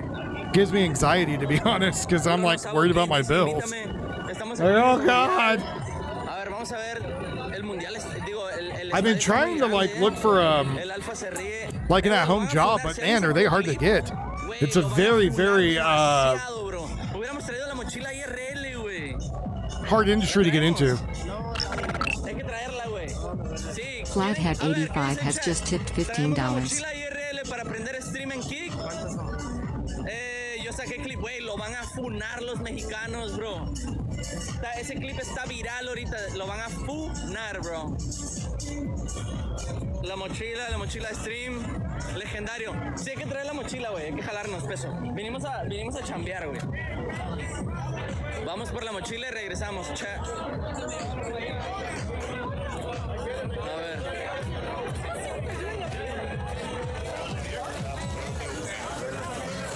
Ya mamó. A ver, stop line, dice el Antonio. ¿De qué? ¿Mentir de qué, bro? No estoy mintiendo de nada.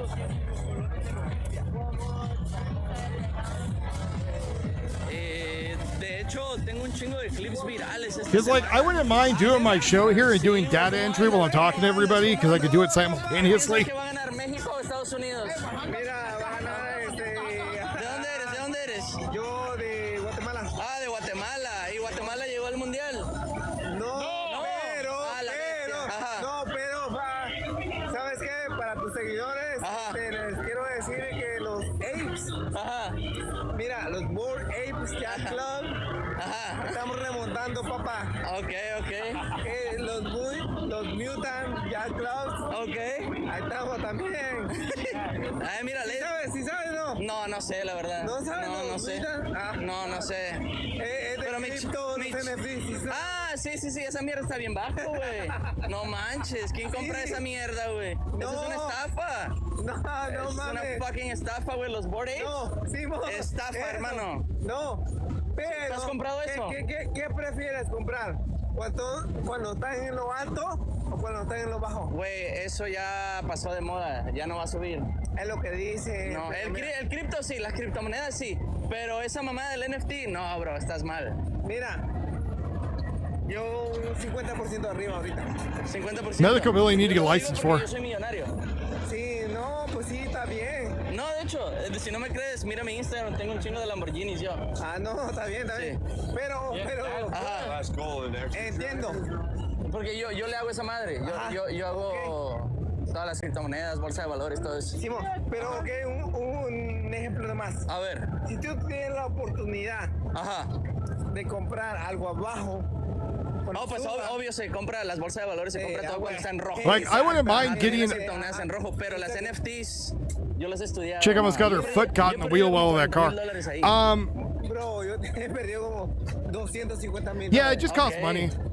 Pero.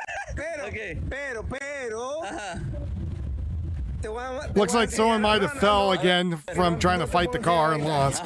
Lo que he ganado. Okay.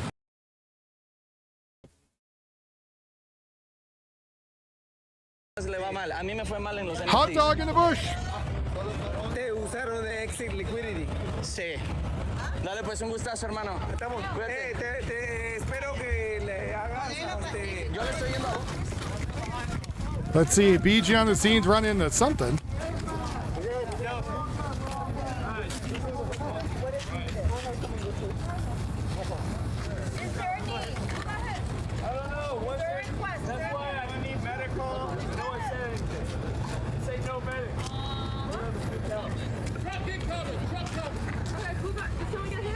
Yeah, at least two. Down here, I don't know where they're at now. We're down here. They're up and off of this.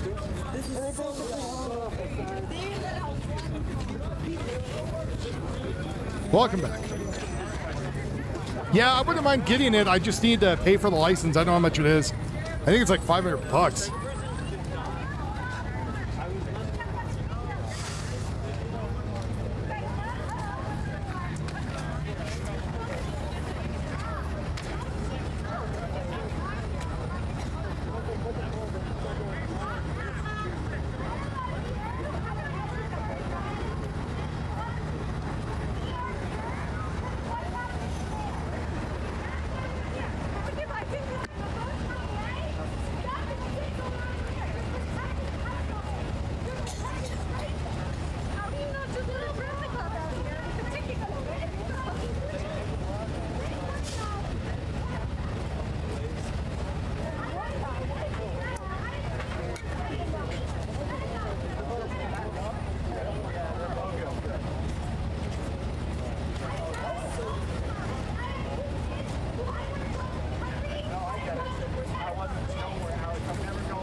my God!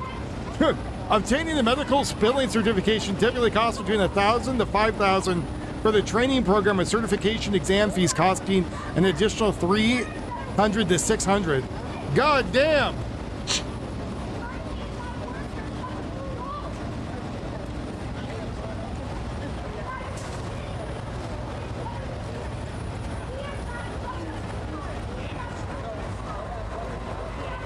That's pricey.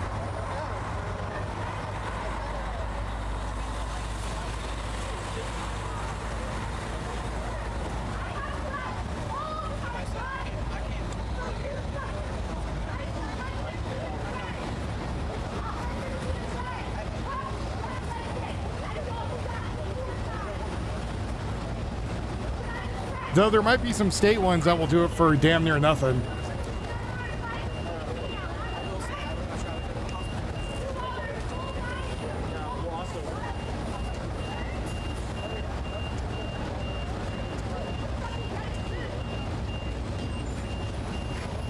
Yeah, Weston? But you still need the cert, right?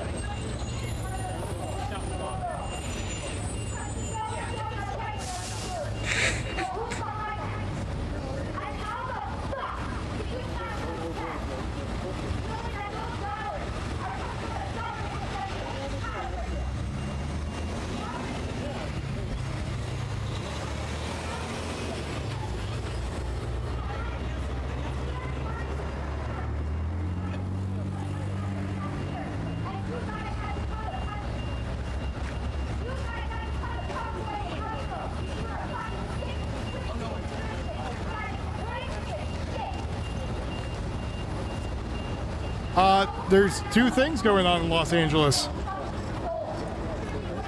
We're waiting to see if anything breaks out.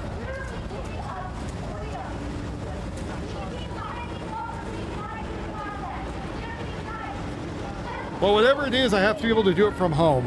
But if I can get that, I'll be down.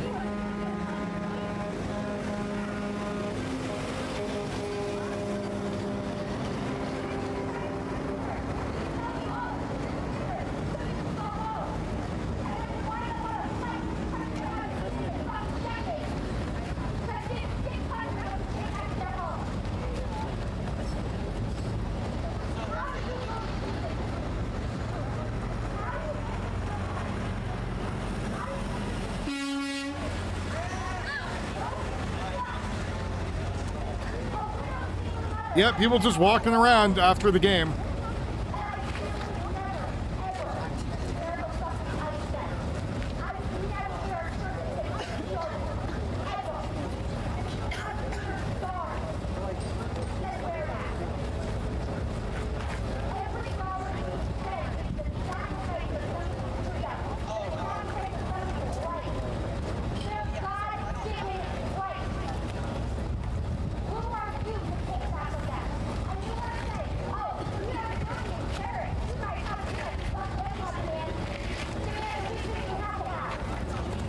Yeah, well, maybe I'll look to see what I can do. Yeah, I think Oregon's a little bit different from what I'm reading right now, but I'm not opposed to it.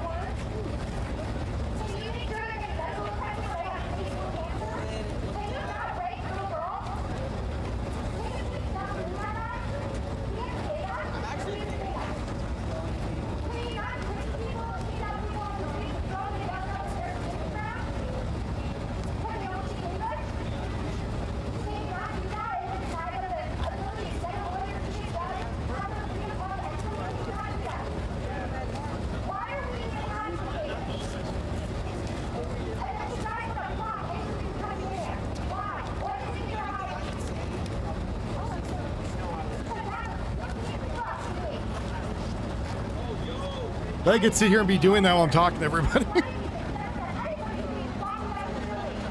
What are you doing? Oh, paperwork.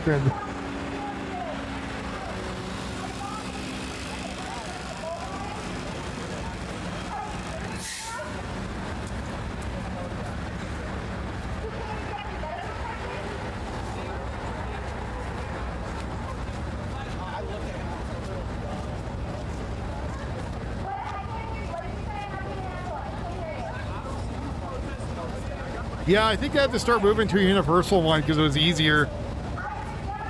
Probably was a big pain in the butt otherwise. All right, folks, let's try to make it to 50 tonight. I'll be happy at 50. We got my account out of the negative yesterday, which is good.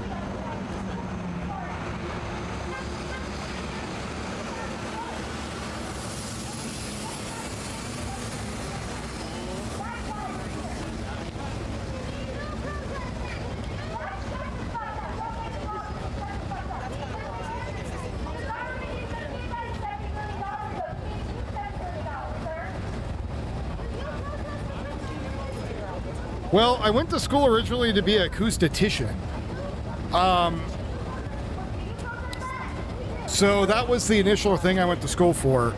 And then halfway through, I had people be like, hey, do you want to be an audio engineer? I went to that for music and entertainment. Signal processing is part of that. But no cryptograph stuff.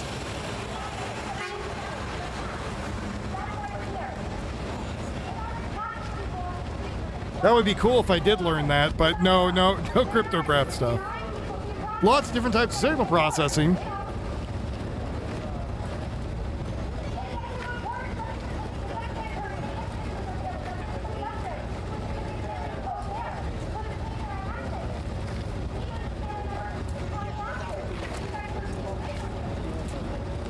Especially with analog gear. Favorite thing is when I used to teach new students about audio engineering, I used to ask them what a transducer was.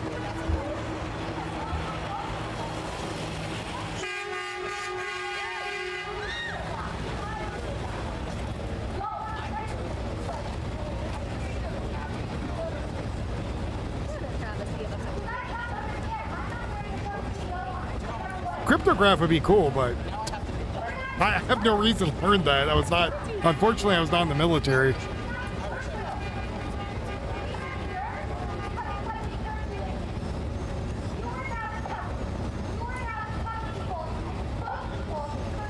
Mythology?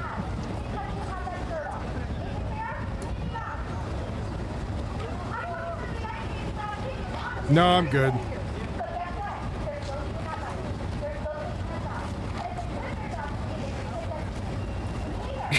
No, man, I don't know much about sonar, unfortunately. I wish I did, that'd be cool, but I don't.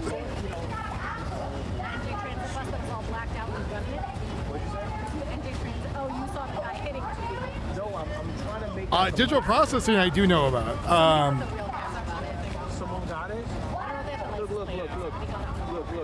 But I think it's a different thing than you're looking for.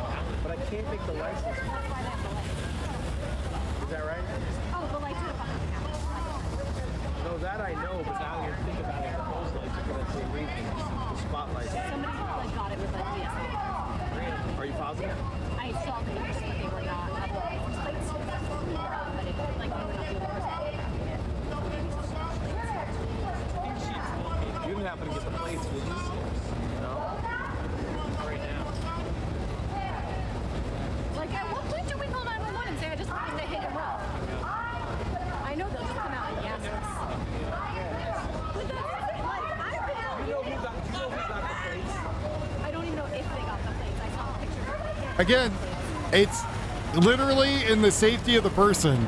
The person, if you're blocking traffic and trying to assault them and they run you over, there's already been Supreme Court that's done that and said, hey, look, yeah, you're trying to assault somebody, it's self-defense.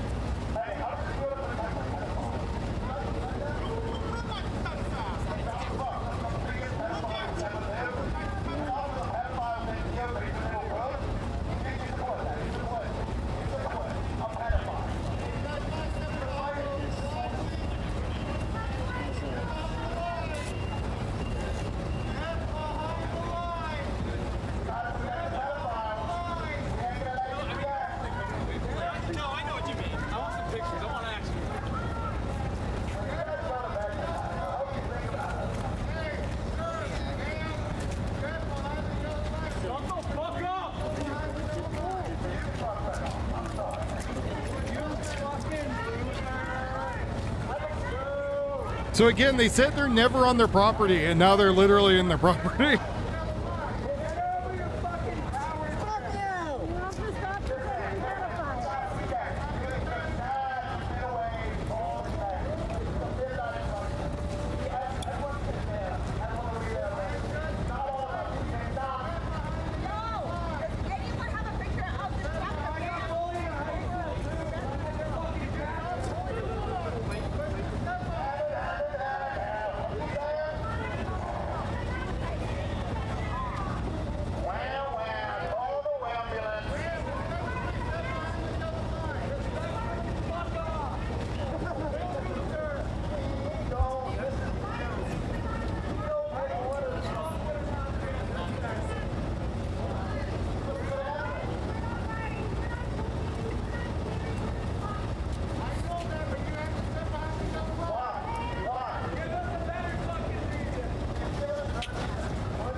I don't know if you ever got arrested.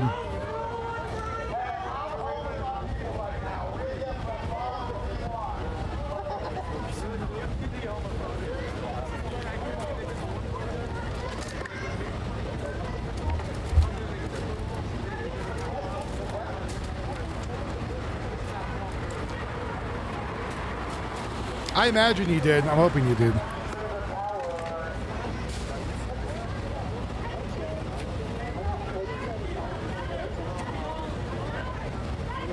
But honestly, for the life of me, I don't remember.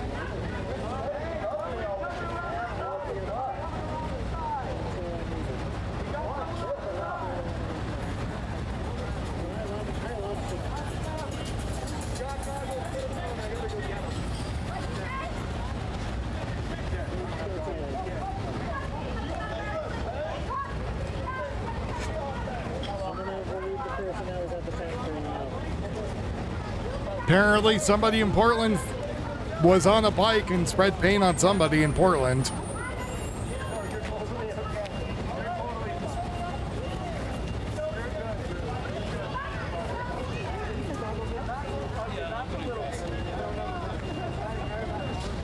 It was about the soccer game.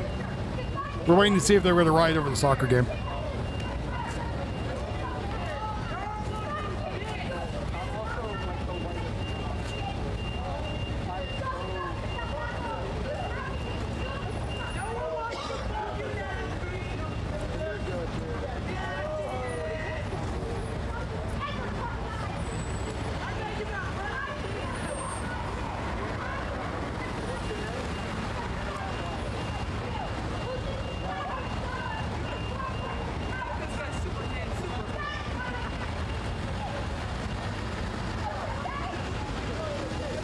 Believe it or not, majority of them kept their cool.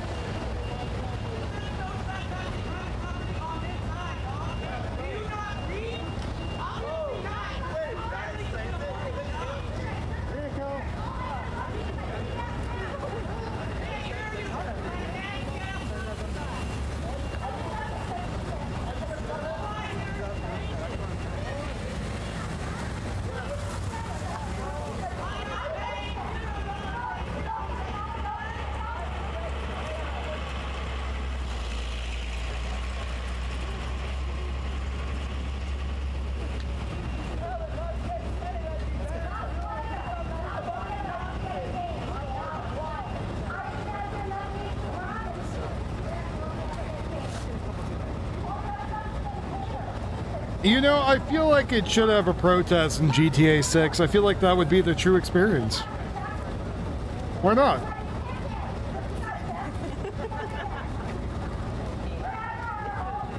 So far, they've been pretty calm and chill.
Should have paid the other team to lose.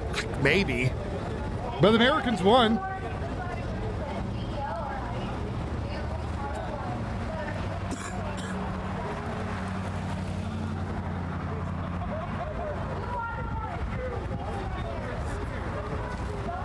I'm actually personally not a fan of I'm not a fan of the GTA games. It's not my thing. I'm not into the stories. I grew up around the ghetto. That was enough for me.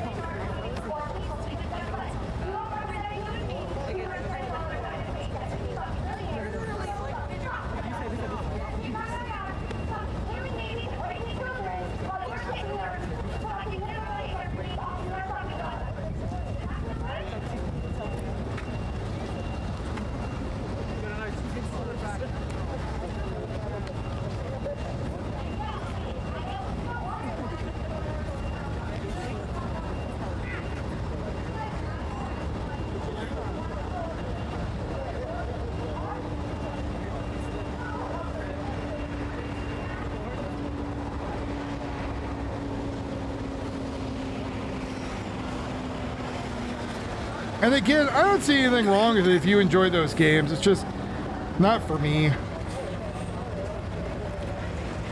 What I really want is another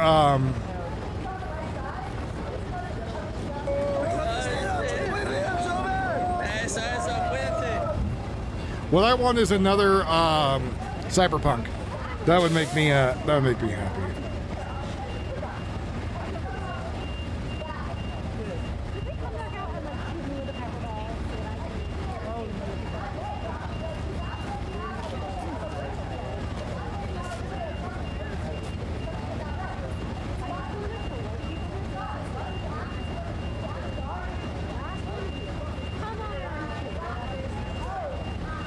Yes, it has been announced. I'm very excited.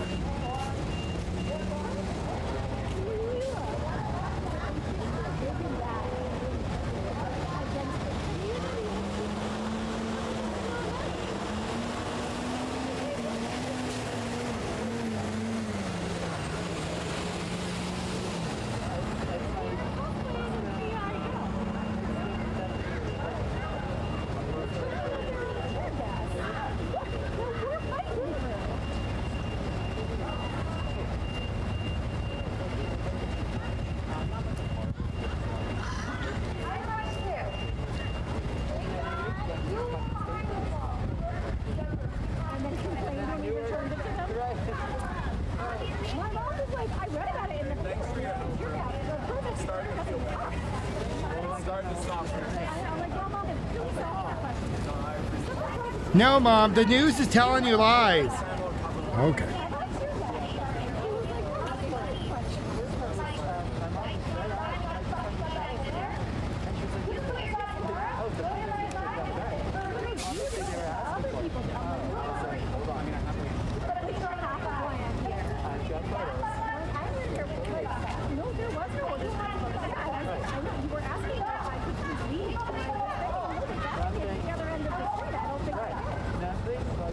I saw Alien Isolation 2 announced. I saw Project CD Red is very much trying to hype up.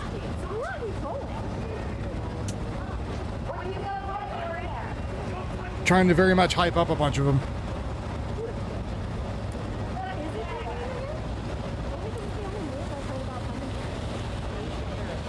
The last game I played was not Cyberpunk, was Star Citizen last night. And then my back was killing me, so I went and laid down.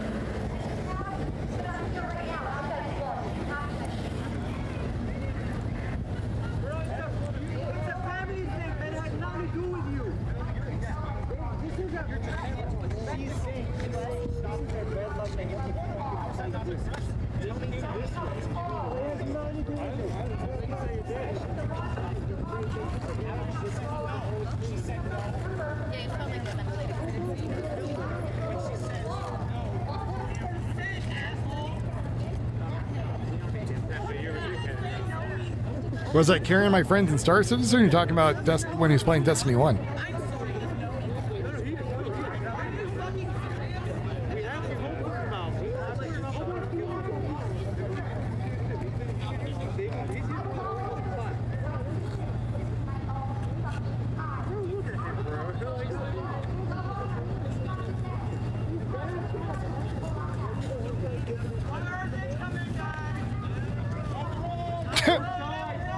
Yes, exactly.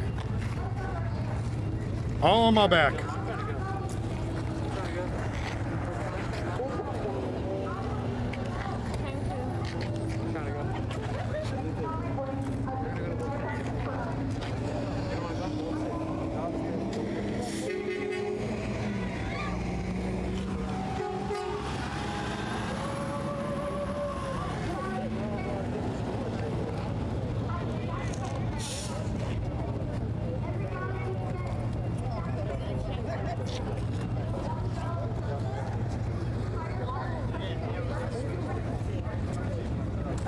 What's outside my spaceship?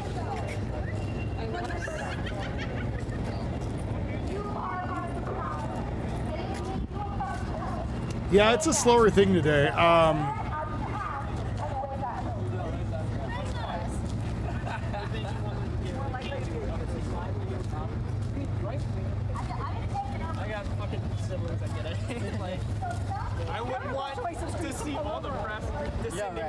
But I'm here regardless.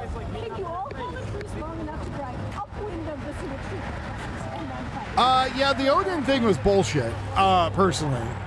I think putting the ship out for $5,000 is showing that they just want spaceship collectors, not really players. Which, you know, is just very irritating.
So now they're talking about literally assaulting the federal agents.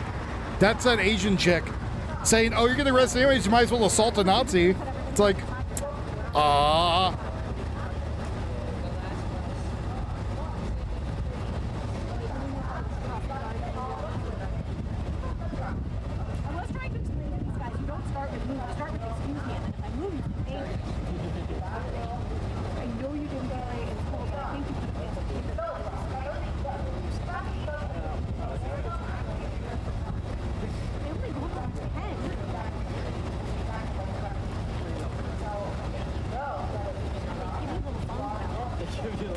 well, and like for me, I think Squadron 42 is going to be a huge letdown, right? I think it's going to be a game that boomers were wanting from back in the day. So it's going to be very like A to B to C to D, right? There's going to be no room to actually go do anything else. And I think it's going to be very, very like holding your hand through the whole game. Nope, still not out yet.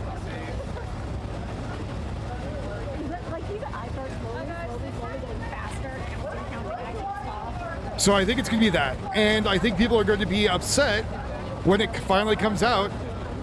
And it's going to piss off both people who are playing it, right? Squadron 42 people are going to be unhappy that we're wanting a first-person, in-depth game, which it's not going to be. Because it was supposed to be a part 1, then part 2 and 3, which is not going to happen, I don't think, either.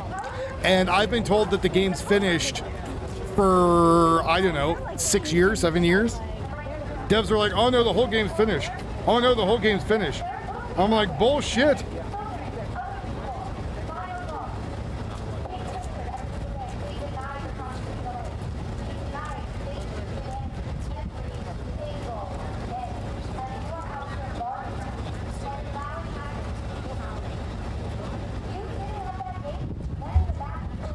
Right, and then the open end game was supposed to be Star Citizen, where they were like, oh, we're gonna give you 100 systems. But do you realize how many, stellar bodies are within our own solar system? The number may amaze you.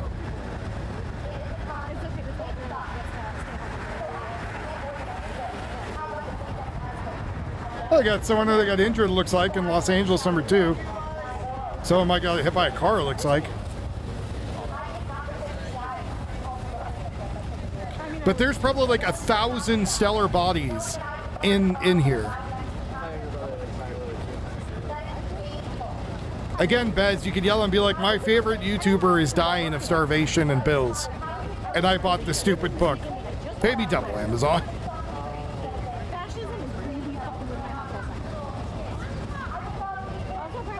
Now the excuse is GTA is releasing.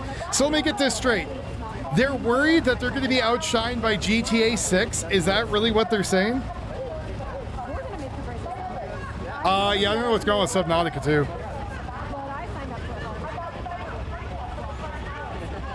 Nice. That's only if they give you double.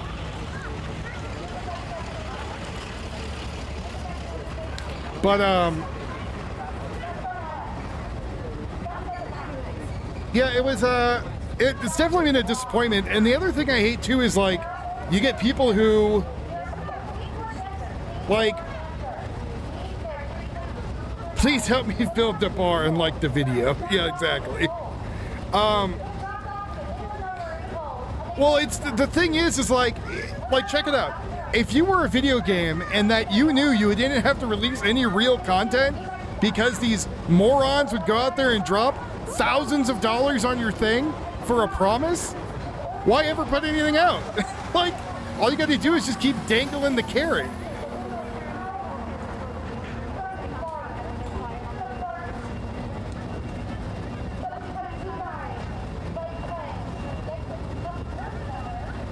Cam 2 looks like someone that got hit by a car in Los Angeles. It's all in Spanish. Hey, Carlos. But yeah, so you got people out there, maybe got drunk and passed out, but they have their arm in the sling. But again, I went out there, I was like, you know, the other thing you could do, which is what every other video game does, is gives you a color palette and that you could just paint your ship whatever the hell colors you wanted, right? Instead of selling like $20 just for a paint job, which is to me a ripoff, right? I think that's a horrible ripoff for players. Oh, you want a certain color? $20.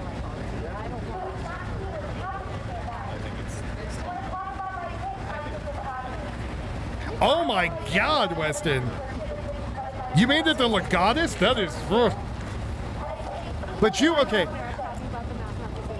Like, the only ship I would really want in the whole game is the Javelin. Yeah, that's like, well, I'm gonna try to get in game. Yeah, so they say, well, every ship you can buy in game, which is not true. There's certain ships you will never be able to buy in game. Yeah, they ruined COD with all that crap, yeah. I think it's important that we know. I know plenty of people. The video game industry has gotten very greedy.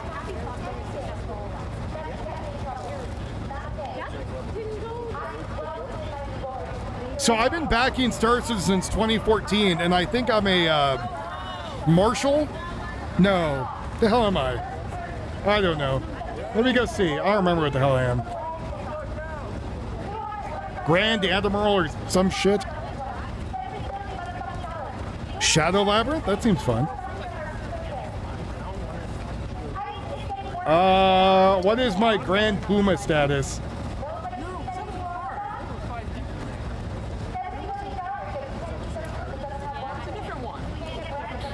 Let's see. That was just one of the signs along the way. Got a Jav, but don't have an Idris. I mean, the Javelin I think would be fine. I don't think you're going to want an Idris anymore. Have you played and ran around the Idris? It's not very, I don't know. I was not very impressed with it.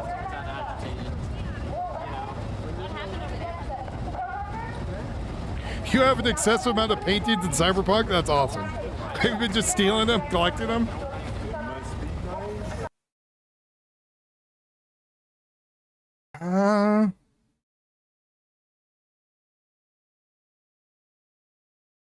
Yeah, I would say people shouldn't buy stuff in games until, like, there's something to actually do. Oh, nice. Maybe I should join you guys on your crew ops. Let's see. What the hell am I? Planned. Where do I find this thing?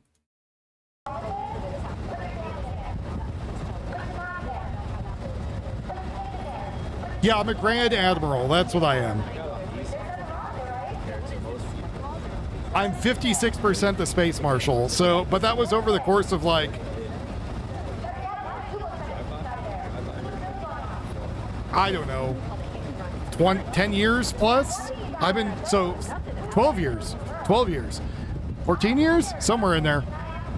2014 is when I had my account.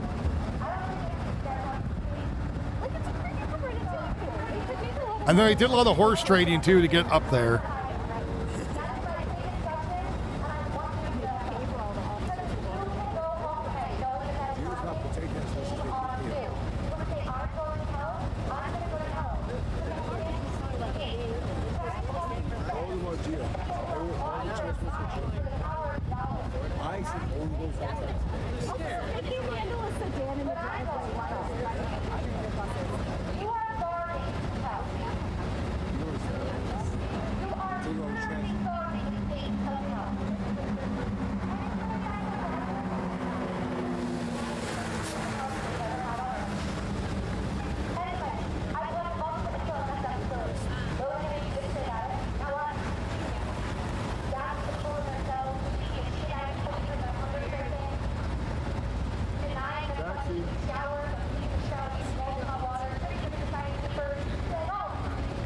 Oh, it sounds good.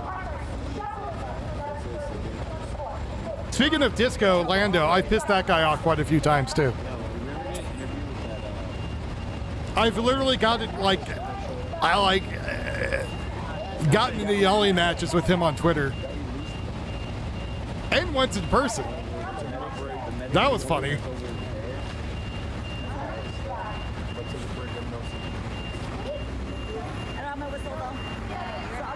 Spacecraft? The hell is spacecraft? Dark and Scene 3D is pretty cool and free. I'll look it up. Actually, you know what I've been going back and playing is No Man's Sky. Because I just kind of like sitting there building spaceships. Like, and just chilling out. It's fun and relaxing.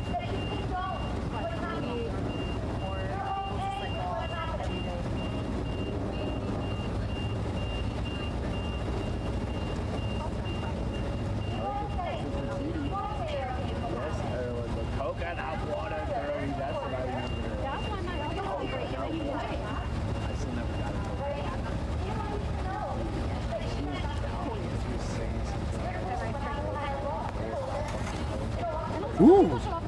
Okay, I'm gonna have to look that up. I wouldn't mind looking up that game. That sounds cool. Also, I might start playing Elite and Dangerous again. I want to get so I have an Oculus Rift, the old one. I think it still works. And I want to pop that into my computer and then play, get my flight controls on and play Elite and Dangerous again, because that game was fun. Like, especially in VR. Man, was it awesome.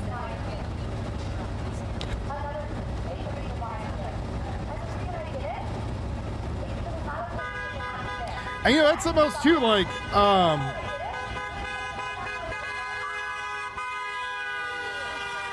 that's something else too, which is cool. Hey, thank you for the €5, brother. Video game controller jumps up and down excitedly.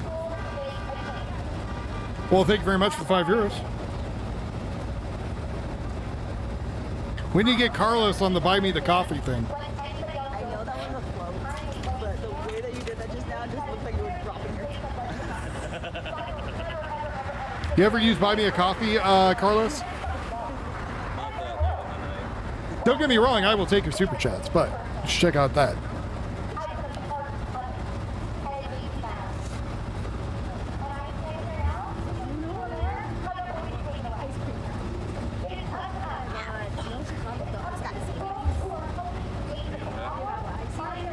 Here's the thing. I check my fingers. I'm like, are my fingers good? They're good. Okay, my eye is itchy. I really want to. That was a bad idea. I would not.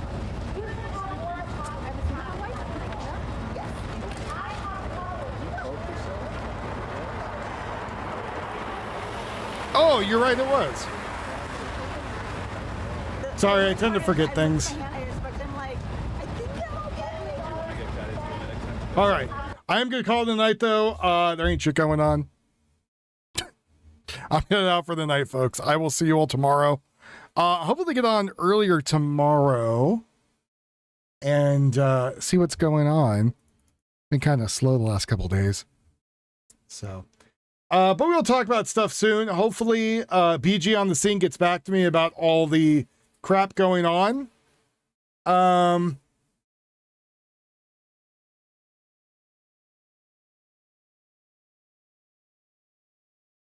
And yeah, so you have a good rest of the night, everybody. Take care. I love you all. And I hope to see all of you. I hope to see all of you tomorrow. Have a very fantastic night tonight. Go over to the Eufy's channel. I'll be in there. Probably hanging out for a little bit. So, somebody wants to drop Eufy's link.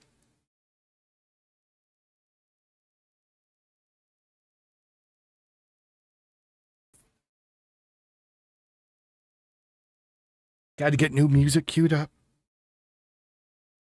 Let's see. Where's my wife's channel? Wife, where's your channel? There we go. I don't know what the hell she's working on. I think she's working on art today. There's my wife's channel. I'll be there hanging out if you guys want to chat. You have a good night, everyone. Take it easy. Love you all.